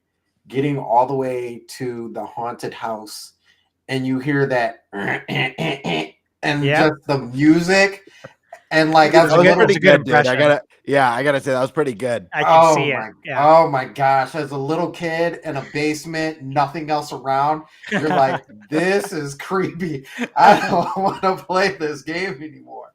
So it's just it definitely it brought out something that I didn't even know that I had. And even moving into N64, like for a lot of us, the N64 was real at that time, moving into that 3D space. Yep. And I know everybody's went through this. You can't say that you haven't. It's 100% guaranteed that you have. You go into the haunted house area, and you walk into that room, and you're like, a piano. And then you walk up, and it's like, you're like, whoa, wait a minute. Totally. Creeped me out the first time. I think I literally dropped the controller. It was like, ah! But Mario has always been one of those to like bring something out of you, right? The Jolly Roger Bay is like one of my favorite songs of all time. Well, I was gonna say I love the soundtrack. I was just playing it this weekend, Super Mario 64, and like I could just sit in that level and just mess around because I'm listening to the music. It's so good. Mm-hmm. It's all Mario, and it's so cool because all Mario's, while like a lot of Nintendo franchises, they kind of borrow from their main songs and stuff like that. And Mario does it every now and then. They have a vast soundtrack that doesn't sound like each other. You know what I mean? And like every time you walk into an area in a Mario game, they immediately give you this ambiance where you're like, okay, this is what I should be feeling here. And they do such a perfect job at it. Yeah, they do, especially in Mario 64. Just seeing the paintings. Mm-hmm. And then when you jump into them, it's like, yeah, that painting actually really represented what I thought I could be jumping into. Mhm. Like jumping into like cool mountain. You got the snow coming down. You got the music. You got the penguins. Mhm. You know what I mean? Like it's so much fun. Mm. I had a great time. Like I was capturing footage of the BenQ dock that I'm reviewing that's going to work with Switch 2. Mhm. And so I was capturing footage from my laptop of the Super Mario 64 60 FPS PC port on the big screen. And so obviously that's a great way to play it. I mean, that's the best way. And I had it upscaled to 4K. I'm just like, oh, man, this is so good. Like it looks so good. The performance is so great. Like I just want to play it right now. I just want to stop what I'm doing and play. But I was capturing footage for a review that I'm working on. But again, like I said, I just played it. I'm just like, God, this soundtrack is just so. It's always been so good. We bought the soundtrack from Best Buy. My cousin and I did. This is back. I think it was before Wave Race even came out. It was just when it was Mario and Pilot Wings on the shelf. And I remember going to Best Buy one day and seeing, oh, there's a Super Mario 64 official soundtrack CD on the shelf. Let's get that too. Because there was like nothing, there was nothing to get for a while until Wave Race came out. I would just say for me, as far as my Mario memory, I think it just goes. It's hard to pinpoint any one because there's a lot, but I think it just goes back to the beginning. And I think if we start there, that is the best memory, because my first experience was the regular Nintendo and playing Mario. Yeah. That was the first thing I played was NES and Mario. That's what we all played. And it was just playing that together with family. And that is what introduced me to Nintendo.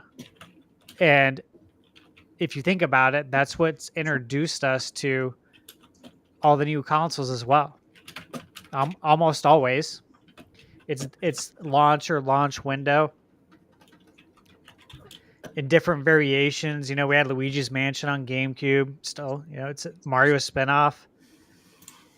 But from 2D to 3D, if you think about it, that's what introduced us, right?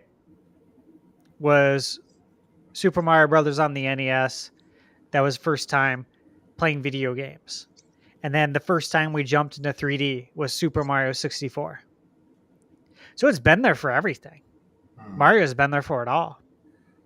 And you think about all the Mario games we've probably played over the years, it's insane to think about all the Mario mainline games, all the spin-offs, all the parties, all the carts, all the sports titles. Like everything, it's kind of nuts to think about. So it's like to pinpoint one specific memory is tough because it's always happening. Like new memories are always being formed of your experience with Mario. You even look to Mario Odyssey, where I look back to playing Thousand Year Door on a Switch. Or even just the news of that being released and the news of Super Mario RPG. I still cannot believe that we got a remake to Super Mario RPG. Like those are fond memories. The only other one I'd say that sticks out is watching the movie The Wizard, because we watched it right when it came out. And to get to the end of that movie and to see on screen at the end of the video game tournament, Super Mario Brothers 3 for the first time ever was a absolutely mind-blowing experience. That's literally how it was unveiled to everybody. And I still talk about this to this day because I think the younger cats probably don't understand that, like, hey, this wasn't shown in any magazines. There's no commercials. Nobody knew this was even in development. You didn't know that stuff back then. We literally, like, the movie The Wizard was a Nintendo Direct. And at the end of the Direct, they said one more thing. And it was Super Mario Brothers 3. And suddenly you can fly. You can fly in the game. They show it in the movie. we'll never have a moment like that again. But that memory is still like just as fresh as the first time I saw it. A good one. Yeah, it's really good. Yeah. I'm gonna keep it simple for this one. I mean, there's so many, like you said, Stash. There's so many memories. Like, how do you pick? Each release has its own set of memories or important things to you. And it's probably getting tired at this point, but I'm gonna jump back once again to Super Mario World. My most fun. Yeah, good. laugh it up. It's so Laugh good, it man. up. I'm with you on Listen. that too. Predictable. All right, go on. Okay, I'll shock you. I'll tell you something shocking at the end of the show. How's that? Okay. I didn't know. so- anyways, no, I became a gamer on the NES, but SNES really changed my life when it came to video games. And like I said earlier tonight, I've probably played through Super Mario World more than any other game, but my big memories with the game in particular, the reason why I'm choosing this one is because I'm an only child. So I never had brothers or sisters or anything like that to play video games with growing up. My family lived really close to one another, and we'd all get together at my grandparents' house. I'd bring my Super Nintendo over, and it would be me and my cousins and sometimes my aunts. I have a couple aunts who are close in age, just 2 to 3 years apart. And we'd all gather around, the CRT TV that was in that oak cabinet with the big speakers on each side. I still have one. Hell yeah. We'd all gather around that, and we'd take turns playing Super Mario World, and we'd work through the Yoshi Star with all the secret Yoshi levels, and we'd do the thing where you go to that first secret level when you fly up in the Haunted Mansion, and you'd hit the 3 blocks until you had 100 lives and stuff like that. And I just have so many fond memories of playing that game with a family. But again, each one is special for their own reasons. My follow-up would be Mario 64 for a number of reasons, but definitely Super Mario World and playing with family as a kid. That's a good one. I got to say one thing before I forget. I'd be remiss if I didn't say this, but it was going to see the movie in the movie theater in '93. Oh, God. The original Mario Brothers movie. Yeah. My grandma Ann took me. She lives in Sedona, Arizona. And they have one movie theater out there back in '93. I think they have a couple more now. But she asked, what do you want to do while you're here? And it was pretty much all I want to do is like play basketball. Because it's literally all I would do was play basketball and video games. And obviously life hasn't changed much, but all I wanted to do was that. And I asked her if she would take me to go see Mario, the Super Mario Brothers movie in the theater. And we did. And that was a really good memory. And as you guys all know, I actually love that movie. And I stick up for it. Yeah. I love that they went cyberpunk with Mario. Oh, It's like an OG cyberpunk movie. Dude, that movie's wild. Mm-hmm. It's still It's so Mario wild. meets Blade Runner. Yeah. God. Yeah, I mean, for me, Mario 64 has been, my go-to game when I was young. Played a whole bunch of it just over and over and over again. But I think some of the best feelings I had was actually when 3D All-Stars came back, and I was able to go back into that world without having to go, back to the 64. Yeah. And just re-experiencing it. And it was like, oh my God, this is I feel like I'm home to a certain extent. So it was just one of those things that it was great. I didn't have to go hook up my 64, and I could just play the game that I just enjoyed playing as when I was a kid. And that's kind of where I'm at. And yeah. It's a good one. Yeah. I think the next part of it is, what are we thinking? I think everybody's gone, right? Yep. Yep. Okay. So I think, what are we thinking that Nintendo's going to do to celebrate Mario's 40th anniversary? I do know that they're probably not going to start until after April 2nd. I think they do have. Because I think that Mario Day is not going to be part of it. They'll have what they announced already, but I think the celebration starts after Switch because the bigger announcements will come on after April 2nd once they have the freedom to just talk about video games, other stuff. Other agree. than I'm sure they're going to do something with Super Nintendo World. Other than that, I think is the bigger stuff is after April 2nd. So next Mario game, merch, the movie trailer maybe, or movie I'm gonna announcement. be a negative Nancy. Okay. Well, Mario, don't you dare. With Mario. Don't you dare. Sure. They're gonna show a new game. They're gonna show more Mario Kart. They might even have another porter remaster for Switch for like the original Mario Switch. Galaxy 2. I think outside of like maybe a 40th anniversary Lego set, all the rest of the stuff that they're gonna say is part of the 40th anniversary would have happened even if it wasn't the 40th anniversary. Yeah, I agree with that. I don't think it's going to be as big as the 35th. Yeah. Like I just kind of think it's just because of the timing of a new system plus that Mario movie already come. It's kind of like all the big stuff was going to happen regardless. So like they'll say, oh, big 40th anniversary celebration. I just think that it's not going to feel as big just because most of the stuff was going to happen regardless. I do think, they might do something at the theme park. They might have a special Lego set. And maybe I was even trying to think of like there could be some t-shirts and merch, of course, but I just kind of think it's gonna, like everything they've kind of announced for Mario Day, it's kind of what I kind of feel like is gonna be like for the 40th anniversary, except they're gonna act like the Mario movie and this and that. I'm like, dude, that stuff is coming anyway. I agree with both you guys. I think you guys set expectations. I think it's going to come later. I think that it's going to be merch. I do think we could see Mario 40. Yeah. Mario 40 the one launch on NSO for a limited time. There was a patent already on that. There you go. And then the other two time.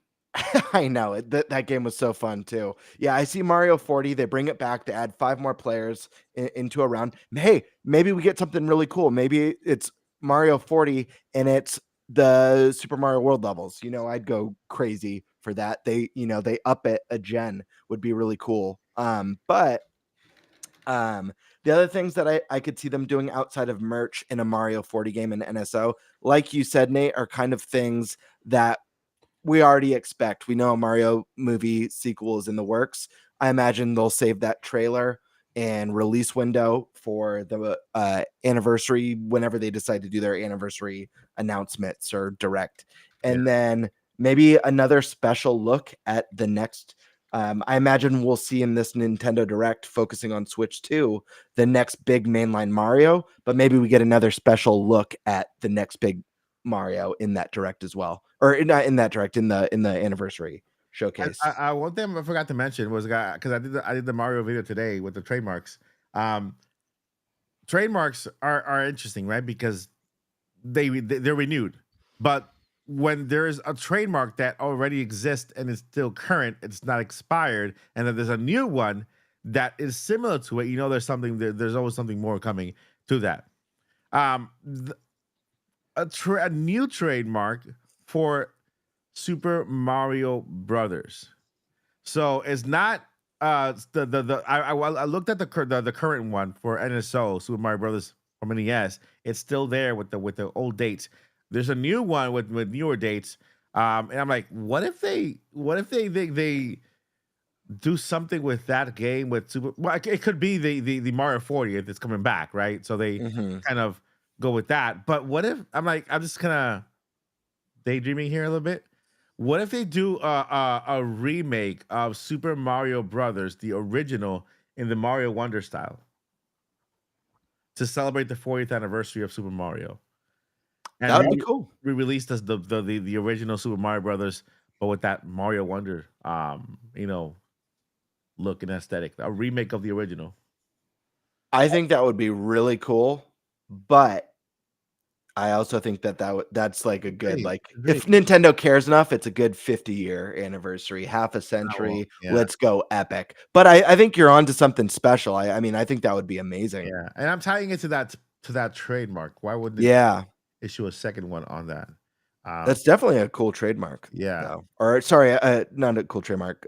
Cool thought. I do like the sound of that. Yeah. Okay. How about we go to Sandstorm here? Has been muted for a bit. What do you think they're going to do for the 40th? Can you hear me? Am I good? Yep. Yeah, okay. good. Okay. I kind of feel the same way as you guys. I don't know if it's particularly going to be as huge as we think it is. I do definitely think they're going to do. I think they're going to do something in each of their theme parks. So Japan will get something special. I think Orlando will get something special. Is there something in California? It's just Japan and Orlando, right? Yep. Donkey Kong Land Country is only opening in Orlando and it's only open in Japan, but so far in May it's opening in Orlando and then later on in California. Okay.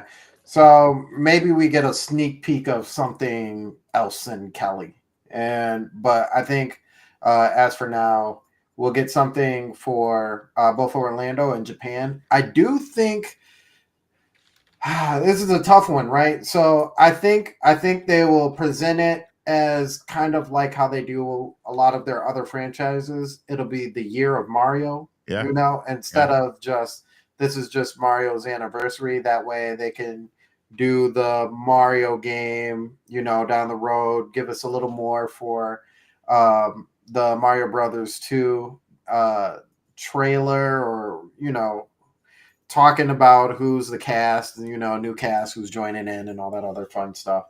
I do think that we might get something special in a Galaxy game. I definitely think that they will finally port over one, possibly, do I dare say two, of those games for 40th anniversary. But outside of that, I don't think they go too huge. Like, I don't think this is like, oh, Mario everything. You're getting this Mario and this Mario. Paraphernalia. Wrong word. I love that. But hey, you got that Mario paraphernalia we discussed earlier? Just like Mario mushrooms or what? Yeah, you got those super shrooms. I need those super shrooms. You got that fire flower. No, but I think we definitely get some sort of apparel. I think it would be dope if they work with Nike and get some sort of that would be awesome, red and white Nike mushroom colored Nikes out there. I think that would be pretty sweet. Yeah, because I missed out on the last time when they did the collaboration Pumas. with Pumas. Yeah. I think that would be for the pretty Vans. slick. Yes. Yeah. I think that would be pretty slick. I wouldn't put it past them not to do something like that, but I think something like that is like one of those brush under the rug things that they do. Like, oh, by the way, these are coming out, and you're like, Real. where was that in the announcement? And I'm like, 40th anniversary. There you go. Am I mistaken in remembering? I feel like maybe I'm just remembering wrong. I kind of feel like Nintendo goes bigger on the anniversaries that end with 5 than they do in the ones that end with 0. Am I wrong about that? Am I just not remembering correctly? You are. Okay. Yeah. 25th was bigger than 30th. 25th, they got the amiibo with the Nate. I heard some information that I think you might like about Epic Universe. They already confirmed that Epic Universe is still it's expanding beyond the opening day, which is in May, and Super Nintendo World is also expanding beyond, and they already hinted at Legend of Zelda, the park, Luigi's Mansion, and a whole bunch of other stuff coming to the Nintendo World, and it's gonna be nuts, dude. I think that Legend of Zelda park, they're gonna push it to when the movie comes out, maybe like 2026, 2027, and let's be crazy, man. They need to incorporate Luigi's Mansion into the park somehow. I go almost every year for Halloween Horror Nights. Yeah. And they theme all the lands. Even I don't know anything about Harry Potter. I've never read the books or seen the movies, so I apologize. The whatever the ring wraith counterpart is begins with a D. You talk about The mentor. Thank you. Dementors or Dementor. Yes, they have the Dementors all over in the Harry Potter zones and stuff. So they far- should have had booze Yeah. going around the Nintendo park, but they don't do anything. Maybe Nintendo doesn't want to participate in like the it's still too scary early. stuff. Yeah, it's too But early. yeah, it's still early. Yeah. Missed opportunity. I would love to see them do that in the future, because I just like the park is so beautiful when you go into it. Yeah. It's such a dream, a pipe dream when I was a child. If you catch my drift. yeah. But it needs some booze during Halloween time. I love that. And Pose if they're doing some Zelda stuff. Yeah, it's Pokemon rides coming. The hotel and the lands of Hyrule. Hell yeah. Yeah, crazy. But not to California. I mean, who knows? Who knows? All right, I'll jump in real quick. I'll give you guys my lowdown on this. So I personally think we're gonna get a big 40th anniversary. Because it makes too much sense not to go all in. And the reason being is because we have a new console obviously launching this year.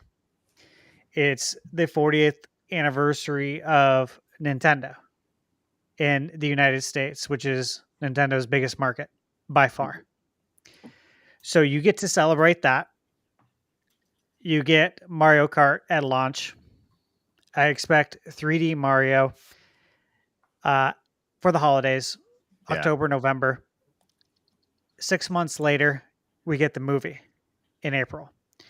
I think everything Nintendo does from April 2nd to April. Yep.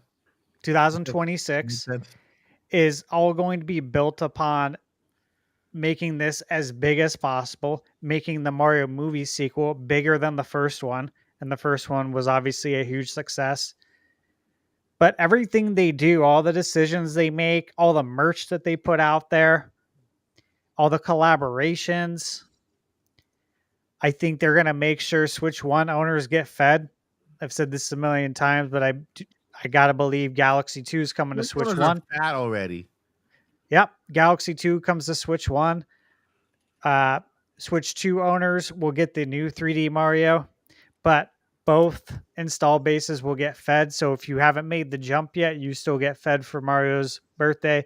You still get a slice of cake. It makes so much sense to go hard on this 40th because everything ties into each other to make the most possible profit here. And that's what it's all about, ultimately.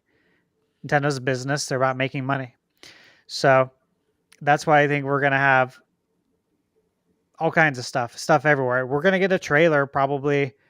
I would be surprised. Could be. Never know. Well, I wouldn't be surprised if we get a trailer when the 3D Mario game launches. So if it launches in October or November, it would make sense to get a trailer 6 months before the movie comes out. Well, we can get a trailer. Sometimes we get a trailer a year before. You know that. Yeah. I think that we might get a trailer. We could get a teaser trailer. Yeah. In April. Like we could. Yeah, because it's a year exactly away. It would make sense to release like the big trailer, right? Yeah. The first full trailer when the 3D game comes out, and when they release, hopefully Galaxy 2 HD, and the new 3D Mario, it would make sense to tie it all in. Again, everything I think they're gonna do is gonna tie into each other. Yeah. They literally have a golden opportunity here, though. You have it's been 8 years since the last 3D Mario. Mm-hmm. Your movie's coming out, a new console's coming out, and it's the 40th. This is a literally golden opportunity. It's going to be like that meme that we saw back in the day with like Miyamoto and Iwata saying this thing prints money. If you guys remember that meme with the Yep, Wii, dude, it's yep. going to be like that. Like they could go really hard here and make a ton of money. They And can. if it works, take that template, apply it to Zelda next year. Yeah, yeah, yeah. It's insane how Nintendo Easy is money. literally like cementing themselves to be eternal.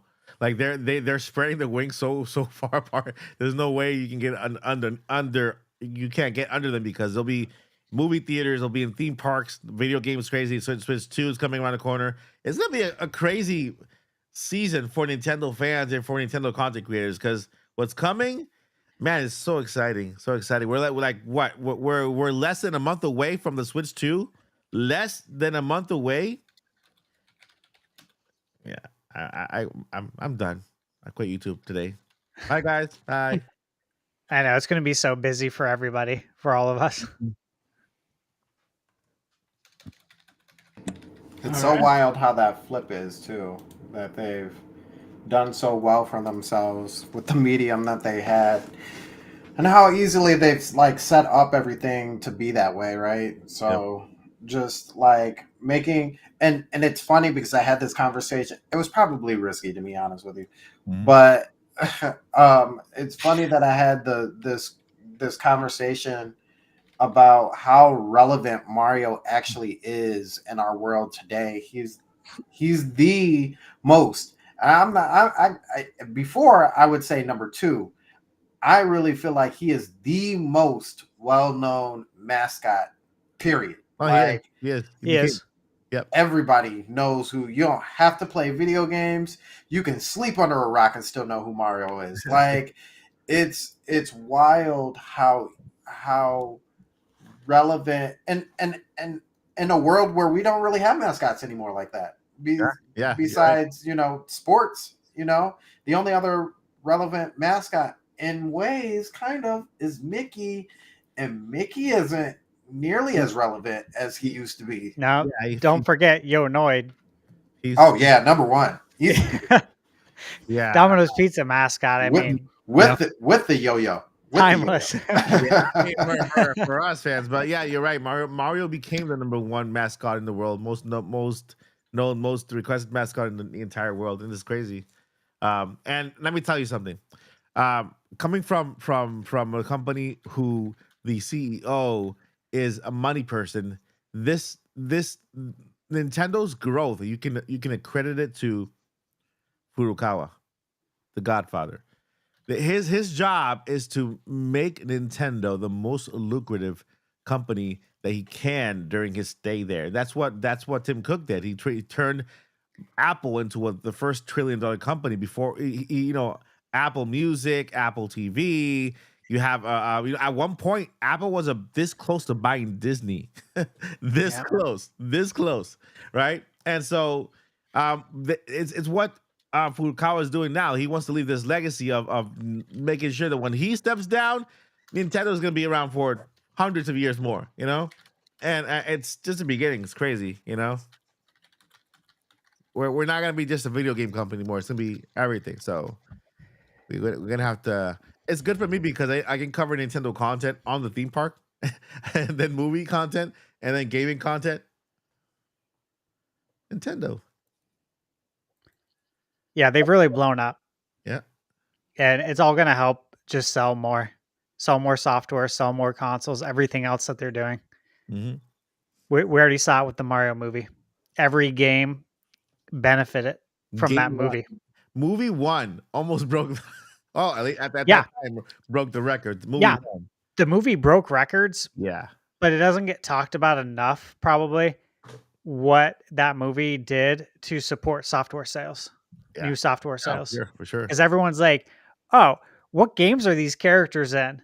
I want to go buy those games now. All the kids, everybody. Yeah. I heard stories about kids wanting to get Mario because of the movie, and then I heard another story about the franchise of Mario and Luigi getting a new life because of the relationship between Mario and Luigi in the movie. Yeah, exactly.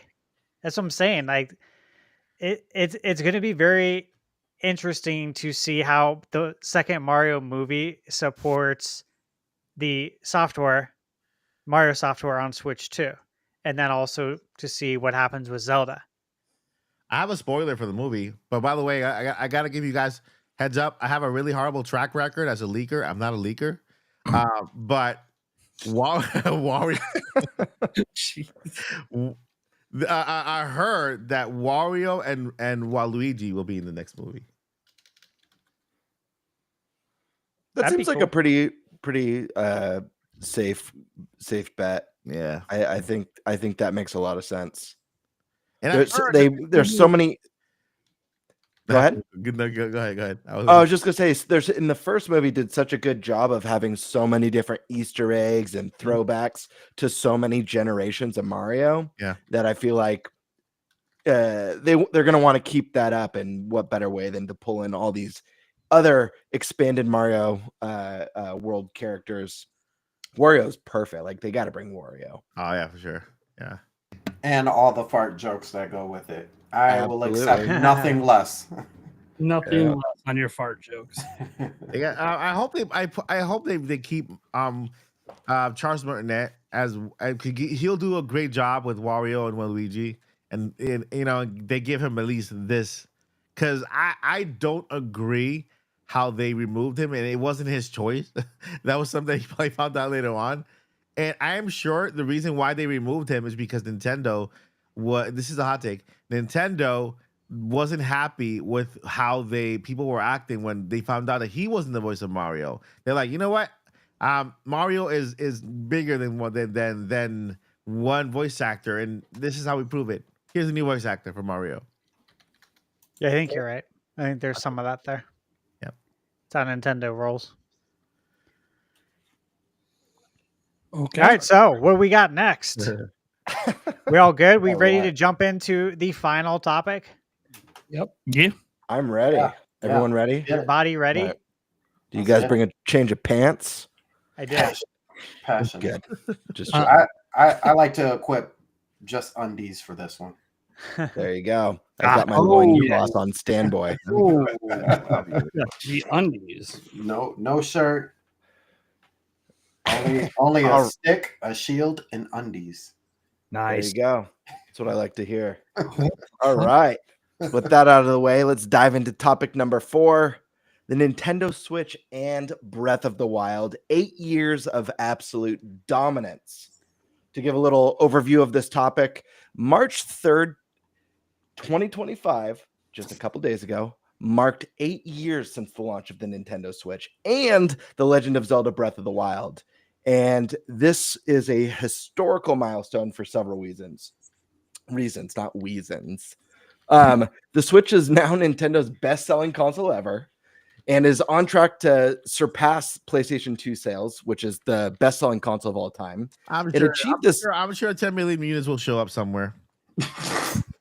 If they, it's possible. Yeah, it's funny how every time someone inches a little bit closer, more consoles show up. But hey,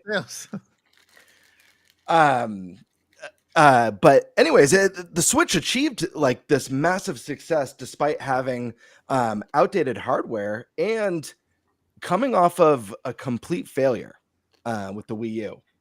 The success is, let's see, Breath of the Wild not only it redefined the Zelda franchise, but it also became the best-selling Zelda game of all time, elevating the series to new heights, taking it where no man or woman thought it could ever go before. Moon and back. So let's dive into some discussion points, because I think this is a great topic, and I think there's a lot of interesting stuff to unpack here. Let's start with the Switch's legacy, going from doom and gloom to this unstoppable force. How did the Switch defy expectations? The Wii U's failure versus the Switch's dominance. The Switch's outdated hardware and massive mainstream appeal. What made it work? And will the Switch officially pass PS2 in lifetime sales? Let's start with Mike. I disagree with everything you just said. So Every week. Do you see what I'm dealing with? no, I'm saying there was another game that was released on March 3rd that I think made the Switch the best-selling system of all time. Okay, a game that Wii U did not have that Switch 2 does. And I'm talking about Snipper Clippers. Okay, Snipper Clippers, best game I don't think I played it. I don't think I did played it. But no, I agree. I agree with everything you just said. Legend of Zelda: Breath of the Wild was the game that made me fall in love with the franchise. I was a casual fan. I was a casual fan of the Legend of Zelda before Breath of the Wild. I played Zelda 1. Sorry, Nate. I skipped Zelda 2. You know, and so I know Zelda 2 is your favorite game, right? Not my favorite game of all time, no. Well, it's one of your favorite games. You like it. It's not even in my top 10. I thought it was your favorite game of all time. No, it was just my favorite Zelda game for a long time. Okay. Okay. Long time, not A all time. long time. Okay. So yeah, I skipped Zelda 2. You know, yeah. Get it right, Mike. God, you're gonna insult me. Get it right. How did I insult you? I said sorry, Nate. I was apologizing to you for Zelda 2. Mike, it's now outside my top 50. What? It was always just outside my top 10. Now it ain't even in the top 50. No, I'm just kidding. All right, keep going. It's your time. Yeah, but there aren't 50 Zelda games. Shh, just keep going, Mike. You're good. Mike, don't entertain him. Yeah, so Zelda Breath of the Wild is the game that got me into the Zelda franchise. Like, because I fell in love with the exploration, the open world, Right. music. I love the fact that you can go back into the game, just do whatever you want. You have to go back to the story, just go explore and do stuff, right? I love Tears of the Kingdom more because you can torture the Koroks, and that's fun, and build stuff, right? But Breath of the Wild is what opened the door to Tears of the Kingdom, because Tears of the Kingdom was DLC, used to be DLC, started as DLC for Breath of the Wild, and then it kind of expanded into its own world. They decided to make it its own game. I think that's why people keep calling it DLC, because it started up DLC, but it's not. It's its own game. But yeah, the Nintendo Switch is again. I started my channel with Switch, and it really is a life changing system. Like my daughters and I have gone closer to the system through 2020. I got introduced her to Pokemon through Nintendo Switch. Animal Crossing through Nintendo Switch, and so, man, if you let me talk, I'll probably ramble. So Sure. I want to ask two questions from this topic. Your answer has been great so far, but I want to make sure, because I want to get everyone's answer on this one, because I think these two are pretty interesting. Yeah. The first one is the Wii U's failure to the Switch's success. What do you feel changed that made the Switch so successful as opposed to the Wii U? And secondly, do you think Switch will officially surpass PS2 in lifetime sales? So Wii U failed and it didn't, because Wii U was the introduction to what the Switch is now, right? They were trying to present a console that you can play on your TV and they continue playing, at least in the same vicinity, before you lose contact and signal. I think what the Wii where the Wii went wrong was their marketing. And I'm a victim of that, because I didn't buy a Wii. I thought that it was the same system and they were just adding an accessory to it, like the thing. And that's what I personally thought, and I skipped it completely because I didn't want. A lot of people. I didn't want. A lot of people. Yeah, I didn't want that. I just wanted to play with the games that I already had, and the Nintendo Switch perfected it. So, I give a lot of credit to the Nintendo Wii for what the Nintendo Switch is now, because I think without one, the other one wouldn't exist. I think that it's just something that you have to give credit to the Wii, even though it failed. So I still count it as the reason why the Switch is so successful, right? Nintendo was kind of forced to kind of push themselves and say, you know what, we introduced something here. Let's take it a step further. Let's do a full hybrid system, and then let's not just do a hybrid system. Let's completely get rid of everything else and focus on this one system: hybrid, handheld, and dockable. And I think we owe that to the Wii U. When it comes to the other question, Do you believe that Switch will surpass PS2 lifetime For sales? sure. Yeah, for sure. They're what? Oh, They're yeah. only like 9 million. They're I close. want to say 9 million units away. I want to say 9 million because since last time I think they've sold a million. 9 million units away. Once that price drop comes in, forget it. It's all done. If and once. I think, It's I mean, wild that we haven't gotten it we've yet. always But gotten one. Every single Yeah. system has gotten one, right? I think when the Switch 2 comes around, I think that the Switch 1 will get a price drop. I think the Nintendo Switch. The reason why I say this is because I think the Switch will be the longest supported system of all time after its predecessor is out, just because of everything it's compatible with. First thing is backwards compatible. You have NSO. Nintendo wants to keep those accounts fully open and making that dough. A lot of people are gonna buy the Nintendo Switch for their kids so that they can play on NSO and all the games available on Twitch, and then have the bigger, more powerful games for themselves. So I think that because of that, maybe Nintendo makes a brand new Nintendo Switch, a Nintendo Switch Mini, like it's been rumored. Get rid of all of them. Nintendo Switch Mini that's also dockable, that has an OLED screen on it, and that could be the lower Switch. Another thing is that they keep referring to it as the Nintendo Switch family of systems. So the Switch will still be part of that, whether they discontinue some versions, but it'll eventually exceed. Like, I think Nintendo Switch will be the most selling console of all time of any system, and I think that in our lifetime we'll never see another system beat it unless it's Switch 2. All right, now let's bring it on down to, is that sand in your pants, or are you just happy to see me? The Sandman, Sandstorm McDowell. I'm gonna ask you the same questions. How did the Switch defy expectations? The Wii's failure versus Switch's success, as well as will it surpass PlayStation 2 lifetime sales, and Switch's outdated hardware versus mainstream appeal? Like, what makes the Switch special, and why do you think it's had the success it's had? So one thing I want to say, huge thing. I remember even during the Wii U cycle, and even at the end of the Wii cycle, that a lot of people were saying that Nintendo could never, what is the saying? Capture lightning in a bottle ever again. Yeah, like I remember that too. That was going to be a one and done thing. It's never going to happen. What's wild to me is that the Wii U, for all intents and purposes, was like it was the system, right? Like, when we saw it first come out, it was definitely going to be the big deal. And it turned out not to be.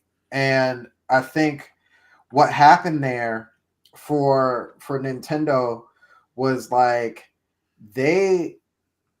I think this has to be like the greatest comeback, like, in all time for anybody. Like, not only did you have an idea, it wasn't like they had an idea, the Switch, right, and was like, okay, this is gonna be our idea. And as it was coming out, they're like, okay, like, so what do we think we should do? Like, a lot of the planning was in the Wii U era, and you saw that mold.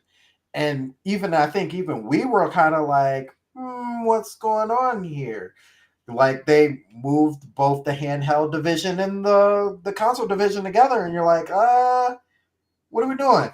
I mean, and I think they even like kind of foreshadowed, and I don't even think we even knew at that time. Like, they foreshadowed, like, we put both of our divisions together so we can increase the amount of times we have between each game. And even during the Wii cycle, we were like, that's not coming to fruition. We're still getting a little bit of a space between these games. And then the Switch comes out, and I even remember saying, like, after that first trailer was like, this is it. This is what they needed. Like, even if America doesn't catch on fast, Japan is for sure going to catch on fast, because they are heavy in their handhelds, and you just gave them a handheld that is also playing on the TV. That's selling.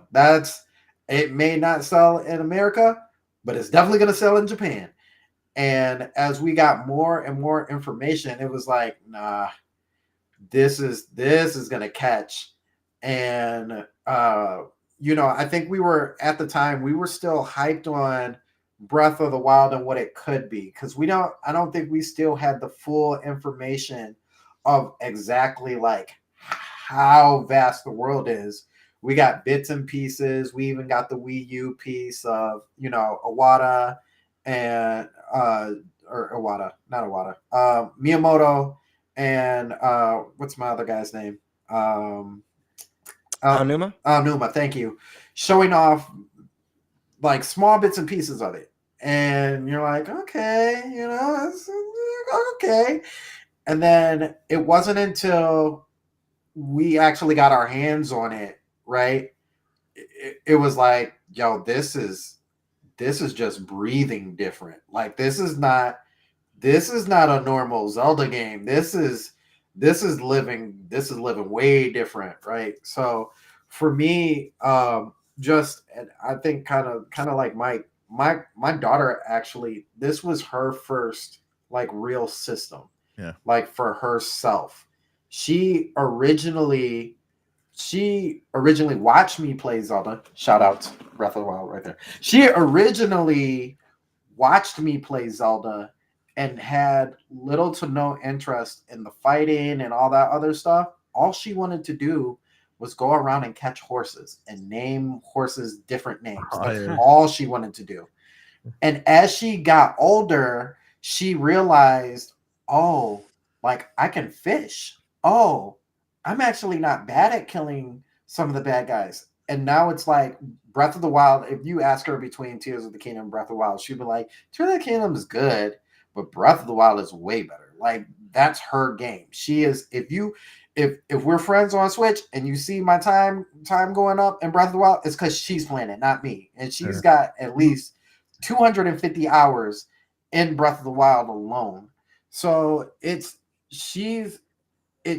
amazing that game has also like gotten other people to kind of jump in on that, like that style, right? We've seen other games try to imitate it. We've seen other games try to do the same like mechanics. Even a game that had a demo out this week, Star Overdrive, amazing demo, but it even has like Zelda mechanics in it to the point where there's a magnet. You know what I mean? Like it's just the game was that good. Everybody bought it, and that's why it sold so well, right? And the hardware, I know a lot of people say, the hardware is, really weak, and for its time, maybe in raw specs, I think the hardware wasn't the top of the line, but for what they needed it to do, no other system was doing that at that capacity, right? To plop it right into the dock, boom, it's right there for you. You didn't have to wait a couple seconds. You didn't have to update software, transfer over anything. It did exactly what they showed in the trailer that it would do. Plop it right in, boom. So, and I think because of that, I mean, that's why we're in the state of the situation we're in now, right? We have PC handhelds, they're not necessarily doing the same thing, but they see that movement. Sony has PlayStation Portal at this point. Like every time Nintendo has a phenomenal idea, it seems that the industry is like, we got to find our own way to do that because we got to cash in on something. We can't get left behind with this. We've seen it with the Wii. They even tried to like proactively do it with the Wii U. Didn't turn out. But and now we're here with the Switch. So, but to answer your question about PlayStation, yeah, it's gonna happen. It's easily gonna happen. Like Mike said, if and when there is a price drop, I don't know about the Switch Mini thing, but I'm almost inclined to believe that whether the system is $350 or $400, everybody's getting moved down. Like that 350, you 300 now. 300, you 250 now. I don't know about the Switch Lite. I think the Switch Lite stays the same as an entry level, but just the fact that the Switch will still be relevant when Switch 2 comes around, and they can still do like how they've done before with console and handheld with their directs. Here's your Switch information. Now let's move over to the Switch 2 information. Like it's going to be surpassed. Very good. Let's jump over to Eric. Yeah. Oh, I mean, these guys pretty much said it. The Wii U flop was pretty much due to, game just not really being there at launch, and then the complete debacle of Nintendo making the console sound like, just an extension to the last one. But as for the Switch, I mean, you look at that launch window, holy crap. That was like one of the greatest launch windows ever. And I mean, to be able to take things on the go, yeah. I mean, third party, I mean, massive games on the go is, I think, something every gamer wanted.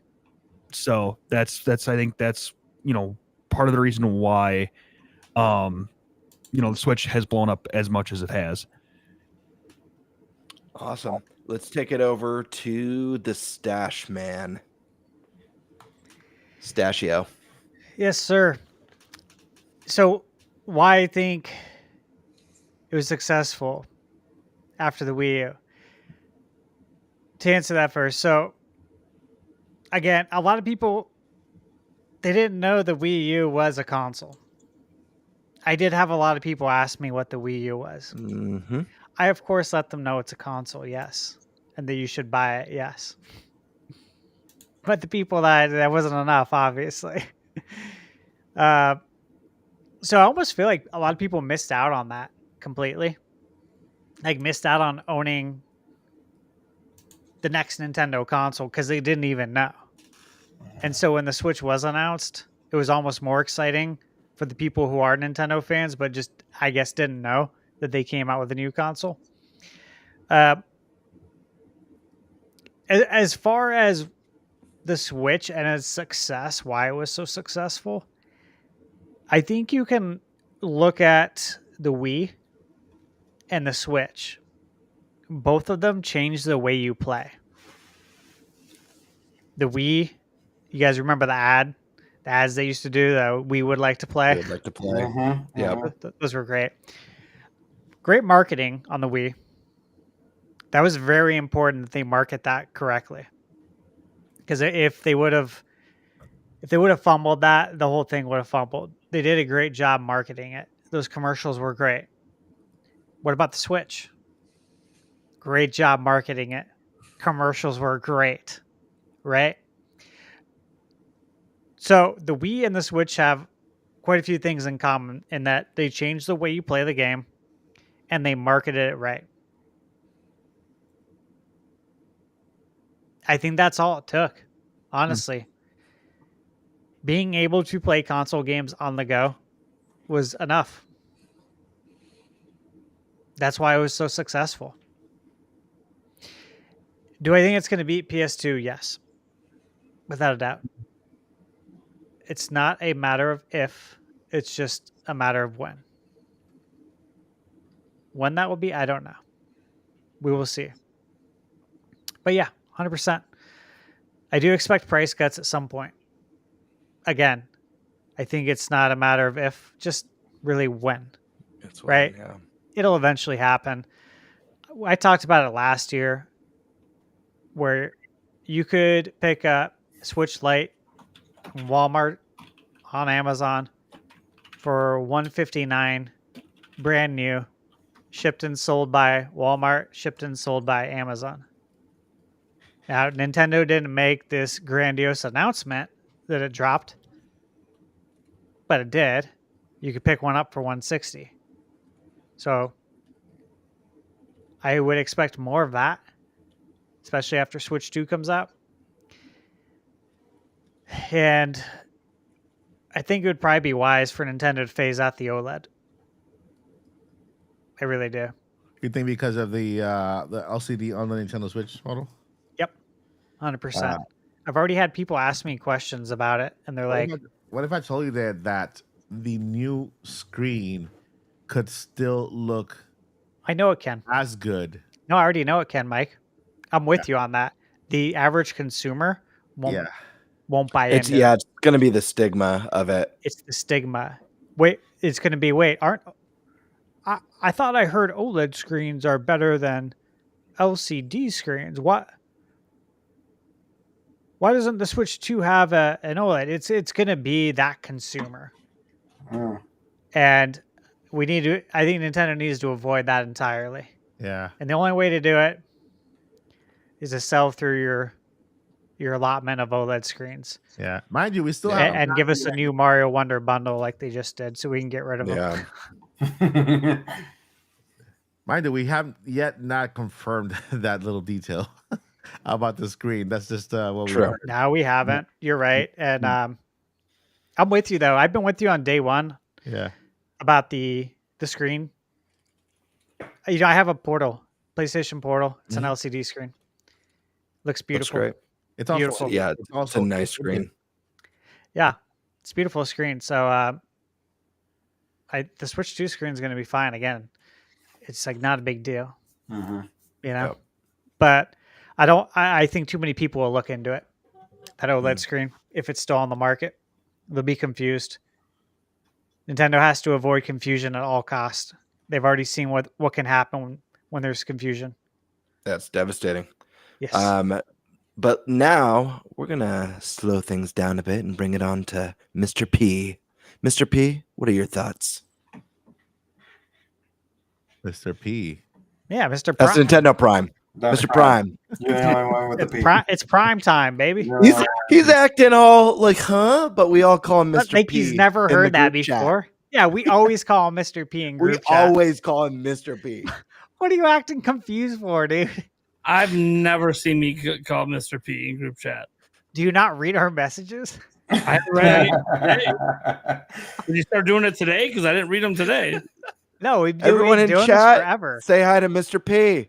Yeah. Let's get a Mr. P I'm chain gonna going. go look through the DMs right now. Mr. P. No, I won't let me search it. Damn it. You'll just have to take our word for it. Yeah. Okay, Yeah. I feel like this is like a prank being pulled by all three of you. I don't know what the fuck is going on. I need to go take some more pain meds or something for this shit. Okay. By the way, guys, don't take pain meds for that reason. Yeah. That's not the reason to take them. All right. See, everyone in the chat's calling you Mr. P too. They've been doing it too, dude. Now I don't even want to answer. Look. Should have brought a Obviously, villain on the show. All right, sorry, Nate.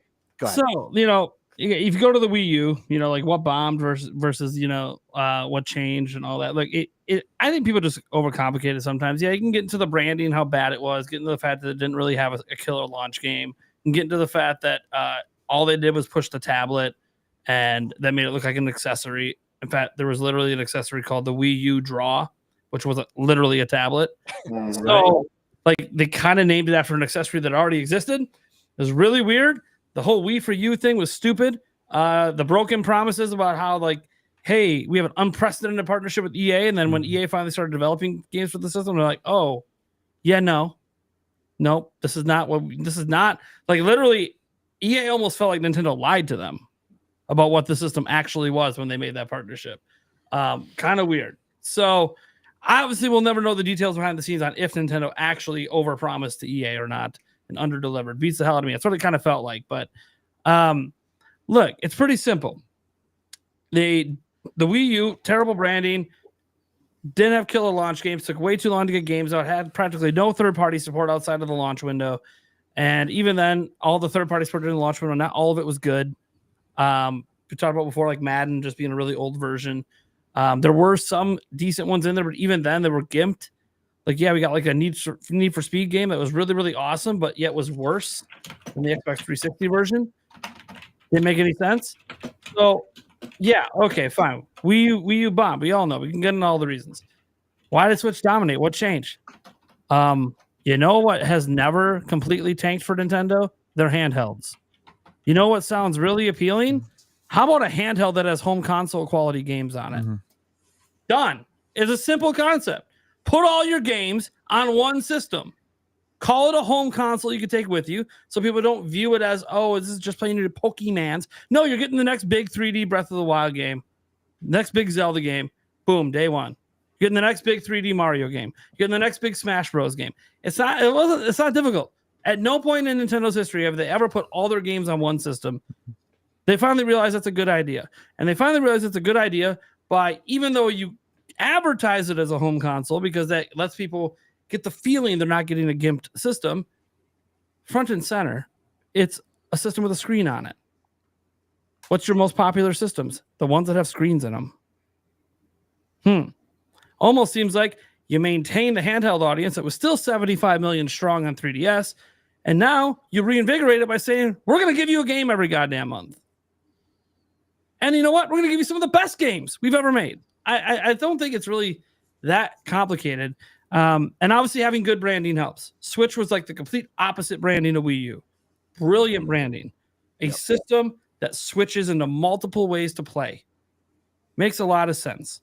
So, yeah, I don't really think that it really defied expectations. I thought a hybrid would always do well for Nintendo. The question was, would they execute it well enough? They did. Sure.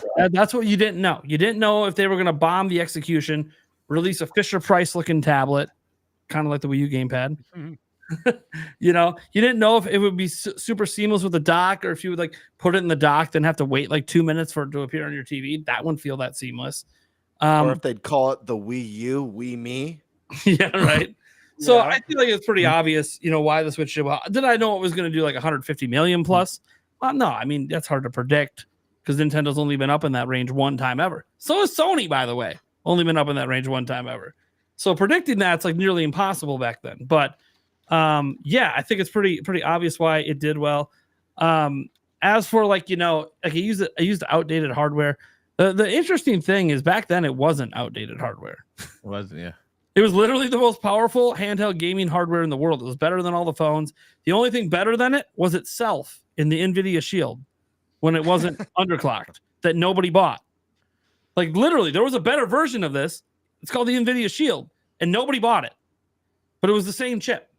So, yeah, it was the most powerful mainstream handheld video game system at the time. So it's interesting, you know, when we talk about outdated hardware versus mainstream appeal, it's actually interesting when I look at that because in general, throughout generational history, the weakest platform typically does the best. Mm-hmm. If you actually look at the generations, the weakest platform usually is the best seller. Mm-hmm. Usually. There's some exceptions. PlayStation 4 was one of those exceptions. Yep. But like PS2 was the weakest of the three platforms that generation. Mm-hmm. Switch, weakest platform of the three generation of the three main ones. Like it you can just keep going back through time and see that like the weakest platform usually ended up being the best selling. Now there's reasons for that because it's usually us the cheapest. You know, that goes hand in hand too. Consumers like things that are cheaper, right? Mm-hmm. It's easier to sell. That being said, you know, when we look back, like it's been an incredible 8 years, and it's still going. Switch is still going to be sold probably at least another 2 years. It's going to hit that 10 years that Nintendo talked about of actually being made and put on the market with some new games. Will it pass PS2? Just 10 million units, dude. Just 10 million. I think it's going to depend. I know they only need 10 million. I don't think they're getting much this quarter. I would be surprised if they even got 1 million this quarter. But it's all about the games. The only reason I give it a shot is Legends EA.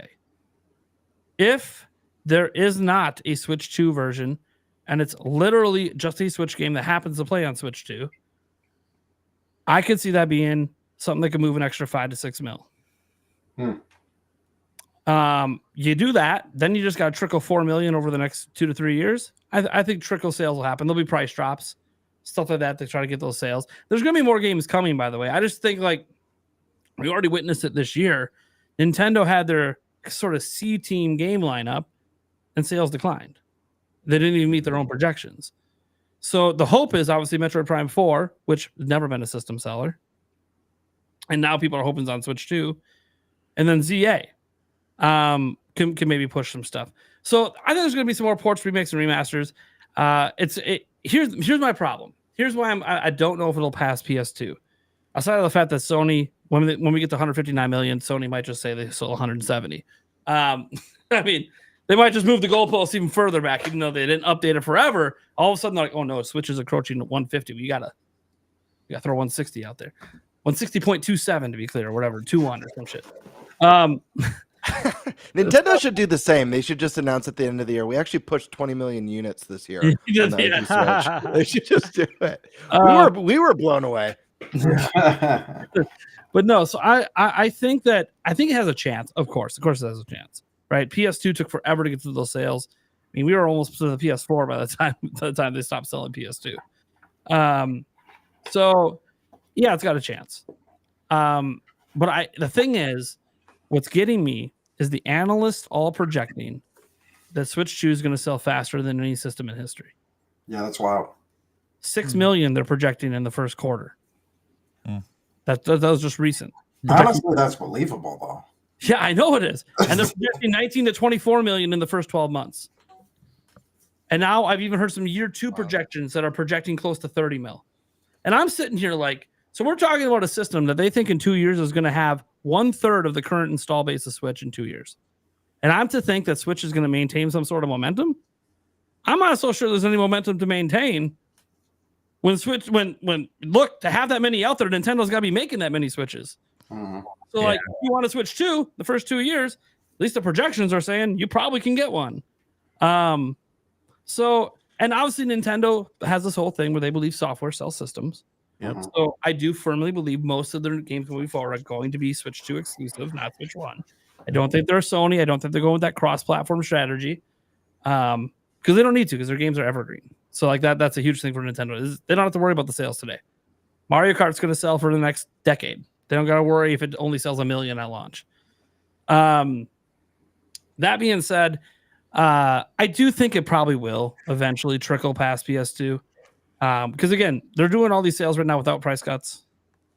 I think they'll bundle shit like crazy the next 2 holidays for it to be like the cheap entry Nintendo platform, right? We'll start to get like Switch OLED bundles for like $250 that come with like 3 games. Yeah. You know, like they'll do some stuff like that. I think they'll get enough traction. Because I always remember one reason PS2 kept selling is because nobody wanted to buy a PS3. Like, $600, cell processor, games ran worse than the Xbox 360 that came out a year before. No backwards compatibility. No backwards compatibility. Well, only on one system. It had it technically at launch on one specific version of it. It was weird. I don't know what they were doing. So like, yeah, people kept buying PS2 because why the hell would I buy a system that sucks and is expensive? You know? Yeah, so I think that it probably will get past that. I don't know if you want me to dive into the Zelda stuff right now, but no, I'm just going to give a quick thoughts on those questions, and then we'll just jump right into Zelda. So I pretty much echo 99.9% of everything that you guys said, so I'll be fast and fly through these. How did the Switch defy expectations? They had a clear message. Their branding and marketing when they announced the console was phenomenal. The name is fantastic. Switch. It clicked immediately. There was nothing confusing about it. It made sense. I watched that trailer. I was like, oh my gosh, they did it. Like this thing's going to be a banger. Yep. The Wii U's failure versus Switch's dominance. I mean, you guys pretty much covered everything. I echo everything you guys said. I do want to add an extra element that no one mentioned.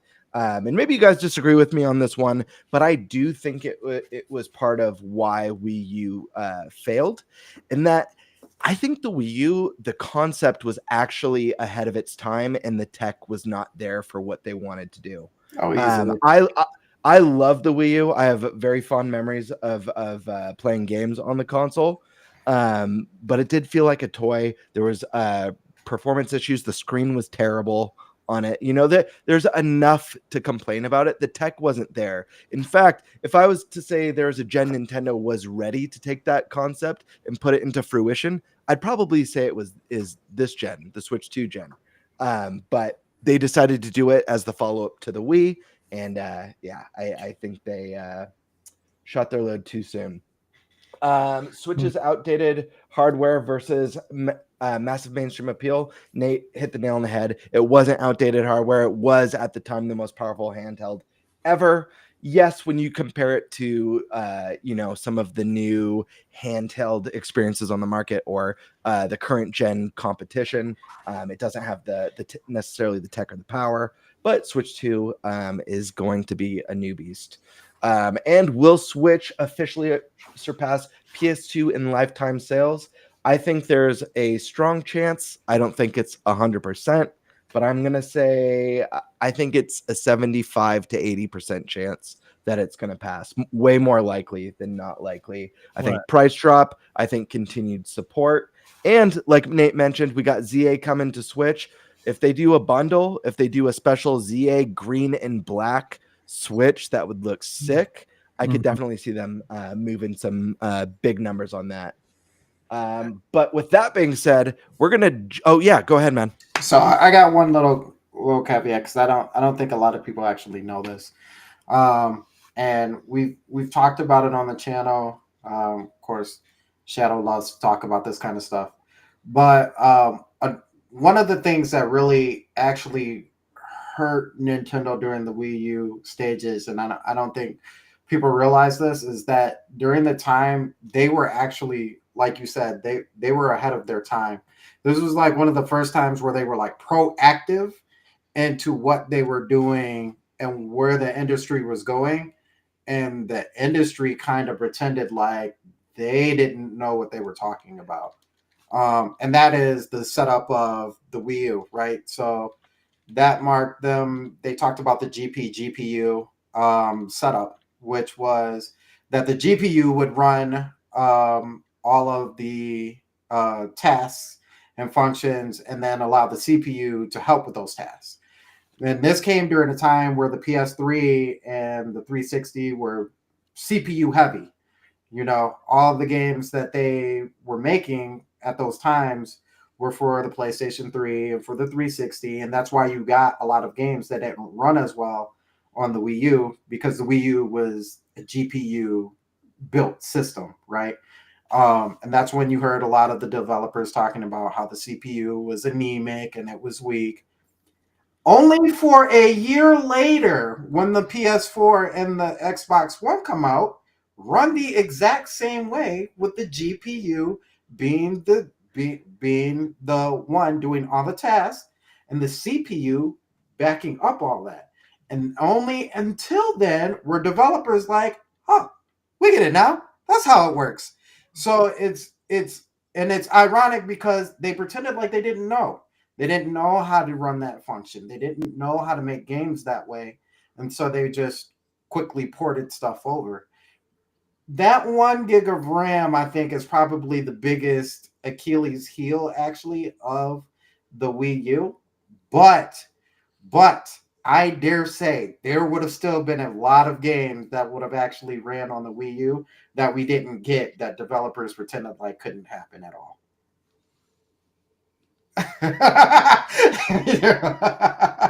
Oh, you like that one. But yeah, cool doing. Yeah, that was actually something that and right, but only for that to happen did we actually get some of the greatest things that happened of all time. Like, because of that, we ended up getting Nintendo Directs. So all of the hate and all of the moving away and misinterpretations of the Wii U, Nintendo was like, okay, we ain't doing that no more. Y'all just gonna get it directly from us. Here's some Nintendo Directs. And the whole industry moved that way. And so now journalism isn't like journalism of back in the day. It's what's wild about that is I remember when Nintendo announced they'd not be doing their E3 stuff and they were going to be doing their digital events, the number journalists saying that this shows a lack of confidence. It's because Nintendo's hurting and they don't have anything to show. But You sorry, we gotta stop talking to DMs. We have your private DM conversations going on in the middle of the show. Sorry, everyone watching. the hell? I Man, swear stay, this away, won't- stay away from your Twitter DMs, Gamebird. Wait till the show's over. Anyways, as he's immediately gonna come. Yeah, right. He's like, I gotta see it now. What the? So Zelda. Yeah. I feel like I gotta go change. Mike, did you change hats at some point? You've been wearing I'm those. gonna check this out after the show. We got a show to finish up. It's getting late, folks. We're gonna move on to my favorite topic of all topics, and that's always the Legend of Zelda. Starting with Breath of the Wild, the game that changed everything. And what's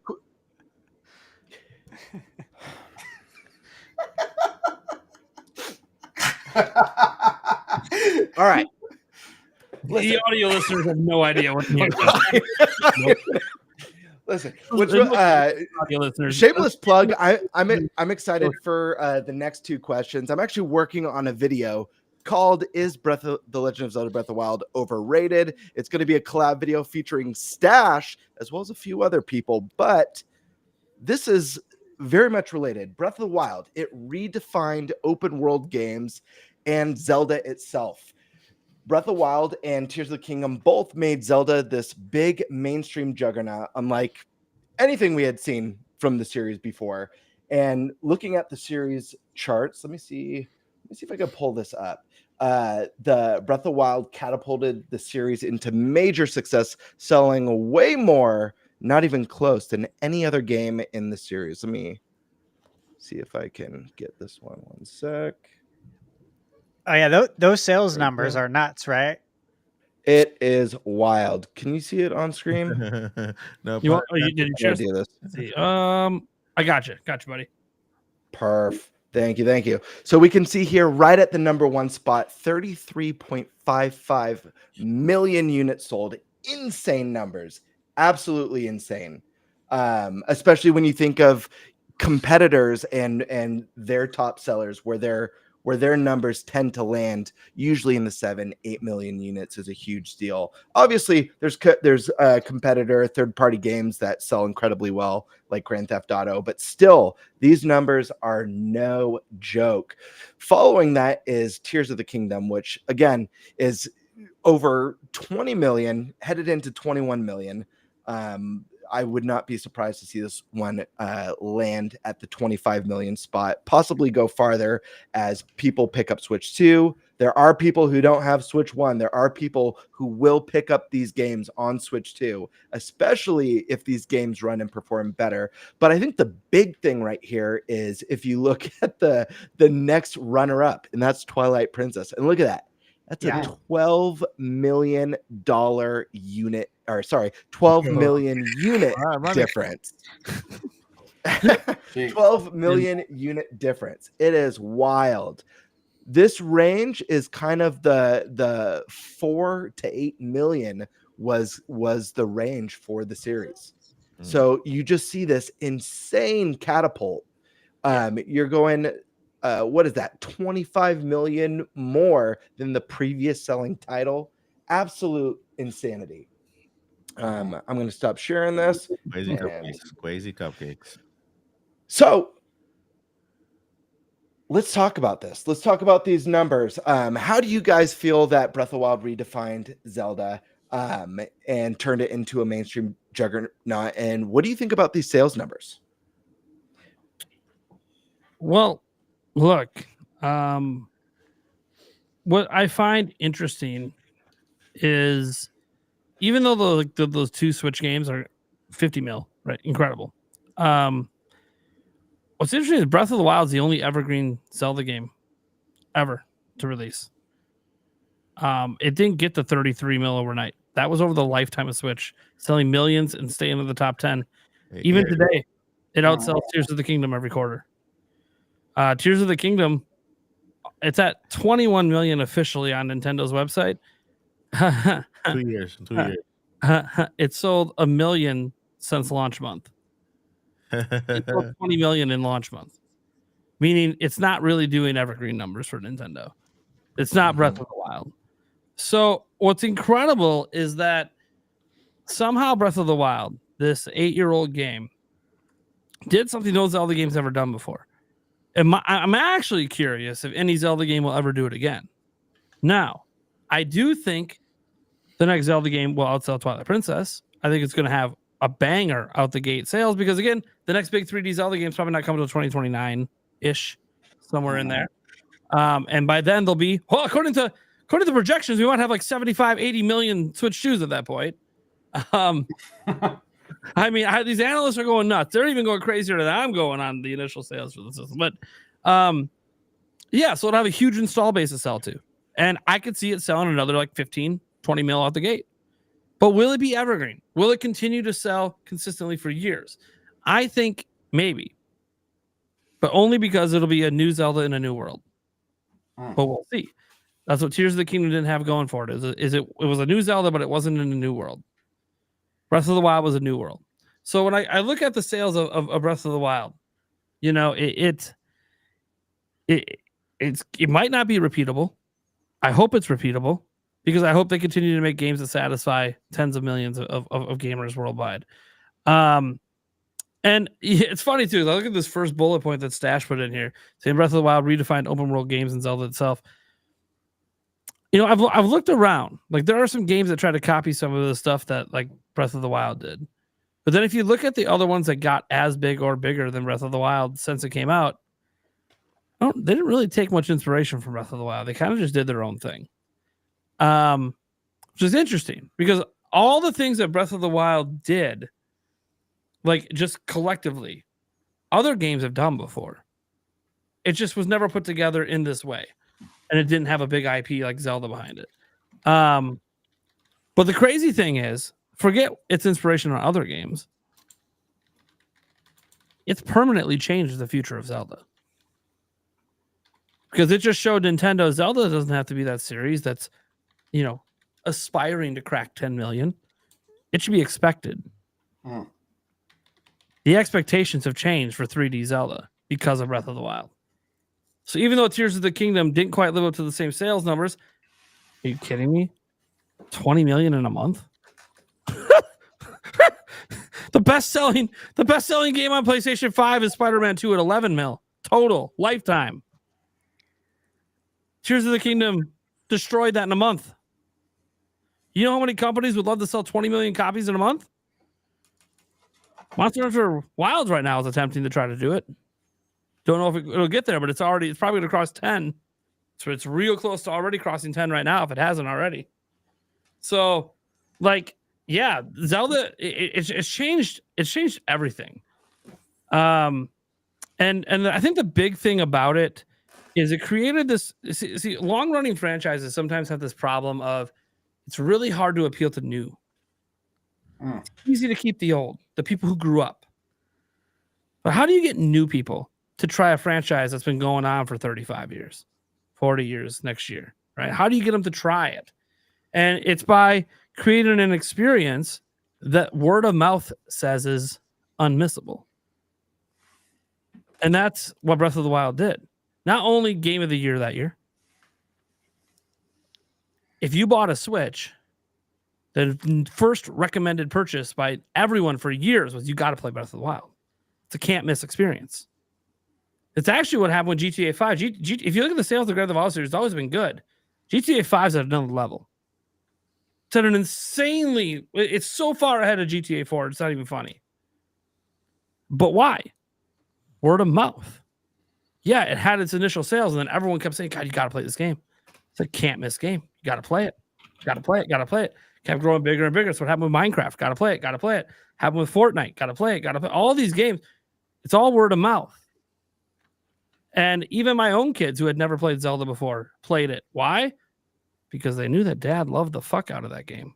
I gotta try it. My fiance, who hates doesn't hate video games, but doesn't play a lot of video games. One of her favorite games of all time is Breath of the Wild. And she didn't even play it until like 6 years after it came out. I've been ranting and raving and making podcast after podcast about it's the greatest game of all time. And she finally one day grabbed my Switch and was like, I'm bored. Nate's gone.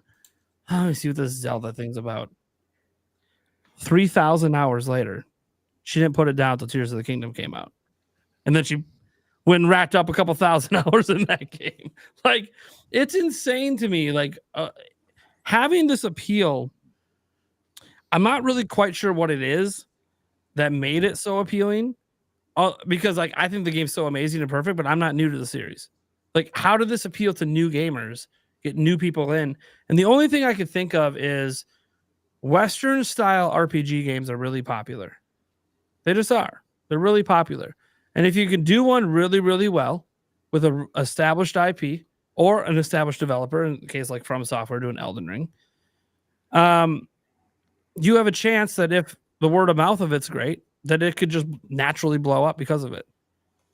Breath of the Wild is one of the highest rated games of all time. Literally. Go look at the top rated games of all time. It's up there. It's insane. So is Mario Odyssey. Poor Mario Odyssey. Couldn't get the accolades because you had to come out the same year as Breath of the Wild. Yeah. Incredible that we got two 97s in the same year on Switch.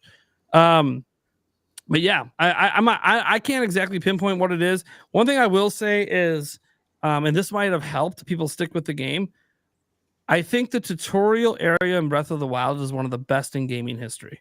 Oh yeah, it is the best. Oh yeah, and I Let's think say it. It's the best tutorial ever. I think when people tried it, that tutorial area kept you hooked and kept you wanting more. So I don't know. I'm not exactly sure what it is because I'm not new. But you know who's somewhat new? He knew what Zelda was. Didn't really have an angst to play it. Eric. So, remember, Eric and I got sold off a demo. Yes, 100%. We played it at E3. Yeah. So, Eric. Yes. Maybe you come at it from the, hey, it somehow brought me in when I wasn't a Zelda gamer. Yeah, I mean, just the amount of different things that you can do in the game, and you could see because I'd watched you play and a bunch of my other friends play Zelda before, so I knew what Zelda was. I'm not like a brand new to the series, but just the amount of different things that you could do in this game was absolutely insane, and I just had a whole lot of fun. I know I was giggling half the time I was playing the demo because I was sitting there with a bow and arrow sniping people from ungodly distances away because it was just fun to do. So yeah, I mean, the fact that this game outsold the console at points where this game was such a big hit that people were buying it that didn't even have the console is absolutely insane. I don't know how many games do that. I can probably guarantee you it's probably not a whole lot. But yeah, I mean, from just playing a demo, I knew this game was going to be freaking amazing, and it was. Nicely said. All right. Fantastic. All right. Beautiful. Who's going next, Gamer? Where are you tossing it? Who are you wrangling in? Let's swing in. Let's bring in a guest. Let's do Sandstorm. Okay. Yeah. I would say kind of to Prime's point. I think as well there was just so many layers of mechanics that help sell the game, right? The first time you walked out in the thunderstorm and realized, gotta change out that gear. Like we hadn't really seen that in games of that nature. And just the vastness of the world and the things, it was a playground, right? It made you, it wasn't really set up. Yeah, just sure. For a lot of us Zelda fans, we've seen bows and arrows before. We've seen the different weapons before. We've seen slow motion and an attack before. Like we've seen all these things, but it was how you could go about doing those things and finding inventive ways in order to get things done, right? The puzzles, just even down to collecting. And so when you think about it, it's kind of like the first Zelda that let you be your Link to the fullest on your time, right? It wasn't like, okay, well, I really want to go here, but I can't go there because I don't have the hook shot.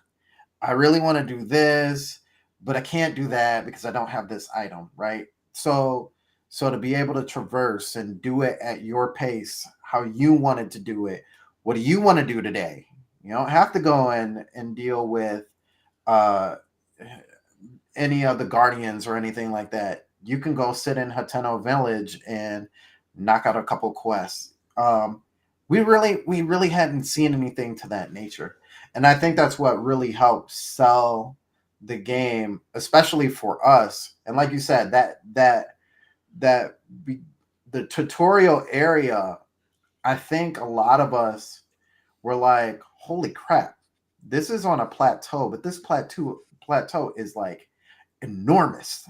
I spent 10 of my hours on the plateau making sure that I got everything before they were like, okay, you can jump down now. It's those kind of moments. And then even when that happened and you found out, like, they're like, hey, you got these guardians, but you can go after Ganon if you want to. And then in your head, you're like, doesn't sound like a good idea.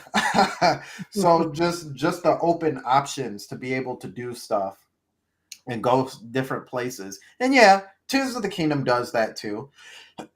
And on a even higher level. Between the two games, what's the better game as far as like mechanics and stuff like that and the things that you can do? Tears of the Kingdom.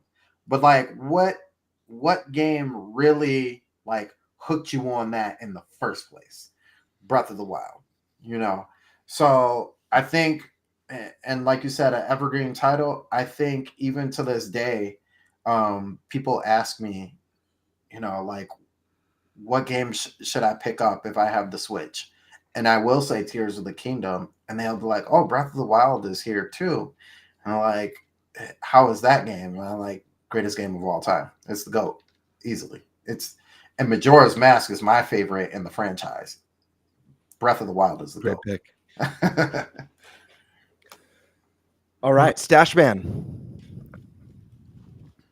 Breath of the Wild. We're talking about Breath of the Wild. Mm-hmm. He's distracted by memes right now. Let him be. Yes, we're talking about how it defined open world games, how it made the series a juggernaut, and just like the sales, like what it accomplished. Ooh, small thing. Don't forget Amiibos. Okay, go ahead. Oh yeah, good call. Yeah, you know, when I was looking at these sales numbers earlier, I remember that obviously Breath of the Wild like catapulted into entirely new territory for Legend of Zelda, and I did recall like Twilight Princess being the best seller up until Breath of the Wild, and that also came out on GameCube and Wii. So that came out on two consoles. So we got to take that in consideration as well. You know, when I see these numbers, I think about like Metroid. We always talk about, hey, what can we do to get Metroid to catapult, right? Mm-hmm. And to that upper echelon, or even into the next tier. You know, like it's as far as sales, it's in like that bottom tier right now. Still, you know, what can we do to get it to like between 5 and 10, or like double? You know, 10 would be great, double digits, right? Mm-hmm. But that's what Zelda did here, and for me, Breath of the Wild is the original Zelda, but an open world. It's exactly what it is. It's open world Zelda NES. And it was interesting because obviously we found out later that they made like an NES Breath of the Wild version Yeah. before they went in and did the full open world game. Like they did that in the planning stages, right? Of actually designing the 3D open world. I'd love to get my hands on that. I wish they would release that. Maybe, who knows? Maybe for Zelda's 40th they will. That'd be so cool. Yeah, it would.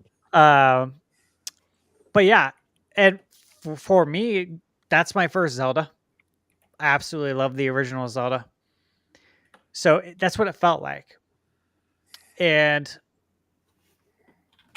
I think people really enjoyed just getting lost in that world.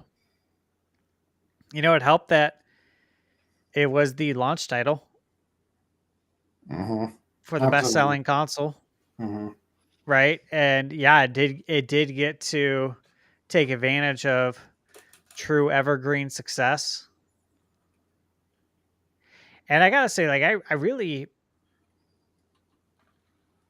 don't think we're gonna have to like wait that many years to get the new mainline Zelda game. Like, if you look at the history of us receiving Zelda games, Nintendo fans receiving Zelda games, when did we receive them, right? You look at the NES, the Game Boy Advance. Yeah. Seriously, like look at all the consoles and handhelds. How long did it take to get Zelda? The next big Zelda. Didn't take long. Historically, it doesn't take long. So I expect to get that next mainline Zelda relatively soon. I don't think they're going to wait too long because they want to capitalize again on evergreen. You got to get one out early that can be evergreen. Mm-hmm.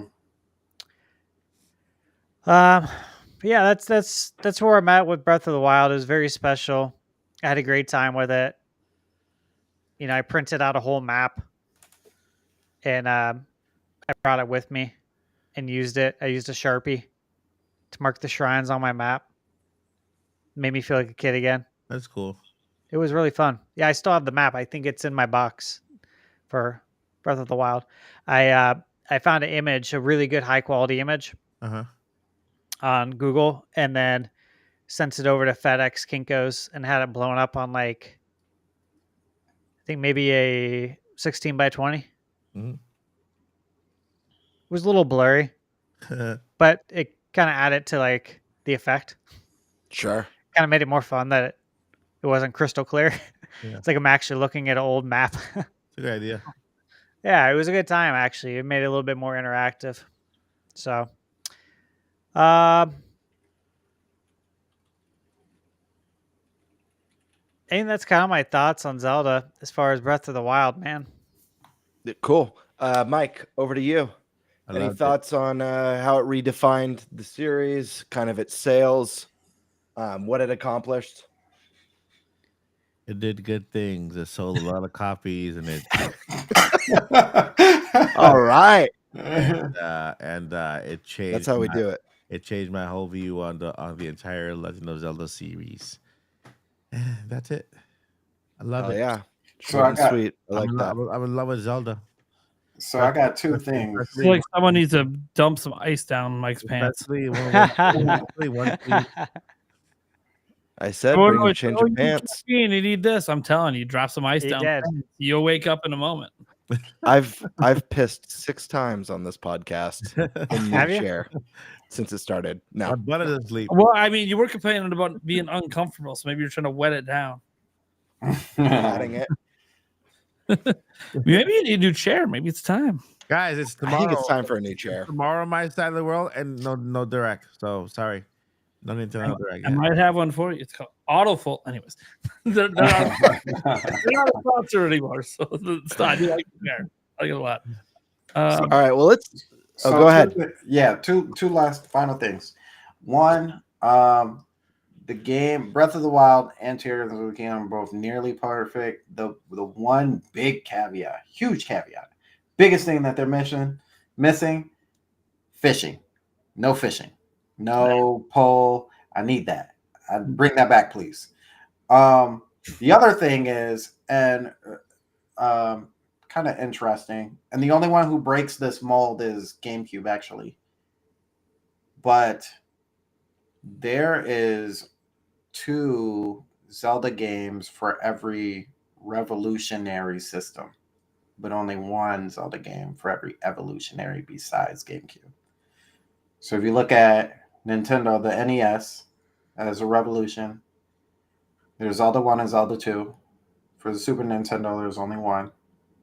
For the 64 Revolution, there's Ocarina of Time, Majora's Mask. Now, GameCube is the only one that breaks the mold, Wind Waker and Twilight Princess. For the Wii being the Revolution, there is Twilight Princess and Skyward Sword. The Wii U doesn't get any, and the Switch gets Breath of the Wild. Well, Wii U gets Breath of the Wild, and the Switch gets Breath of the Wild and Tears of the Kingdom. So does that mean we only get 1 next And time Echoes now? of Wisdom. And Echoes. And well, yeah, now in the Echoes of Wisdom, so 3 now. Do you think Switch 2 gets 1 or possibly 2? I think it gets 2. I think it gets 1 big 3D Zelda, but 2 top downs, and 1 big remake, like 1 game, like Ocarina of Time or something like that. The reason I say this is because I think they're going to want to launch Switch 3 with a 3D Zelda. So Yeah. they'll have the next big 3D Zelda obviously be on Switch 2, but then the one after that will be directly targeted to launch on the That'll be in 20 years when we're all old and pruny and just, like a couple of farts talking video games. Like, You need Switch 3 in 20 years? Jesus Christ, man. hey, Holy hey, shit. All right. what do you think about Switch 3? Huh? You're trying to make me like you're trying to get me into the 70s? What are we doing? What was that, Sonny? Okay. Anyway. All right, bring it in, guys. We got two categories left. We got this. What? What is it? They're Zelda related. It's just 2 more chunks. You okay, Mike? You hanging in there? We haven't even got to the Q&A yet. Oh, pure shock. We got at least an hour and a half left of the show, folks. Remember, Mike, you volunteered to be here. So the next chunk of Zelda talk is the future of Zelda. Has it peaked or is the best yet to come? No. With the Zelda movie. Mike, I'm giving you one more chance. One more chance, and we're done. We're done. Answer the question. With the Zelda movie on the way, how much bigger can we see the series get? Could a new Zelda on the Switch 2 break Breath of the Wild's records? Yes. And are we in the golden age of Zelda, or is there another level to reach? Yes, no, yes. Perfect. All right, let's go to Nate. Man, I don't remember all the questions. Dude, how are you going to beat that one? Has Zelda peaked? No. I think a game will do bigger someday. Will the movie help? Maybe. I don't know. The movie's going to be long before the new 3D Zelda comes. I don't know. And yes. Yes, and yes. I don't know. All right, moving on. Perfect. Eric, over to you, man. I'm just gonna go with no. I don't know what I'm answering, but no. All right. With the Zelda movie on the way, how much bigger can the series get? Can the new the new Zelda on Switch 2 break Breath of the Wild's sales records? And are we in the golden age of Zelda, or is it going to get better? I think it's gonna get better. I mean, yeah. Yep, to all of them. Yep. Yeah. I'm done. All right. Stash That's Man. how well my brain is functioning right now. No worries. Stash Man. Lay it down. Say it again. Third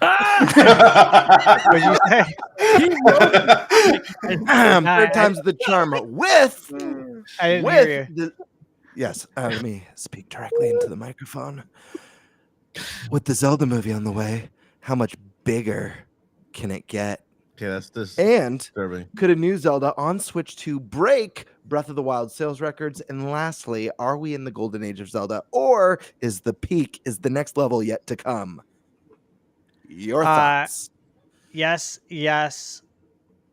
No, we haven't peaked yet. The there's even more Golden Age to come because I think the Triforce will be in the next Zelda, Damn! and that is gold. I know, right? You want going with some literal here? There you go. Yeah. All right, Sandman, bring us the storm. So, Do you need first the off, questions again? No, Good. because I know all the questions. As you see the pen in my hand, because We'll be having you back on the show real soon. I did the homework. So as far as the movie, Mike's done. Look at him. He's done. as far as the movie, will the franchise or will it get bigger? Yes. Depends on the. No. All right. Yeah, I think so. I think that I think as far as like the movie, I'm not even going to say depends. I think the movie will be very well done, especially for the fact that it's Nintendo has seen how well Mario works when they're really close to the When they to the- chaperone. yeah, and it's Sony of all people, so they're going to extra chaperone. So I think it's going to be bigger and better. As far as the Switch 2 breaking the original, I'm going to say yes to that too. But mostly due to how fast the game is selling or how fast the system is selling. I also think they throw in like something crazy, and I'm not talking about the depths type of crazy, but just like A discount. realism, if that's what you want to call it. And then have we peaked or are we in the golden age? I think we are in the golden age. No, I don't think we peaked. I feel like they've got so much more to go. Really, honestly, all they have to do is take Ocarina of Time and take Majora's Mask, put them both together. You walk out into the woods, boom. You fall down the hole, now you're in the Majora's Mask world, and it's all set to go. All right. Very true. Love it. At least we gave more than just yes, no, yes. All right. Yeah. I'm going to say maybe for the movie, maybe for the sales records, and are we in the golden age of Zelda? No. All right. Final category. Final category. You guys ready? Mike, are you ready? I want to hear a oh yeah.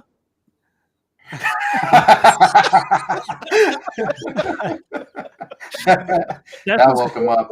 Closest to Mike as you can get it with a you, man. Just He's like, this Game Bird dude really sucks. Anyways, final category. Zelda has now 3 active styles of games: open world, 2D Zelda. that was Mike. Oh god. Emotional damage. All right. There's 3 styles of Zelda now. We got the open world Zeldas like Tears of the King, Breath of the Wild. We got the 2D Zeldas like Link's Awakening, Link Between Worlds. We got the remakes like Skyward Sword HD, Wind Waker, Twilight Princess, etc. Does this approach satisfy all Zelda fans? And which styles are we most excited to see on Switch 2? I think all of them. Short and sweet. I like personally Breath of the Wild brought me into the franchise, right? Invested. After that, I went back and played, the other types of Zelda. I love the top down mini ones like Echoes of Wisdom, and I fell in love with Skyward Sword, the story of Skyward Sword, and I know that game is more. It's linear, right? It's not as open, So I think as long as Nintendo delivers, I think they will deliver on all 3, right? Because they're all current, they're all on Switch, people love those games, and I think that the main line new big Zeldas will be the open world ones. I think that's moving forward, but I think Nintendo will not turn their back on what the other ones. So yes, That's beautiful. yes. No, maybe, and I have no idea because There was only 2 questions. Yeah. Yeah. Okay. Let's move on. All right, let's go with Mr. P.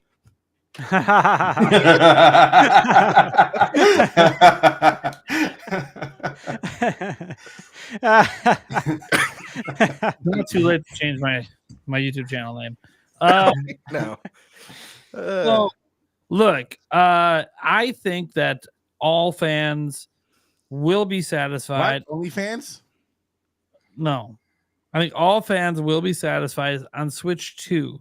I don't think all fans are satisfied on Switch, and that is because Skyward Sword HD just isn't beloved enough. People wanted the Wind Waker, Twilight Princess, or the Ocarina of Time. We didn't get that.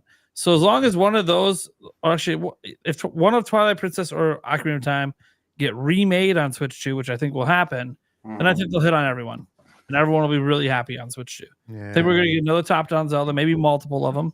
We're going to get the big 3D open world game, and then as long as we get a remake of one of the classics, everyone wins. Did I answer all the questions? I don't even know. Yeah, that was really beautiful. Stash Man, what's up? Yeah, so yeah, I put this in the notes because this is what I believe is gonna happen. I expect this. I expect new open world Zelda, 2D Zelda, in the form of remake, and I think we will probably get another new one. Cool. And remake, yeah, no doubt. I think we're gonna get a 3D remake. I think we're gonna get a lot of Zelda. Yeah. Cool Yeah, deal. It worked out well. Movie theme. There we go.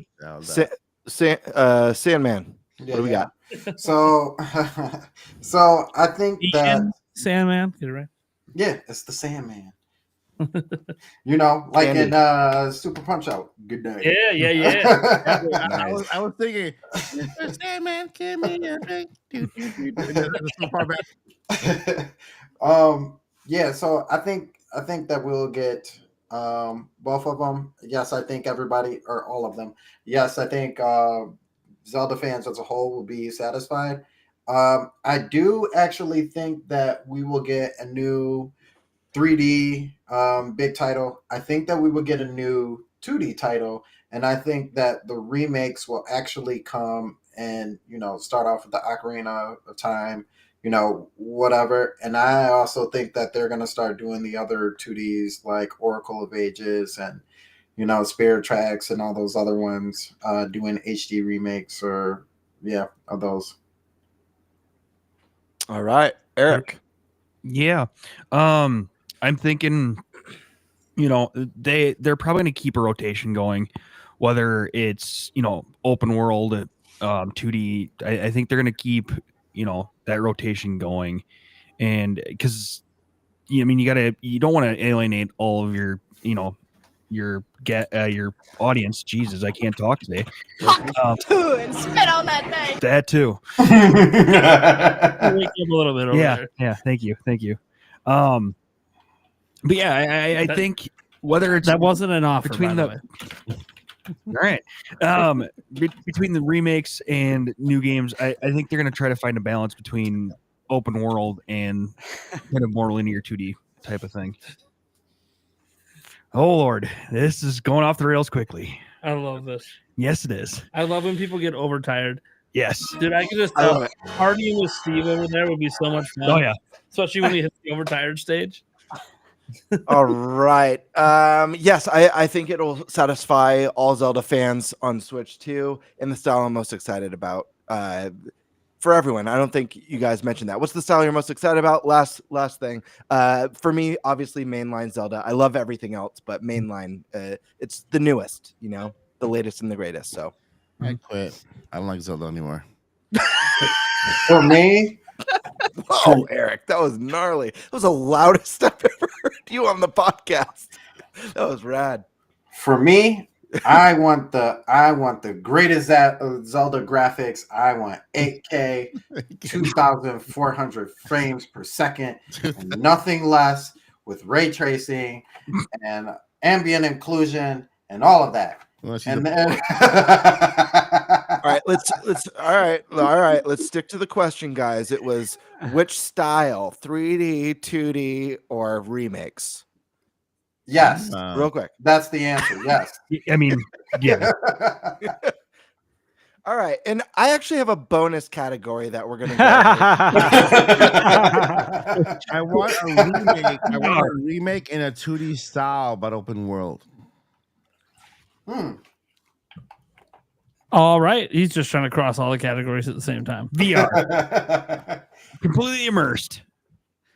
All right. Let's just get to the damn Q&A. Thankfully, someone has got questions. It's just statements. I like that. There is that. Yeah. We got My Pluck- faith in your over here. ability to answer questions right now is not looking good.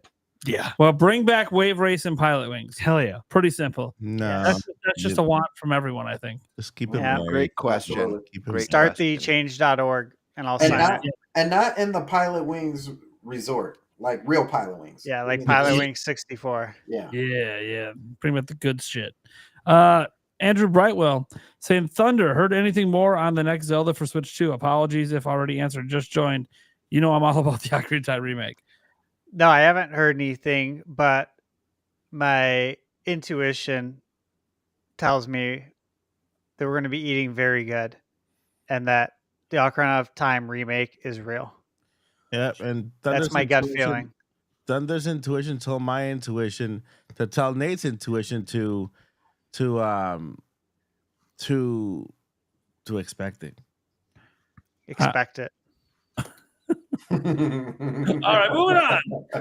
Profound. We Very have the profound. big hundo. This comes from ET Videos. He's just saying good luck, MP. I think he's talking about me with the surgery I got coming up. So thank you so much, man. I do appreciate that support. Yeah, I mean, luck's all I can really bank on right now. It could go really bad. It could go really well. I have no idea. We'll see what happens. At but thanks for the least support. you'll have the next open world Zelda. Look forward to it. Well, see that now you're presuming I survive. I mean, I don't know. There's inherent risk anytime you're cut open. You never know. Dude, you're a survivor, man. You're a survivor. The Memphis dropping. I'm sorry. Let me get this right. It's not the Memphis. It's the Memphis. Drops to 50. It says, I'm not really asked them to be up to modern standards. And this is about Legends EA. But I'd even take a high-end looking Xbox 360 level game. I mean, GTA 4 came out in 2008 on Xbox 360. I feel like asking Pokemon to look at least as good isn't as crazy. Isn't a crazy high standard. So on this, I'll say, like, art styles make everything here. GTA is always going for realism. So this is like, if instead I'll give you an example. They for some reason went like Wind Waker cell shading style. I don't think anyone would complain. Yeah. Nope. But Or like they- Nino Kuni. they're kind of like crossing realism and anime at the same time. It doesn't really work very well. Xenoblade can kind of do it, but yet one of the big things everyone says, Xenoblade's that one series that needs more powerful hardware. What do you have behind you? Is that a Ninja Turtle upside down with really large teeth? What are you talking? Who are you talking to? Behind us? On Nate's TV, it looks like he There's has a dragon. a Ninja Turtle upside down with large teeth. Mike, I know we're past your bedtime. Trying to put the crack pipe down. It's not going to help you sleep tonight. We got a $1 quick in from Andrew Brightwell, just making sure that he can shout it out for that. Hell yeah. Karkin comes in. Was it 2,000 yen and says, I got so hooked on the GBA launch back in the day, fighting for best time with my twin brother. Also, you have it, Nintendo Prime. Good luck. Thank you guys so much for the kind wishes. I do. It's awesome. I do really appreciate it. I literally might be having surgery before the next podcast, so I really do appreciate it, guys. It means a lot. So here, Evelyn comes with the $2. Says, this is all I have right now. But you could have kept it. That's brutal. Yeah, I don't really like. Send me your Venmo. I'm sending that $2 back. Evelyn went to bed like 2 hours ago. All right, She said well, good night to everyone. When she comes back on my stream tomorrow, What? 'cause you're always there, I'm gonna be like, Yeah. what's your Venmo? You need that $2 back. Don't be giving me your last $2. Yeah, right. Mike ate a gummy. Maybe that's what's happening. I don't know. Demonic Brawler. My favorite GBA game was Fire Red. I know it was a remake of Pokemon Red, but it took the game to a whole new level, not just with graphics. Yeah. I've never Leaf played it. Green. Leaf Green was great too. Fire Red, Leaf Green, they were great. Never played it. Never. I'll stick with my Let's Go. Yeah, they're great. Basically the same. Basically the same. Yeah. So the Pokemon are flying out there in the real world. Andrew Brightwell said, misread. Now here's the streak. Yeah, I know we hit the streak, guys. Obviously for reasons, I usually chug the beer when that happens, but I'm on pain meds, so we're not doing that right now. Probably won't be doing it at all up to the surgery. Because this is presuming I take the pain med every night. I don't know if I'm going to, but it's all about how I feel. Do you put it in stock then? Stock. We'll save it for later. We'll pin this and save this. No, I'm not coming back and trying to get 12 back right after surgery. Oh, surgery's over, guys. Oh shit. Well, how else are you gonna check for leaks? Oh, yeah, did they sew me up right? I guess we'll find out tonight. Karka says, I was just saying I got so hooked with my brother on Kurin trying to get the best times. Say that 3 times fast. Shame it never released at launch in the US. Hey, but at least it came. Just not a launch, sadly. Boo Mini. Thoughts on the new Carmen San Diego game? I'm probably the only one who's played it. It's good. Is it? Oh, Mike's played it? Okay. No, my daughter. Okay. Oh. I beat it. It's I mean, like I'm not gonna sit here and try to lie to people that it's like the greatest game ever made. It's not. Yeah, I'm sponsored by them. I'm not gonna say anything negative. But what I will say is it's easy. Yeah. Okay. Yeah, I mean, they're all That's the big thing. all of her games are like that. They're not supposed to be. Yeah. Carmen San Diego games aren't meant to be hard. It's meant to be a fun little.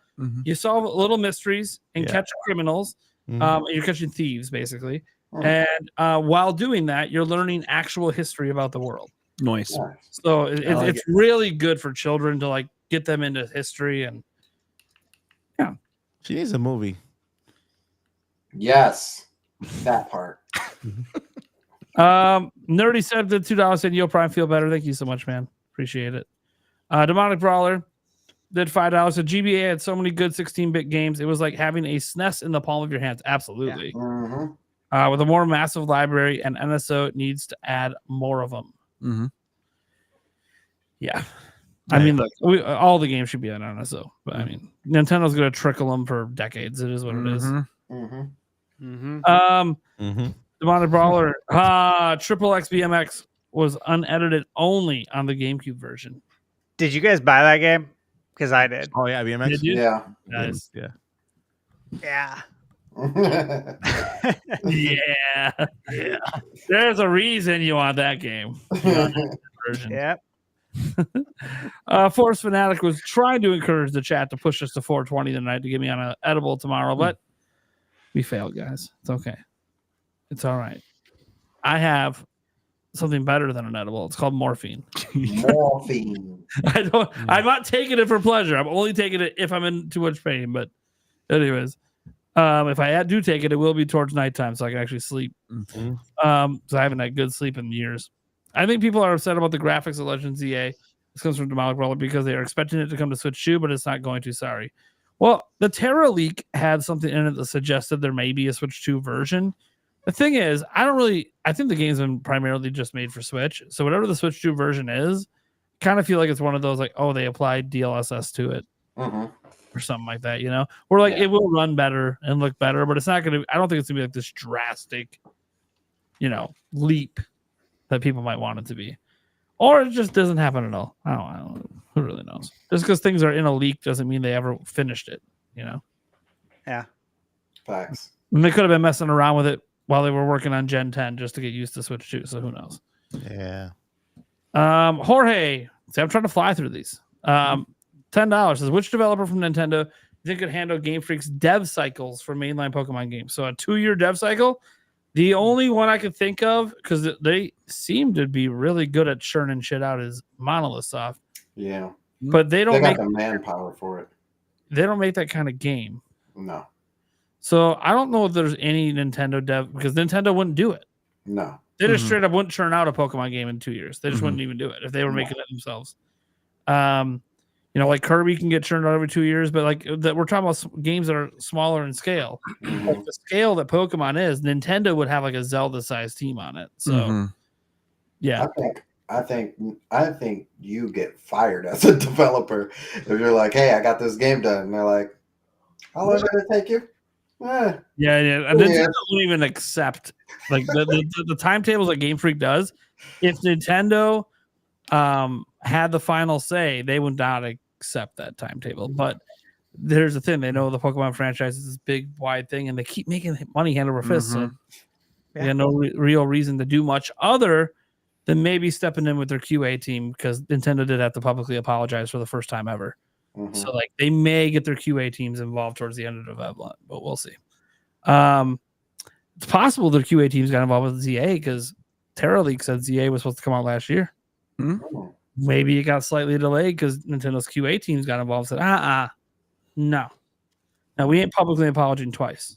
I can see that. How about Last thing we now? need is negative news heading into Switch 2. right. So Gen 2 remakes are goated, says Demonic Brawler.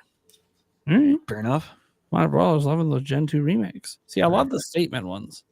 I agree. Demonic Brawler coming again. I personally feel like it's 2025. No game should be less than 60 FPS. No game should ever be released broken. It should be good to go on day one. You know, Yeah, the second part only.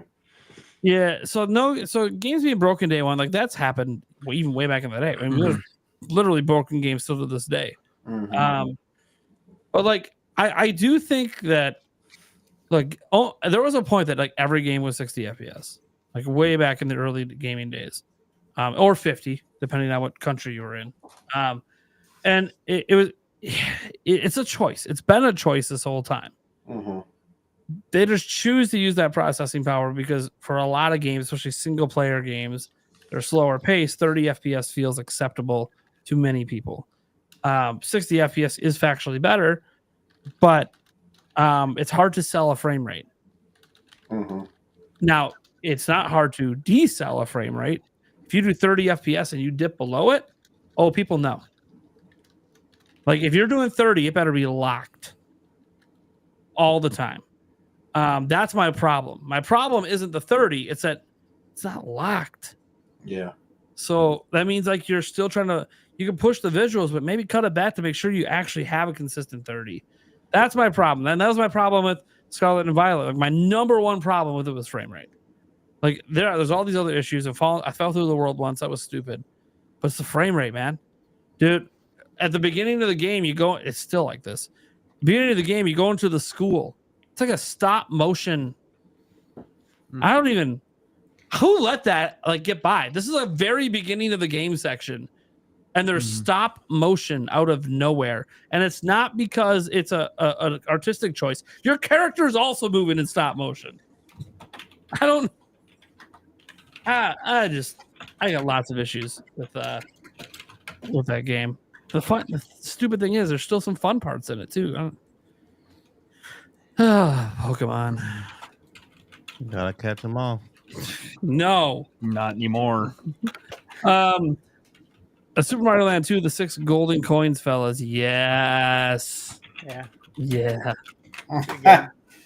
Dude, yeah. Classic. That almost made my list. That was in my top 15, and I was debating if I wanted to slide it up over Dr. Mario, but I'm like, I can't, man. Dr. Mario, man. I can't knock out the doc. Right. And then when I want to get real nostalgic and laugh, I just put on the Parental Floss with lyrics version of the song. If you guys haven't seen it, it is not made for children. Cardcode says April 2nd. Hype! What's your wildest one more thing for Switch 2 First Direct? All right, so one more thing. Wildest. Oh, I already said mine. I'm gonna go with the easiest and the obvious and what I would desire the most, and that is 3D Zelda gets shown off. I'm gonna go with Ocarina of Time. The remake. Okay. Thought we were going wild here, gentlemen. I know. That's why I was like, wow. That's I think the wildest one more thing would be a brand new Star Fox Adventure. Star Fox Adventure 2, Star Fox Universe. Massive open world, multi-interdimensional travel. You got a party of friends. Epic, huge. Customize your ship, build your skill trees. Sorry, I think you're gonna go wild. Is That's that wild. Green got NBA Jam back, and that's announced. All right, Mike, what's your wildest? My wildest that'll happen on April 2nd. Yeah. It's the one more thing. So Crazy thing my you think. wildest thing is that they will only focus on Mario Kart 9 and the system. That's it. interesting. They will Oh, only there one more thing is just more Mario Kart. Mario Kart. One more thing, DLC That coming there too. will be no one more thing, and that the system it'll only be like on system features and just Mario Kart. That's it. And then an announcement for a future direct for games. Well, look, we said wild. That is Wild wild. doesn't need to be exciting. Yeah, well, no, that's wild in the non-fun way. Yeah. If it happens, everyone Yeah. gets mad at Mike. Yes. Up in arms. Wait, Wild. why? Yeah, like bullshit wild. You're willing it into Yeah, existence. you're speaking into it existence. We spoke a claim into existence last yeah, week. right. Just saying. Yeah, This was a history. yeah, right. Well, it's something that can really happen because if you look at that presentation, it's still That's what I'm saying. You're speaking it You're into digging your own existence. hole, Mike. Stop doing it. You speak. My assumption with wildest is like there's no way it's gonna happen. Is that right? Yeah. That's how I was visualizing the wild. Like Well, it would just I be don't- insane if Well, I don't think a 3D Zelda is going to happen. that's fair. That's That being fair. said, I almost pulled the Star Tropics card, but Well, I'm going to change Ooh, mine like because that. I think Ocarina of Time could happen. So I'm going to say Earthbound is the one more thing. A new Earthbound or an Yeah. Earthbound remake or an Remake. Earthbound. It's all release? new. a 2D, Brand 3D new. remake. It's all new to us. True. That is Yeah. true. No. Eric, would you like Eric. to go before me? Yeah, and you can now get your Switch 2 later on today. Ooh, pulling the Sega Oh, Saturn. Sega. Yeah, Sega style. the thing is, people will probably still buy it because they actually want this thing. Yeah, it might work. It might actually work to their benefit. People will be. Oh my god, that would suck for me. Or they could delay it to I'm swing. really, it's gonna be sold out before I even get to the store. Huge fighting. Huge fighting. What These if people Microsoft want comes out at the end and shows Banjo Kazooie? Hey, that's a good one too. a new one. I like Yeah, a new one. it. I like it. All right, Sandstorm, what do you got? So mine is the wildest of them all. So they say they got one more thing, and then you see a logo, right? Hold on. And then they start undressing. They show you a logo, and they say we are currently working with Nintendo on an HD remake of Oh, the greatest From Software game ever. It's a So great long. game. Will it happen? From Software don't make those kind of games anymore. no, they don't. It would be sick though. I'd love to get that kind of software from them, though. Oh my god, yes. That's insane. Taker 610 came in here and said, "I remember getting one bokoblin right before leaving the Shrine of Resurrection. 100 years to dead in 5 seconds. I really That's great. open your eyes, dude." No, so I didn't do it when I was playing the demo, but when I was playing the game, the first time I read "open your eyes," I was like, "Cool." I just jumped off the cliff. Game over. I'm like, "Wow." Quickest game ever. Was that Quickest game ever. Are you sure that wasn't the time that we just decided? No. Oh, No. that we was were a already fun though. past it. We were trying to get to Yeah. something. Then I realized I went to the wrong peak and there wasn't Yeah. enough time. Yeah. So then It turned into how many different ways can we kill myself? Link? Yeah, because the demo didn't have enough time. Yeah, right. I was trying to do all 4 shrines in one run of the demo, but I wanted to go to the furthest shrine first because the other 3 were easy to get at. And Mhm. I went to the wrong peak. Mm-hmm. There's 2 different snow peaks in the intro area, and I went to the wrong one. I'm like, damn it! Now there's no time. Anyways, wait, did that one? This was also by Taker 610. I did a member chat saying, "You guys remember 2015 Fantastic Four, where they powered an interdimensional portal machine with 24 N64s? I guess PS1s were not enough." Oh my gosh! Yeah, That's Nintendo power. did you guys see the PS3 server farms that were out there for a while? Oh my gosh. Man, hey, people make use of that stuff, just like people are making beautiful music out of those old hard disks now. Mm-hmm. Last but not least, Andrew Brightwell came in to $10. Said, "Really would like to see this group again: Stash Bird, Sandstorm, Eric, and Odyssey. Thanks, guys. Hope everything works out, Nate." Yeah, I'm sure everything will work out for me. I'm trying not to think about it, but it literally is the only thing that's on my mind all day now. Mhm. That being said, yeah, obviously, Look, dude, this is like a regular crew. Mike will be back. Sandstorm will be back. Will they be the same time? I don't fucking know. It's not like I control the No guest one knows. I kind of control the guest list, but it's not like I control the guest list. Who do we even have on next week? What day is it today? Well, now it's a day late, $1 short. Nick with no K. Oh, Nick with no K and what? Wait, no, it's I February. think that's it. It's February. Yeah, Nick with no K. And then Paul Gale Network, and then Rogers Base. Ah, nice. All right, we got those three coming up. And then it's April 2nd. Holy shit. You're right. Yeah. The time has come. 4 podcasts away. It's God. April 2nd. Yeah. Oh my Who God. do we have for April 2nd? A lot of people. Oh wait, does that land on podcast night? I forget. Yes. It does. Yeah. Holy snapple! It's literally going to be like Yeah. the biggest podcast we've ever done. Yep. Like, remember what it was for the one right before the reveal? Like, oh my God, this is going to be massive. And we're doing the show in the morning too, right? Yep. Yeah, we have the live stream reaction in the morning. Holy Yeah, crap, that's how gonna be a did fun day. you- Better how be did on you that- get the better be on VIP that to get list. on that? I'll make sure all my government work's done for that day. That's for sure. Yeah. Yeah, that's Right, for sure. Yeah, right. make sure that day is off. Yeah, totally. All right. Anyways, that's gonna do it. Thank you, everyone, for tuning in. It's been a great show. I don't know why I'm doing the outro because it's supposed to be Stash doing it, but you know what? He's lost it. Yeah, I've lost it. And by the way, did you guys watch the Taco Bell direct? Oh my god. No. Oh, what? Yeah, Oh, God. I'm not going to go They see had a that. Taco Bell direct. I was expecting a phone at the end of the day. Dude, there's gonna be over like 30 new items in 2025, and it looks insane. They literally did an E3 style presentation. Nice. That's Oh, what my we God. right? You have to look that up. Yeah, Well, you guys now I should know. seriously look it up. After I watch Yep. your little meme, I'll have to watch the Taco Bell direct. Oh, dude, you gotta watch that video I sent you. Yeah. All right. Let's go around the room, let people know what we got going on, where we can find us, and then let's get the hell out of here.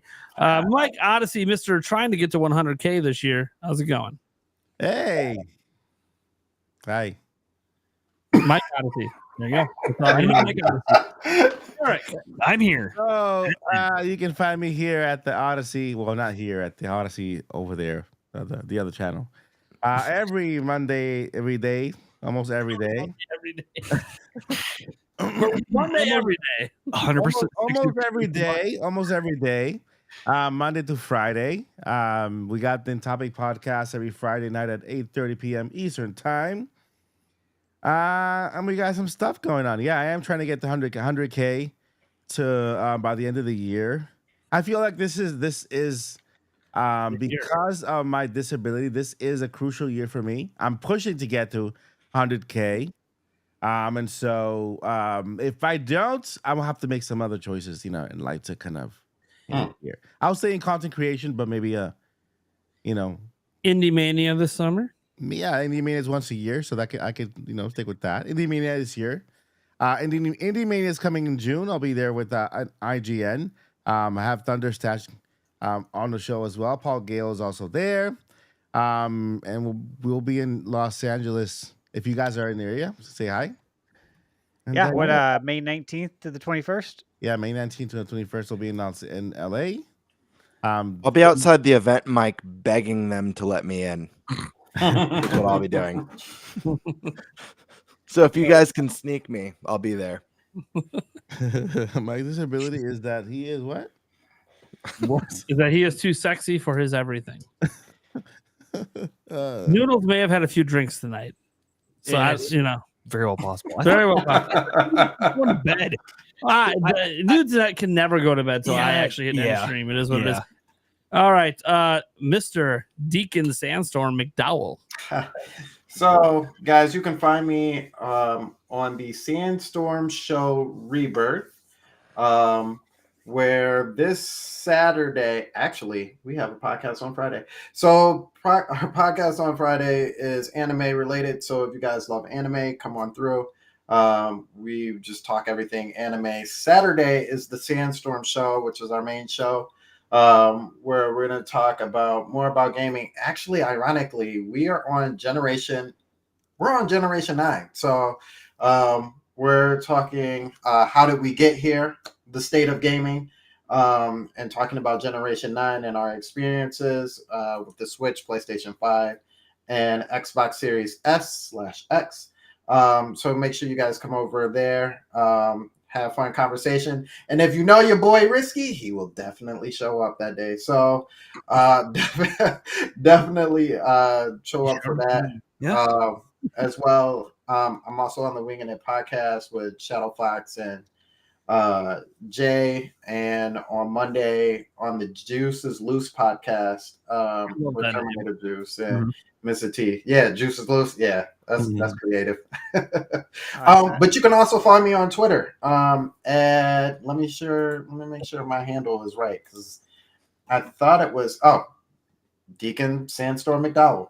I was gonna say it's Sandstorm McD. So yeah. But that's where you can find me on Twitter. I don't think I have Instagram, so yeah. All right, Mr. Gamer, did you just change your clothes? Are you gaslighting me right now? Are you legit gaslighting me? What the hell? Yes. What the hell, dude? The morphine is now worn off, so maybe I'm going to see you the first time tonight. Classic Mr. P right there. Yeah, Classic I know. Mr. P. Classic Mr. P move. You would say that to me, wouldn't you? You would say that to me. Mr. P.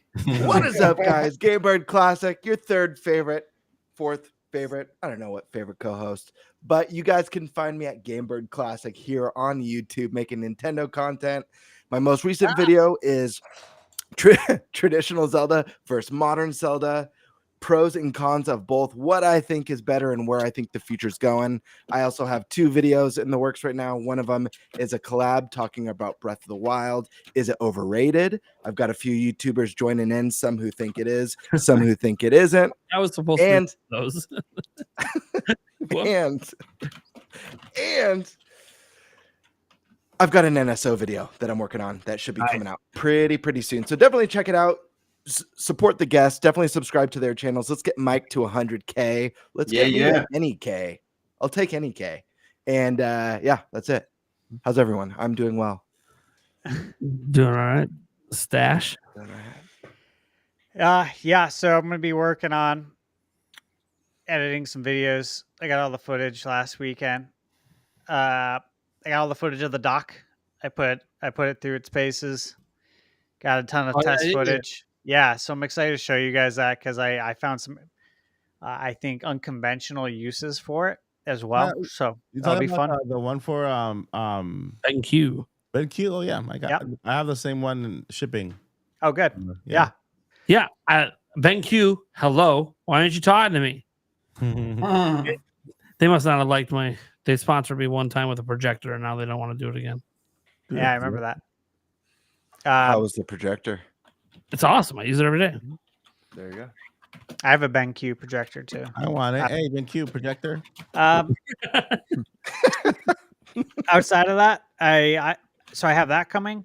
This will all be coming probably this weekend. That the first Berserker Kazan. Play through that game. Play through the demo. I'm going to be getting an early review code for it too. And you have to see my impressions on that. And then I have a retro review coming. Are you a good impersonator? Are you a good impressionator? What the Mike? He said he's gonna make some impressions on that. So I'm like who you're imitating? And look at this, guys. You see right here? Wait a second. You see my Super Nintendo? This is my analog. My it's Super not what I Nintendo. was noticing. Very nice. Where is it? So this has been on. I've been so busy with work that this has been on since Monday. Oh, jeez. I have to keep it on because I'm playing a game right now where I have a ton of lives and I literally can't save in it. Yeah. Like I can save, but if I do, I won't have all my lives. It's really a shame if you had a power outage. Yeah, it would be. Or if you tripped on the power cable. I know. So yeah, I need to wrap this up because I'm going to be reviewing this. But yeah, this has been on since Monday. I was in the giant Super Mario Brothers 3 sign for the first time. Yeah. Oh yeah, that's a poster. It's a giant 24 by 36, and there's the Mario Kart below it. Yeah, that's what I was noticing. I was like, That's forget the system. I'm looking at the posters. Right. Yeah. That's what I thought he was pointing at first. I'm like, Yeah. I'm pointing at. Yeah, that's it. At this point, most of you guys know who I am. If you haven't, I'm Nintendo Prime. I talk Nintendo news.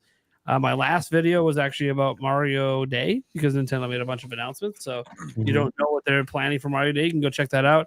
My next video is probably on Switch 2. I got a couple things I'm working on for that, but obviously a lot of things are in limbo right now because I'm going to be having surgery soon. So I get the call, the appointment happens, and we see what happens. Like, I didn't plan to be gone all day today. Shit happens. So until then, I'm going to keep trucking along that nothing's going on until they yell at me. So, oh, and I have a new mini fridge. Oh yeah. Yay. Is it the Xbox one? Because that one sucks. No, this one actually fits drinks in it. Anyways, my fiance got it for me because she knew I'd never buy it for myself. That's nice. So I needed a bigger one to get all my alcohol bottles off the floor. Yeah, that was tripping hazard. Yeah, you know, I have children. Yeah, just come in. Are you a drunk? This stuff's all in reach of your children. I'm like, dude, my children are old enough that everything's in reach. What are you talking? I mean, there's that. My daughter's 14. There's no such thing. She's like as tall as I am. And she's younger, and so it doesn't hurt to climb things. So yeah. Anyways, guys, you can check me out if you feel like it. Look, lots of stuff coming your way. Once we get April 2nd and onwards, it's going to be insane at the channel. So you guys tune in for that. We might even have some. I don't want to say exclusive, but we might have some footage from the Nintendo event that they're hosting in April. All those little play events. Working with some people to get us some footage that we could use. No, it's not hands-on. I'm sorry. But I'm going to try to get those people to come on the podcast that week, obviously. Hey, I'm going to be there. Yeah, Mike is one such person. Not someone I asked for footage from, but that's because someone's going the weekend before him. I'm probably going to get the same footage from. But I want to get them both on a podcast towards the end of the month so we can chat it out. Maybe we can get Joycey on because I think she's going too. So get people who actually played Switch 2 together on a podcast, I think would be really cool. Joycey and I have the same place, same schedule. Nice. Yep. So I want to get you, her, and Paul Gale Network's the guy I'm talking about, guys. So get all three of you guys on an episode to talk about that towards the end of April. That'd be sick. So yeah, that's something that I'm trying to work on for a future episode, but it's so far out, I'm not worrying about it. And I'm going to PAX East in May. I'm praying to God the Switch 2 is there. Yeah, right. And if not, at least pray to God there's third-party games announced for Switch 2. Right. So the trip isn't completely pointless, but yeah, you know, Nintendo will have a booth. I just hope it's not Mario Kart 8 Deluxe again. Oh God. Please. We have a new Mario Kart coming. Can we get off the Deluxe? Yeah. or let's walk through all these games that have already been out and you can still play them. Oh, we have the history of Switch here. I'm like, cool. So Switch 2? Do you at least have it in a case somewhere? No? Right. Can I see it? Shit. Can I touch it? Yeah, right. Anyways, I suspect there'll be some sort of announcement once we get past the April stuff. That being said, guys, thank you so much for being here. You can check out the podcast over at Podcasts of Her. We actually do have podcast clips going live over on the Podcast Clips channel. Shout out to Eric who keeps clipping it up. I literally posted one during the show today because it was going to get posted earlier today, but at the hospital all day. But I said, you know what? It don't matter if the show is going on. We can put the clip up. Crossed 1,000 subscribers over there, by the way. Nice. Yeah, don't get too jealous, K-Bird. It's at a K. I don't know how many Ks it's going to go, but yeah. Hasn't passed you yet. Yet. It'll be past me this week. Maybe I actually haven't checked this. That's sad, guys. Go subscribe to the channel and get your stick fix. Stick fix. Dude, if you could just get the power thirst and the stick fix, we're good to go. Right. Oh my god. All right, guys. Thank you guys so much for tuning in. Damn it! Now I gotta go watch Power Thirst. Oh, I love Power Thirst. Go ahead and hit that intro. That that too. Outro.